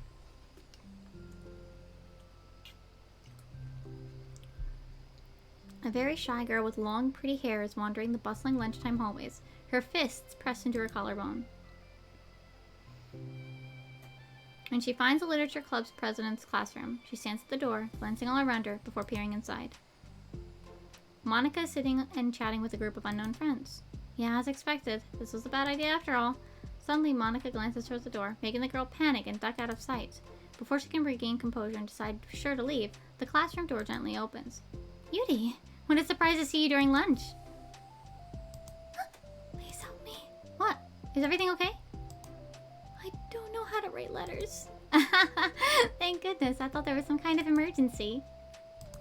Do you want some help? We can find an empty classroom or something. Is that okay? I feel bad for taking you away from your friends. It's totally fine, I promise. We weren't really doing anything. One sec. Says something like, I gotta go to her friends, then grabs a pen off her desk before returning to Yuri. Okay, let's find somewhere quiet. Aww. How are you today? Huh? Me? Well, yes. Oh gosh, sorry, I was just caught off guard. I'm doing well today, just tired. I never seem to get enough sleep during the week. How come? Oh, I don't know. I think I'm just easily distracted. I get really sucked into things and start neglecting the time. Me too. I do that too. Hey, this classroom is empty. Let's go in here. Yuri's moment of relaxation ends. She watches Monica pull 2 chairs up to the same desk. then obeys as Monica beckons her to take a seat. She stares down at the empty desk. You nervous? I don't want to do this. We don't have to. We can come up with something else.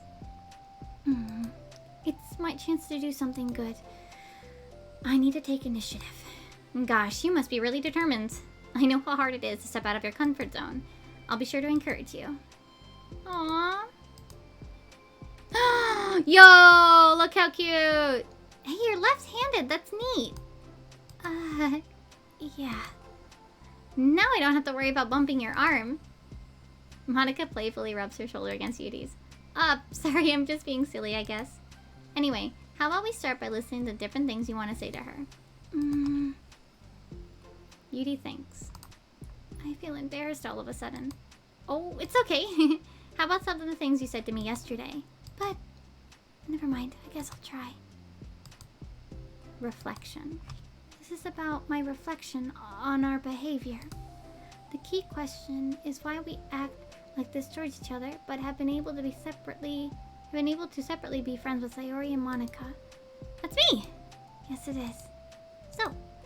So, I've been able to befriend the two of you because you've taken the time to understand my needs and respect my interest. The same goes for Natsuki, too. We started off as pretty hostile towards each other because I was so worried about getting what I wanted, but she just wanted to be respected more than anything else. Once I stopped making it all about me, she was able to do the same. I want to do that too. So what kinds of things do you want to do for her? I want to do the same things for her that I like to receive. I like it when people respond positively to things I talk about and not just brush me off. I like it when my feelings are taken seriously. And I like when you and Sayori trust that I want to be a good person, even when I'm not doing a good job at it. Aww. Let's write those things down. Okay. Yudi writes some things down. I think the most important thing to remember here is that Natsuki is feeling vulnerable, so make sure that the letter puts her first. It's hard when you're feeling hurt, but it never helps just to tell someone all the things that they're doing wrong. I think first you have to make sure that they know you're ready to respect them and listen to them, and admit the things that you feel you could do better. Then, finally, you ask what you would like in return. How does that sound for structure? It could be 3 paragraphs, one for each of those points. I like that. My thoughts were so disorganized. I had no idea how to come up with any kind of structure. You're so amazing at these things. Oh, stop. You've done so much more than I have, you know?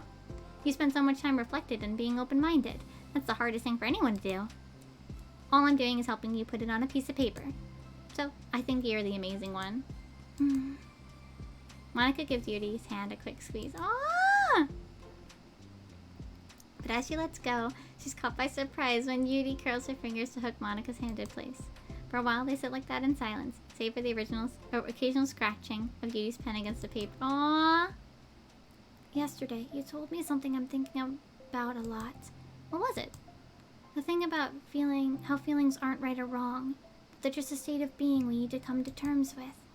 It made me think about how a person's behavior isn't just how they decide to be. It's also made up of their past experience and insecurities. I think that helps me see other people as actual people, rather as insignificant side characters who are out to get me somehow. Is that how you felt about Natsuki? But in reality, everyone is always trying their best, and everyone wants to be happy. I have to be able to read it to help out, you know. It's okay. My thoughts are a lot more organized now after being able to talk to you about it. Now that I'm actually putting it on paper, I realize I'd prefer others not to read it. I'm kind of glad to hear that, actually. I somehow keep finding ways to butt into this whole thing. I've done enough damage. But it's also so wonderful talking about this. I mean, I always thought you were really smart, but... I will always be terrible at these things. People are just so incomprehensible to me. I never get the hang of being one. But listening to you so much has really helped me make a sense of some things. So just don't call it damage, please. I can't believe I came to this club looking for fantasy geeks, and all I got was real friends who value me. Is that a joke? Of course it is. I still can't tell with you. Sorry. No, I love it. Please never change. As you wish. Oh! They're so cute. We're almost out of time. Will you be able to finish? Before the end of the day, probably. But I don't want to come to the club the same day that Natsuki reads it. I'm too shy. I can give it to her instead if you'd like. As long as you promise not to read it. Of course, I promise. Thank you.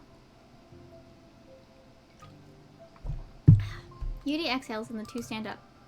I'll message you when it's ready. Good luck. I'm here if you need me. Ba-dum, ba-da-dum. Cute! Cute!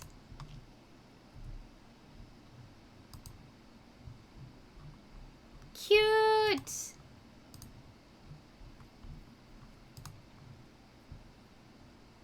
Aw, look how cute. They're so cute. Well, now we're on the last one. Self-love. I think there's one more after you read all of them. I think I need a little bit of a break though. I'm gonna try 5 more. 1. Will I ever get the ghost menu? 2. I'm starting to think the answer's no.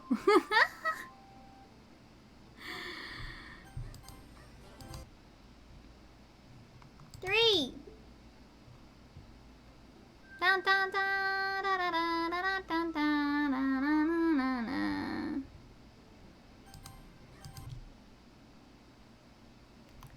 4.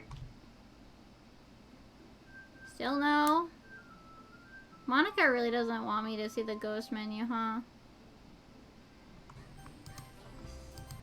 5. Damn it.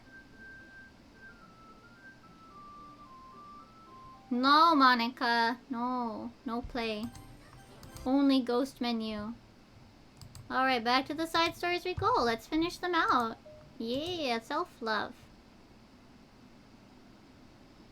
It's only been 1 day since Yuri's letter was delivered to Natsuki, with Monika's help. Because Yuri chose not to attend the club meeting that day, she and Natsuki haven't faced each other since. Although it's only lunchtime, Yuri finds herself anxiously counting the hours until she would need to face the outcome of her efforts, whether good or bad. And because passing by as students was making her feel even more anxious, Yuri picked out the most secluded spot she could to spend her lunch. Because the staircase is under maintenance, no student would have any reason for coming here. It's such a relaxing feeling to have a moment of solitude in the middle of a frantic school day. What are you doing here? I just... Well, what are you doing here? I just came to get a drink from the vending machine. The other one is out of the drink I like.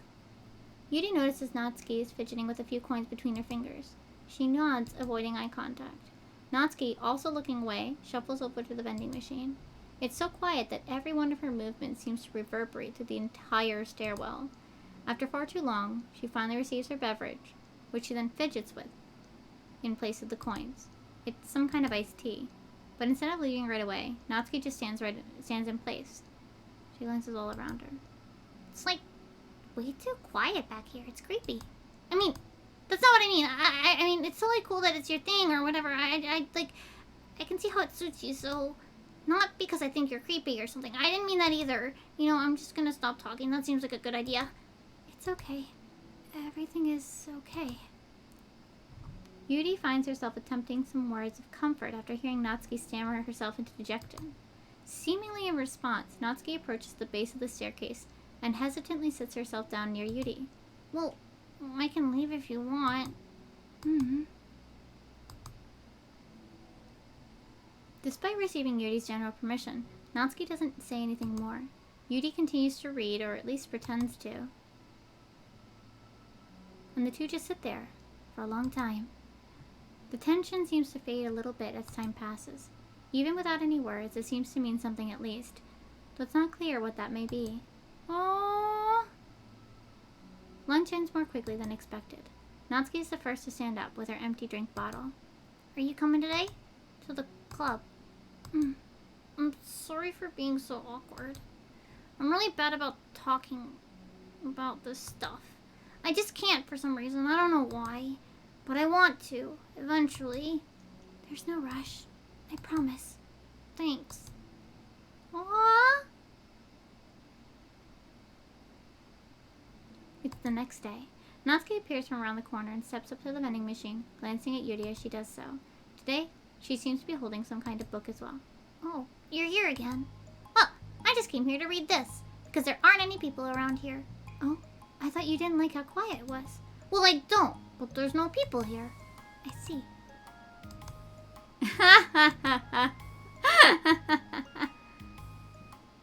Aww. She continues to detour around it. But it's okay that I'm here? Yeah, I don't care. I mostly just don't feel like dealing with the crap I get from my friends about it. Especially since, like, they all just assumed I stopped reading manga after I joined the literature club. Not like I'm trying to hide that from them exactly. I just don't want them to come up again now, after I've waited so long for this new volume to come out. Literally months at this point. You don't have other friends who are into manga? Not unless online friends count. And Sayori, but that's different, because she's not exactly into it. She just likes it, you know what I mean? Mm-hmm. Honestly, you're lucky that the books you're into at least look like books. So you don't have to feel like everyone is constantly judging you by what you're reading. That would be so awful. Especially since I already hate attention so much. Well, it's a good thing I have thick skin then. By the way, I would totally recommend finding some friends online if you haven't already. If you're like me and have no one to share your hobbies with. Oh, I have online friends. Since middle school, actually. I was especially desperate back then. It's somewhat embarrassing to reminisce about those days. Sometimes I feel like the me from a few years ago would have benefited from a good smack across the face. Oh, whatever. We were all just stupid kids back then anyway. Some of the fanfics I wrote, oh, thank God I used a pseudonym. But I liked it at the time, and I got a lot more fulfillment out of it. And plus, I can look back with it and say confidence that I've become a better person since then. So, I don't think I would change anything. I wonder if a few years from now, we'll think the same thing about our current selves. Probably. That doesn't make you uncomfortable? No, of course not. I don't care what other people think of me. Especially someone who doesn't even exist yet. Alright, here.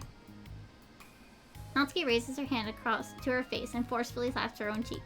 That's me from the future coming to terms with me right now. Also, ow, I didn't mean to hit it that hard. Looks like before lifting her arm and doing the same thing to herself, loudly smacking herself on the cheek. Oh, that's what I'm talking about. I didn't know you had it in you. I don't even know why I did that. Maybe I just thought it would be funny. Sorry, I keep distracting you.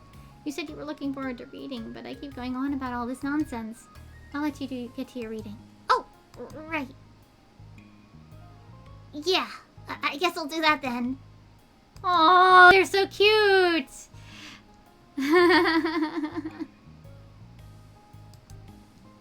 Aw, Nudie feels bad. What a couple of dorks. You're back. Yeah, I'm here to lay low again.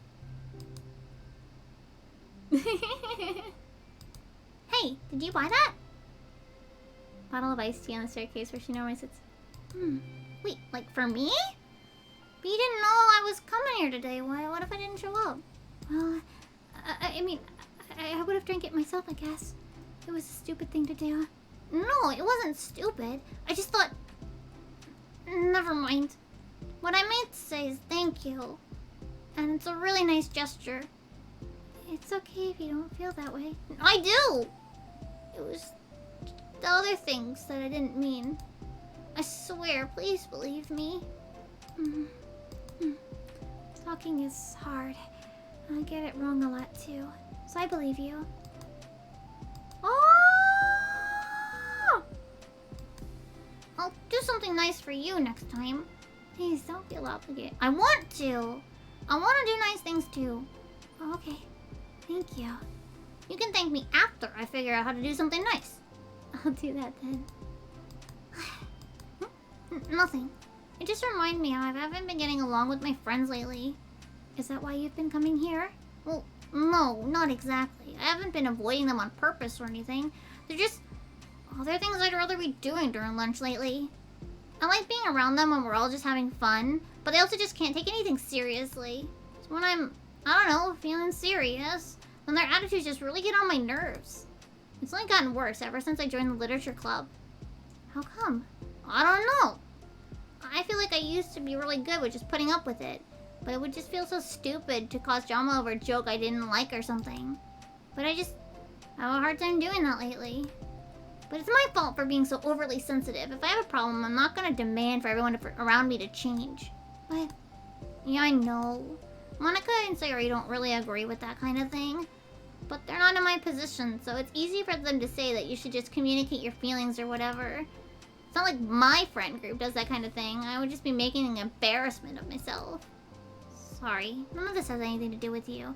I don't know why I'm talking about it. It's okay. I like listening. What? Listening to other people's problems? Yes. That's weird. Sorry. I just like learning about people. Do you think it's weird? No, that's not weird. I probably just misunderstood, so... I don't know. Does that mean I should keep going? If you'd like. Okay. Well, I don't know what to talk about now. What are some things you like about your friends? A lot of things. I mean, they're really fun to hang out with, like after school and then on the weekends. And they really like my baking. And it's fun to complain about school together. They make me laugh a lot, and we have a lot of good memories and inside jokes. Oh, I'm bad at a lot of those things. So? Are those things that are important to you? Well, kind of, but they're not things I need to get out of everybody. Everyone in the club is really different from that. But I'm still friends with them too. Well, Sayori really likes your baking. And she makes you laugh. And she complains a lot. That doesn't mean she's anything like my other friends. Well, unlike them, she's a nice person who cares about your feelings. Excuse me? How about you don't talk that way about my friends that you don't know anything about? No, wait. I'm sorry, I didn't mean it. I didn't want to say something bad. Please don't leave. It's fine. As long as you understand that you can't just judge people like that.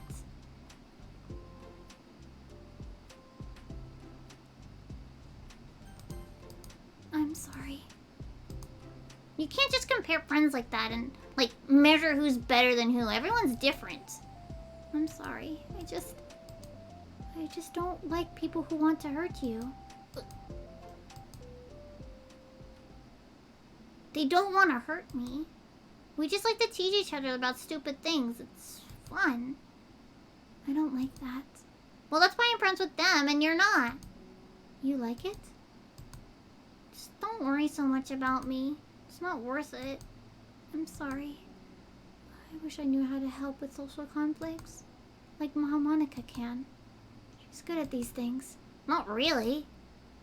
Also, I don't always want help. Sometimes it's just stuff I have to deal with myself. That's what Monica and Sayori never seem to understand. Sometimes all you gotta do is look at them wrong, and they're like, oh, what's wrong? Is everything okay? I just want to mind my own business sometimes and decide myself if I want to talk about things. The only one who understands that is you. Well, you really shouldn't be so hard on yourself. You're not as bad as you think. Oh, you don't need to reassure me or anything. I mean that. Plus, it makes sense that someone who doesn't talk a lot would make a good listener. Thank you. You're also nice. It's really hard for me. It doesn't come naturally at all. It's so weird because I always thought of myself as someone who can just say whatever's on my mind. But I feel like that only works when I'm annoyed or upset or I want to say something mean. Why am I like that? You don't have to answer that. I'm just talking to myself. Aww. How come you like reading so much? Oh, well, a lot of reasons. But I just get sucked into it so easily. It's so immersive, like I want to be a part of it. I think there are a lot of things about people in real life that make me feel uncomfortable and frustrated, especially when it comes to following social conventions, and group interactions. I just don't really understand it, and I have no real desire to participate. But it's different with books. It feels like I always want to be around the characters. I feel such a strong emotional connection with them in ways I've never felt with real people. So, in that way, it can sometimes feel more real than real life. Really? It's that hard for you to be around people, like, all the time? Barely often. Especially in group situations. When people are making all kinds of conversation and saying jokes and all that, I don't know what to do, and I just disengage. Oh. That doesn't get lonely? I don't think so. I can still enjoy spending time with people one-on-one, and I have online friends too, of course. Do you ever just wish you could be friends with the characters in your books? All the time. Sometimes so badly it makes my heart ache. Yeah. Me too. Really? Mm-hmm. A lot. Like, more than anything. Aww. Beans! Nuda, hello! How are you? I'm doing pretty good myself. What is it? Hold on, I'm adjusting. I have to, like, lean a lot more right now. I hurt my leg yesterday because I'm a klutz and fell down the stairs. So I gotta be careful. But other than that, pretty good. We got through most of the side stories on DDLC. Nah.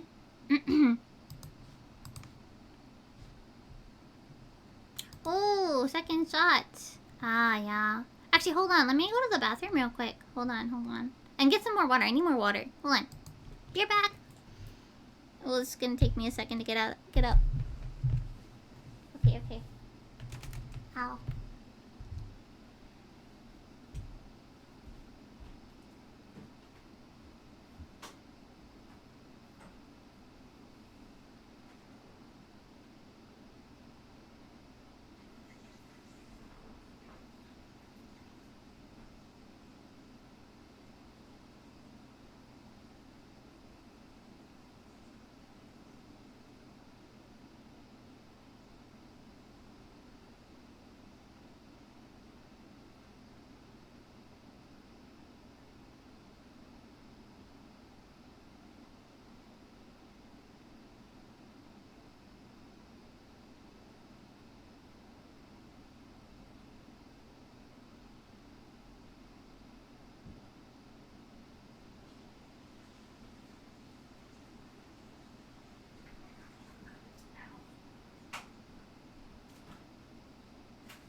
Okay, water.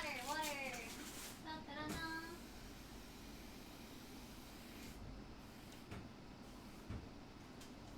Okay. Sorry about that. I just realized that my water was like super empty. Yeah, my legs, I fell down the stairs yesterday. And my my ankle is really swollen. Well, now it's kind of okay. It was really swollen yesterday. Like, really bad, actually. Because I'm a goof, and... Yep. It's doing better now. It's still... let me take a look at it. It's still kind of bad looking. It definitely feels bad. It's hard to walk. I took the day off work, so I actually don't have to go to work today because I was actually a little worried that it might hurt more. And I was like, oh no. If it hurts more, I'm gonna want to die. I can't go to work. So, yeah. Obviously, I was like, oh no. If that's gonna be the case, then obviously I gotta stay home. Thank you for the head pat. I didn't see it, but it's automatic, so. Bonk bonk! Yes, this one also makes noise.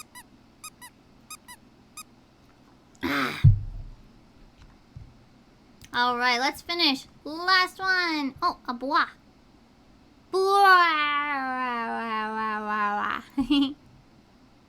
Alright, last of the 6. An uwu. Uwu? You guys just like going off.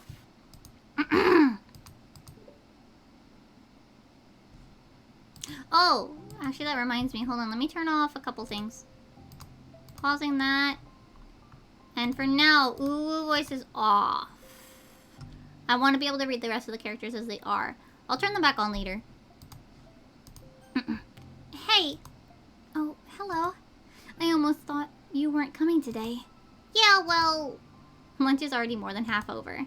Natsuki typically had been meeting Yuri at the stairwell much earlier, since it had been a good way of her dodging her friends when she didn't feel like seeing them. Today, she was holding a large plastic container in both hands. I ran into my friends, so I hung out with them for a while. Is that so? Yeah. I was in a good mood today, so I figured I should. I hadn't seen them in a while, which I had to come up for an excuse for. But I expected that.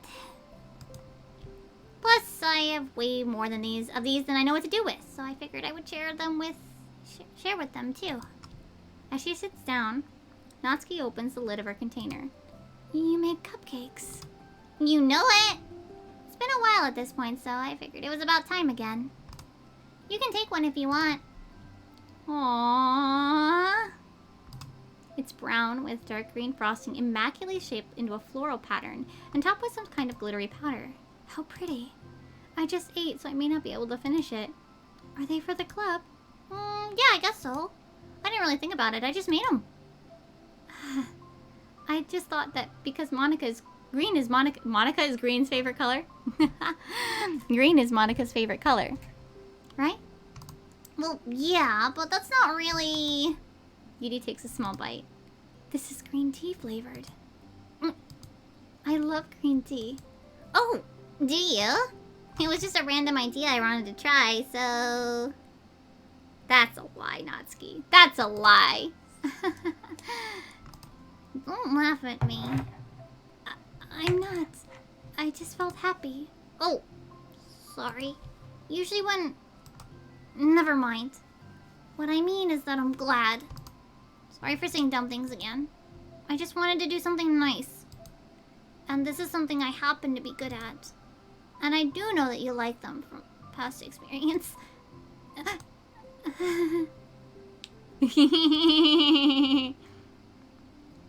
Aww. How did you get into baking? Oh, well, I don't know. It just kind of always appealed to me. Well, a few years ago, I read this one manga with a lot of baking. So I got like super into it for a while. I was probably making stuff almost every day. But it's something that I always knew I liked anyway. It's just, baking is like art, but when you get good at it, it gets more delicious too. I'm struggling imagining myself putting something into something so artistic, knowing that it would just be eaten afterwards. Maybe you're too practical for it. I think I prefer to be on the receiving end. That's my other favorite part about it. It's something I can do that makes a lot of people happy, like unconditionally. Everyone is always so thankful, and in that moment you get to be like the bringer of joy. I don't know, just makes me feel valued? Yeah, I guess that. So you were able to make up with your friends today?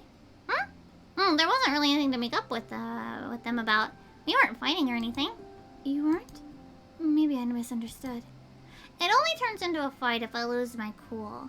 And that's just unnecessary drama. It only makes things worse. So they're not gonna stop? I mean, it only happens sometimes anyway. It's just the way they are. I'm the only one who ever has a problem with it. It's not worth it. Especially since I have somewhere to go now that I don't feel like hanging out with them. Oh, I see. The cupcake's empty foil wrapper audibly crinkles as Yuri clenches a fist. I'm glad the situation is resolved, and that you don't have to avoid them anymore. Yeah, me too. And I don't have to bother you during your alone time anymore. I'm sure you have a lot of reading to catch up on. Yeah. I know that the cupcakes are basically nothing compared to all the stuff you've done for me. But it's the best I can do. So you can have the rest of them. Aww. You should save them for your other friends. But I made them for you. I know. And I like them very much. Exactly as you thought. You succeeded. But I know how much you care about making your other friends happy too. And if this is the way you know how to make that happen, then I'm not going to take it from you. No, they were for making you happy. You make me happy. You're worth more than cupcakes to some people. That's why they want to spend time with you. And be your friend.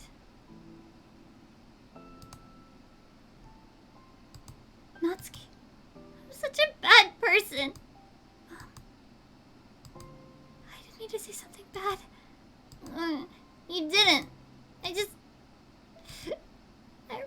myself sometimes. And it just feels so wrong when you say these nice things to me. Like I don't deserve it. I'm sorry. Oh, I am. So difficult. And I can't think of even a single thing about myself somebody would like. And I hate myself for bothering you during lunch. I just thought it was my chance to be a good person. Like to be nice and do the things you wrote about in the letter. I knew that if I tried in the club, Sayori and Monica would be super annoying and make a huge deal out of it. You know, I think a lot of those negative things too about myself. I never felt like a good person. I always scrutinize everything I say. And later I feel like I said the wrong things. And I just spend so much time thinking about myself, hating myself, and feeling like everyone else must hate me too. So I understand some of that through my own experience.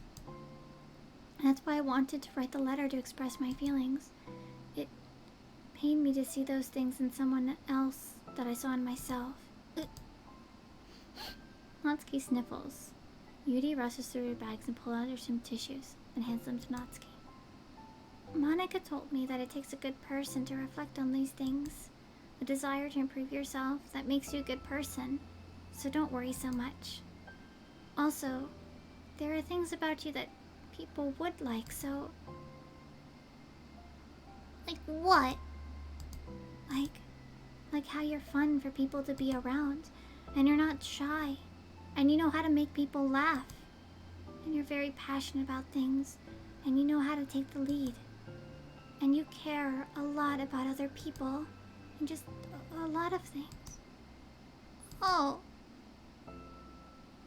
Well, now you're making me feel really embarrassed. Well, you're the one who asked. And don't you think I feel embarrassed? Every time I come here, I always think it's the last time.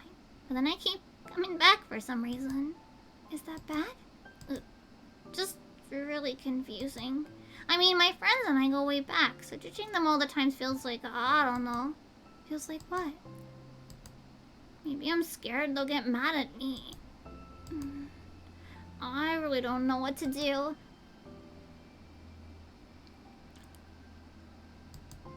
What would you do, hypothetically, if your friends were happy for you instead of mad at you? Happy for what? Happy that your new club is making you happy. Well, that's just not a fair hypothetical. I always told myself that I don't rely on the approval of others to be happy. And I still feel that way, but I'm spending time with people who put me down whenever I don't have their approval. That's probably why it's making me feel so confused. Because I'm threatened out of the things that should make me happy. So no matter what, it's like I have to be unhappy to be happy. It's making my head hurt. Wait.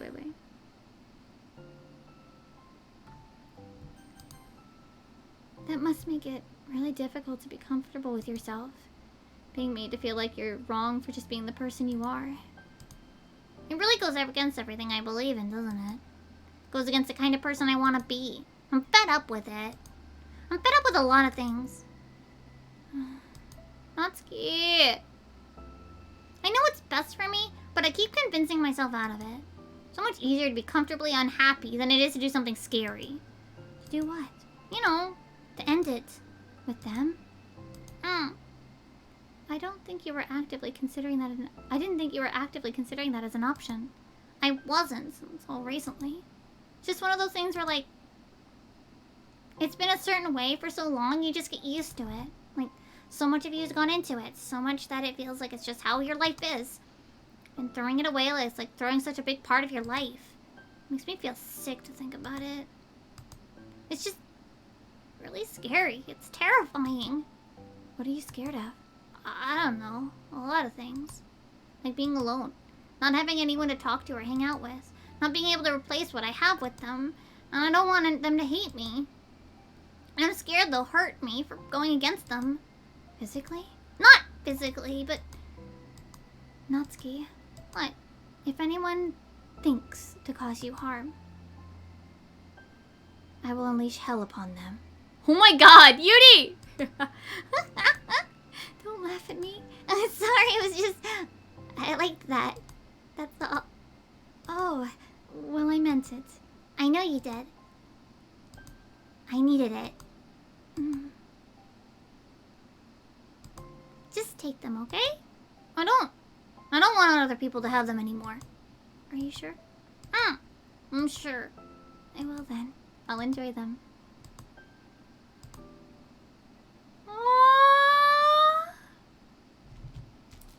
Does she end it with her other friends? Ah, you're here first today. Mm-hmm. And you brought reading material. Mm-hmm.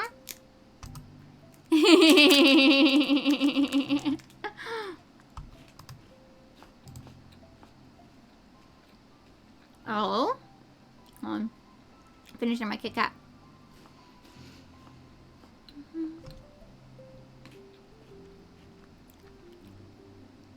It sucks when a good series has to come to an end.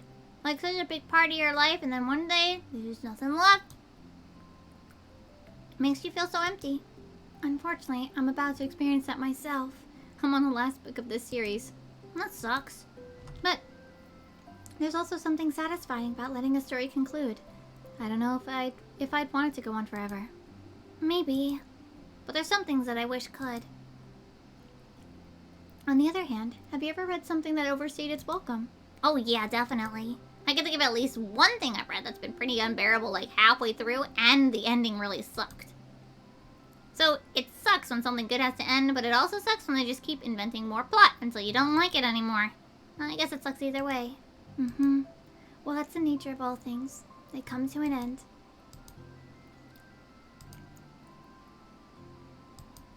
You don't go out during the weekends, right? Excuse me? Like with friends at the mall or downtown or whatever? I'm not a total shut-in, you know. Oh, my bad for making assumptions. Well, I'm sure I go out less often than other people, like you and the others in the club. I don't really meet with friends and arbitrarily spend time like that. I'm usually meeting with my board game group. Board game group? It doesn't matter, it's just more nerdy stuff. Why do you ask anyway? I was just curious. I just realized that I couldn't picture it, so I was just curious. Don't look at me like that. Sorry. I can't take this. Did I do something? I did. I ended it. I texted them earlier telling them. And then I just blocked them because I'm so afraid of their responses. And now I feel like I'm dying inside. Oh, that's... I'm sorry.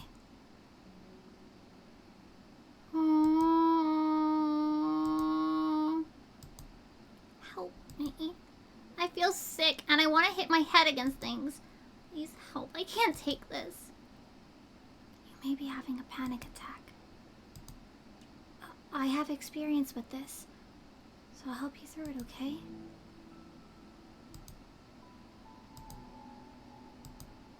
Can you feel my hands? You're safe right now. You're in a good, safe place where nothing can hurt you. Although Yuri is only touching Natsuki's shoulders, she can practically feel her racing pulse at the base of her neck. We'll do a breathing exercise together. All you have to do is listen to my breaths and breathe along with me. Let's breathe in now.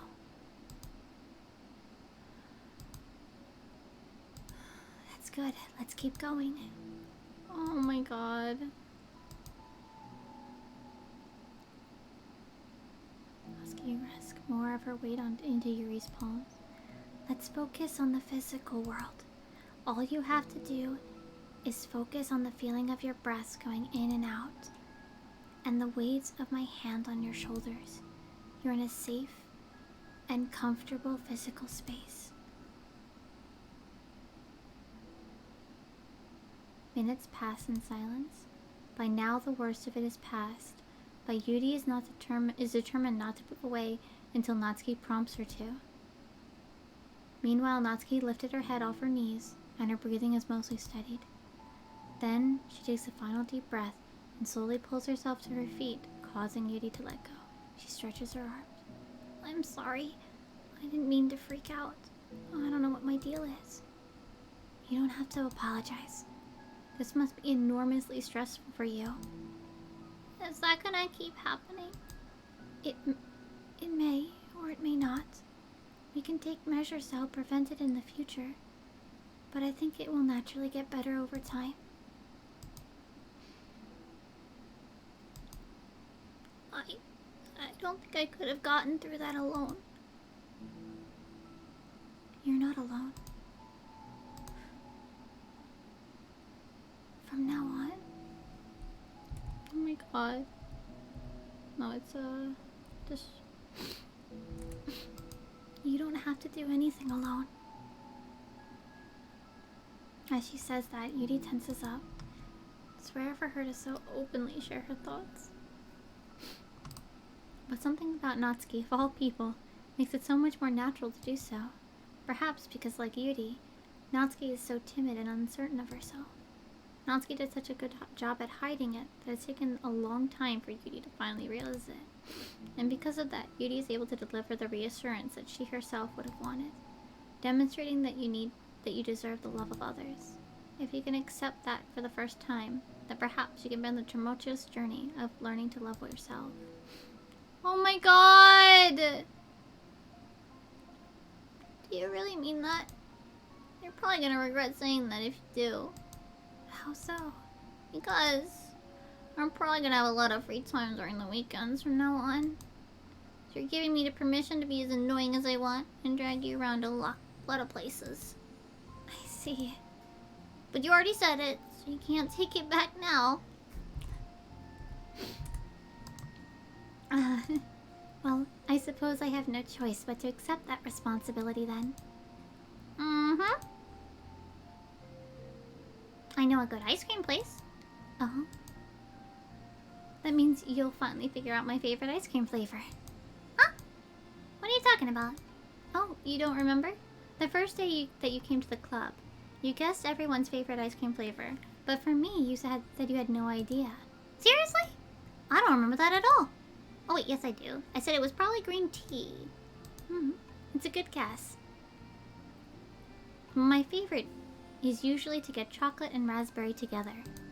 Chocolate and raspberry? How fancy. How's that fancy? I don't know. I feel like I should have guessed something like that. Well, maybe next time I'll try chocolate and strawberry. Hey, strawberry's my favorite. What a coincidence. I think it helps to have something to look forward to. I still have the sick feeling in my stomach, but it's easier now to convince myself that I did the right thing. Is there anything better I could be doing? Not that I know of. There's something that will make this easy for me. And you already did more than I thought anyone could. Come to think of it, we never talked about the letter you wrote. But I feel like we're way past that at this point. I don't even know what to talk about. Except that I think it helped me understand my needs a bit better. The way I'd like to be treated. And the kinds of friends I want to have. That's why I wanted to start coming here in the first place. Even though I was so scared of causing more problems. I thought it was just a coincidence that you ran into me here initially. Oh, well, not exactly. What do you mean? Nothing. I may have tracked you down first. With the help of Sayori. That's what you said. I was shy, okay? I wasn't ready to, like... Whatever, you know what I'm saying. I guess I'm glad that you worked up the courage. Even if it was in your own way. I can tell you're making a lot of difficult decisions. It's brave. And it will make things better in the long run. I think anyone would be proud of you for it. Anyone? You mean, like you? Yes. Like me. Oh. You know, I could get used to this.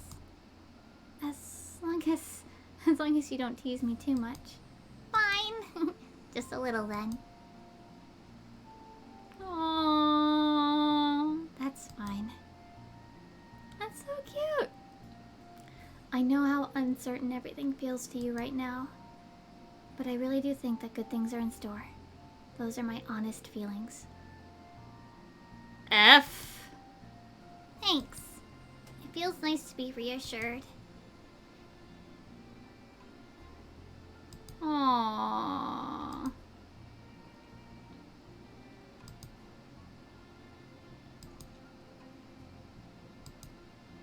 The end of each chapter is the start of the next. Ooh. Visit the bookie store together. Cute!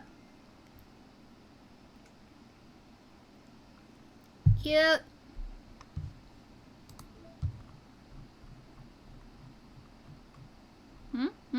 Wait, where's... Here it is. Equals! All 4 of them! Yay! Okay, everyone. We're gonna be taking a break from the usual activities today. I was thinking since people are starting to talk about the festival, it's a good time for us to go over the general direction of the club and all that. And I think it'll help us figure out what to do for the festival, you know? Oh, so I already came up with a really good plan. Really? For the festival? Yeah, so this is the plan, okay? You and Yudi collect information ahead of time on which clubs and classes are doing food booths. Then we make a map and plan the most efficient route so we can get the most of them before the line gets too long. Hey, that has nothing to do with the club. Well, you have to let me finish. Alright, fine. Go ahead. Right, so basically we get all the food we can, then we come back here and we all eat together. That's all. Wow, I got tricked twice by the same joke. Boo, don't be a hater. It's not like you could come up with anything better. Look, even Yudi was thinking about it. No, I wasn't. I would really prefer to do something literature related. We can eat together anytime. The festival is a unique opportunity. Besides, it's been quite a while since we've seen any new interest in the club. Yeah, I was thinking the same thing. We really get a shot at showing people what the literature club is all about. I'll tell you what, we can do both, right? We'll make time for your food mission and still put together a public event. Oh my gosh, yes! I was just joking, but that's a really good idea. Well, I'm glad that's settled. I think the question is how to come up with an event that demonstrates everything you can get out of the literature club. Well, that's kind of tough because everyone gets something different out of the club. Okay, how about this? Let's go around and have each of us talk about what we've gotten out of the club so far.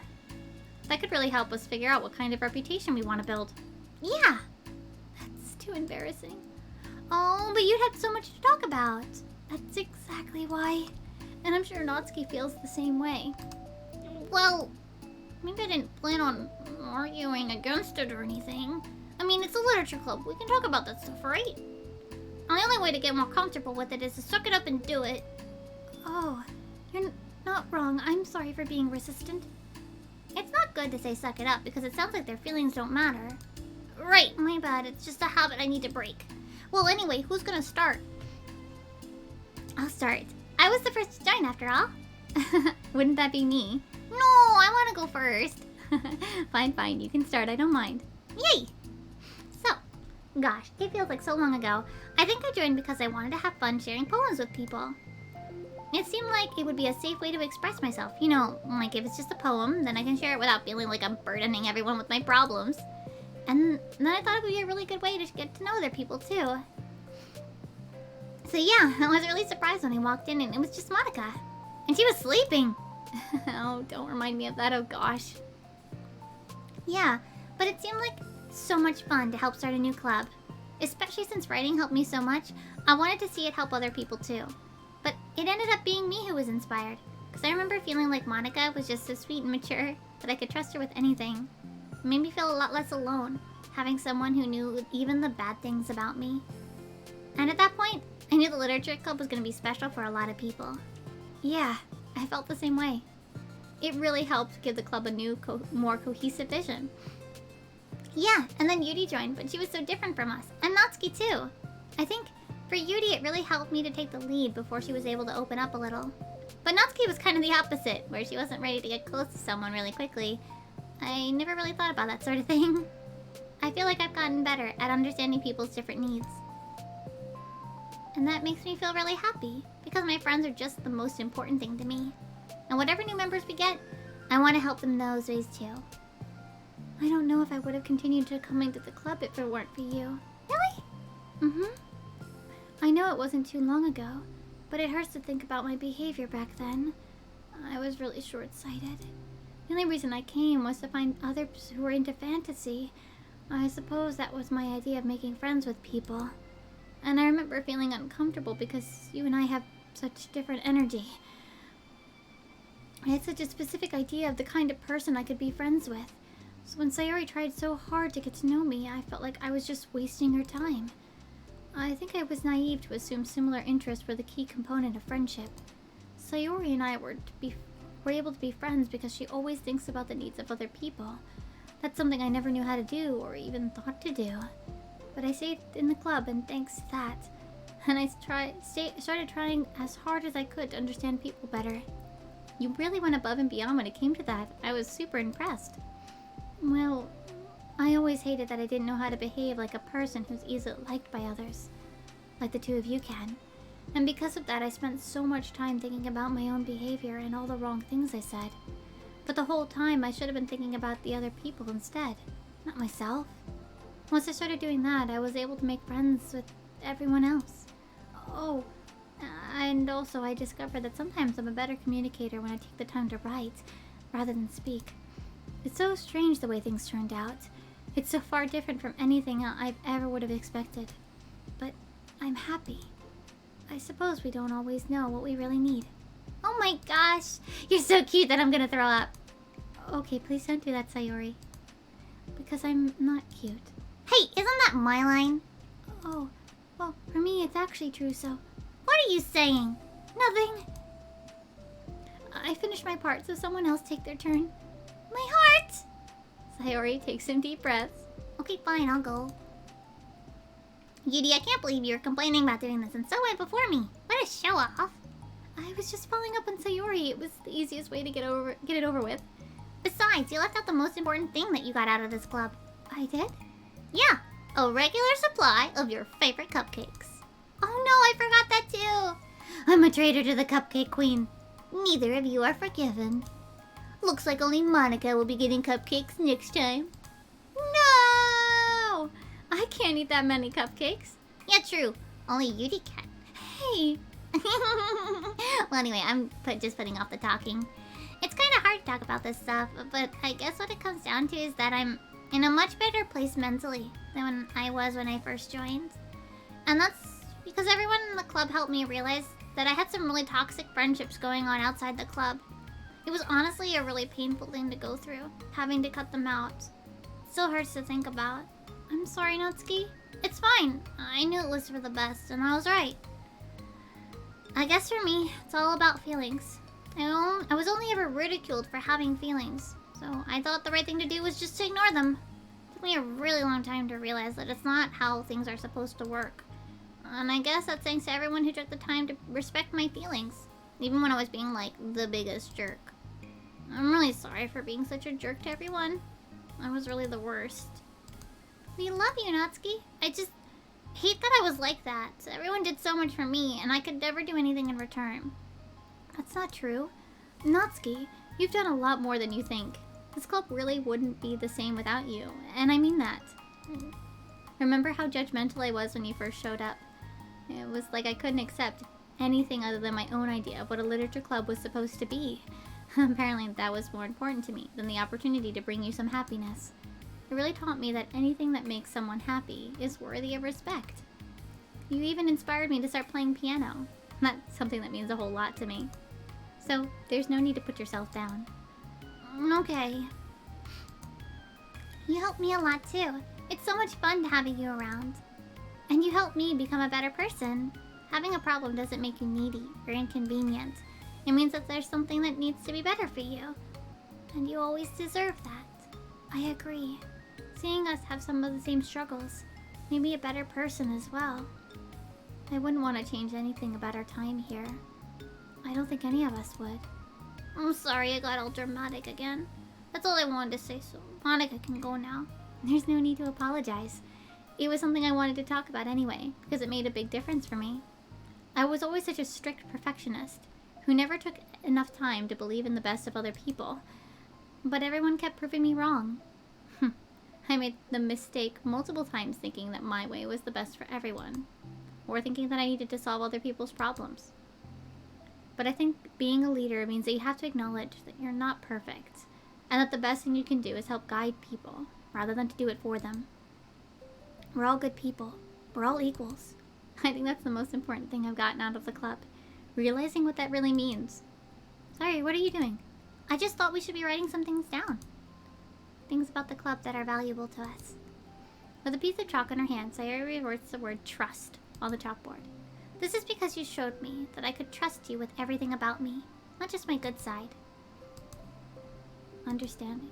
I owe a lot of gratitude to everyone who took the time to understand me, even though it was so difficult for me to express myself. In that case. I always thought I was a respectful person, but it took the club for me to realize that there was more to it than I thought, and I'm a better person because of it. Oh, I have another one! Sometimes people want different things out of a friendship, or they need time before they're ready to be close. So it's important to keep things balanced between you and the other person. That reminds me. I've always been a reflective person, but most of it is nothing more than hating myself for the things I thought I did wrong. Once I started reflecting on other people, not just myself, a lot of things changed for me. So I think that's the most important one for me. That's great. We have a whole list of things now. Well, everyone took all the chalk. Don't look at me like that, jeez. You could have just asked. I don't know how far I've gotten with it yet, but it feels like things are at least on the right track. So that's my contribution. Wasn't this supposed to be a club supposed to be about literature? It is! We still do a lot of literature. Friendship and literature. Yeah, you're right. Friendship and literature. Friendship is magic. Hey, let's all take a picture together. We don't have one yet, right? Hey, you're right! Make sure to send it to me after. Oh, wait, can I brush my hair first or something? Oh, you're fine. You already have the best hair out of all of us. Everyone get together so I can all fit you in. I can't all fit you in. Fit you all in. Words. Okay, everyone, ready? And click. Ah! Ah! I'm really glad we talked about this stuff. It's easy to forget how far we've come with only 4 members. Yeah! I have so many happy thoughts right now. Actual happy thoughts. I'm getting some really good inspiration for a poem. You know, I feel the same way. I kind of want to get some writing done. Me too! I think I would like to do that as well. Everyone's looking at me again. I'll do it too, but I might not feel like sharing it. That's okay. The 4 members of the literature club disperse and return to their desks, each equipping themselves with a pen. Natsuki and Yuri give each other a quick glance, then start writing immediately. Sayori stretches, then does the same, while Monika is left tapping her pen against the paper, unsure where to start. Just move your hand. Right the way into your heart. Her mind full of thoughts, memories, and inspiration, Monika navigates past her mental barriers and begins to write. It doesn't matter what, just that it's something new.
Are they not gonna show the Natsuki part of this panel?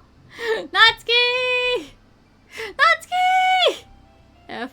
Oh, they did! Aww. There we go. Natsuki. I was like, really? That would have been so lame.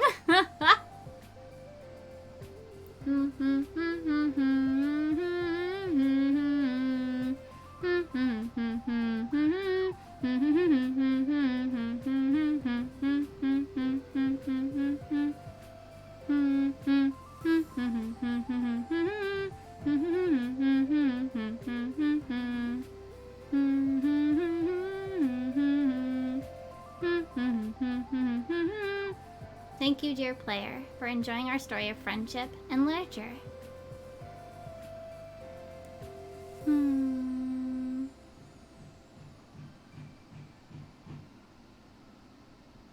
Nice! Yay!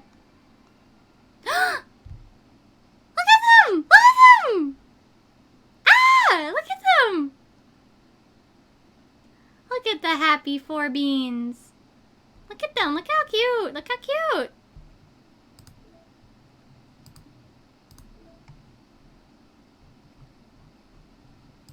Oh, is there two?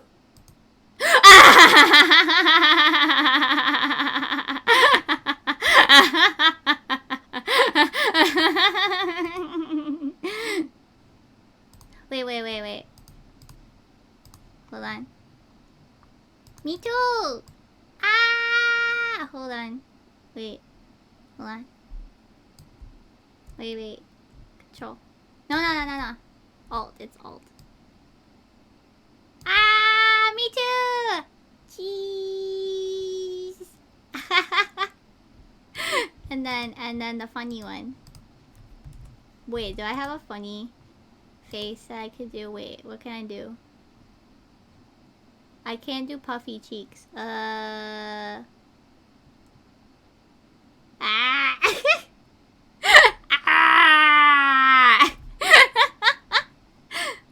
Okay, wait, hold on. Ah, da. Back to my seat.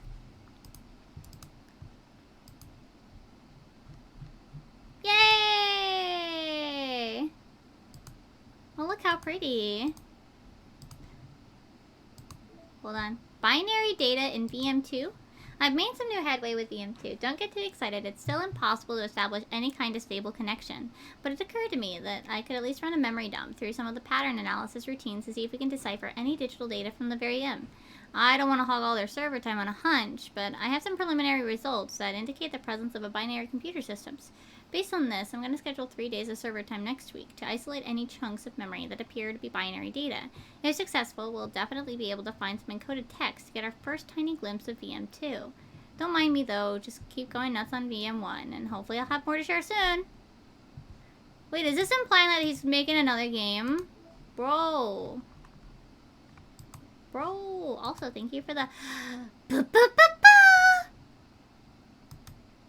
Are they making another game? Is that what's being implied here? Well, that's all the side stories. So the only things I got left. Let me see here. I have to get the 100%, which is just gonna be me sitting here like spamming some stuff because I have to. Wait, what does no mean? I don't remember what that one is.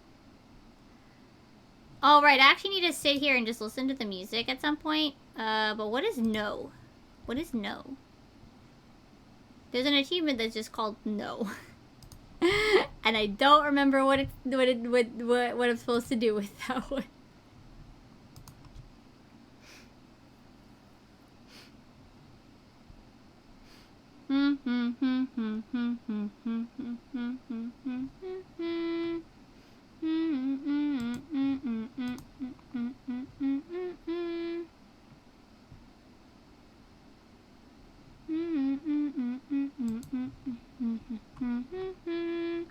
Okay, so let's take a look at what no is supposed to be.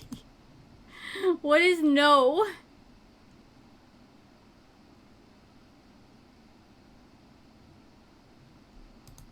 What is no? Oh. Oh, wait. Oops.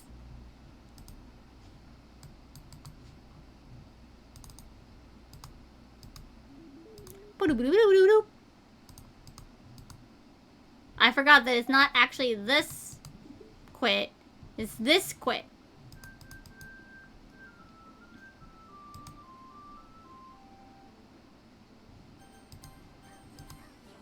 Yeah, that's an achievement, I guess.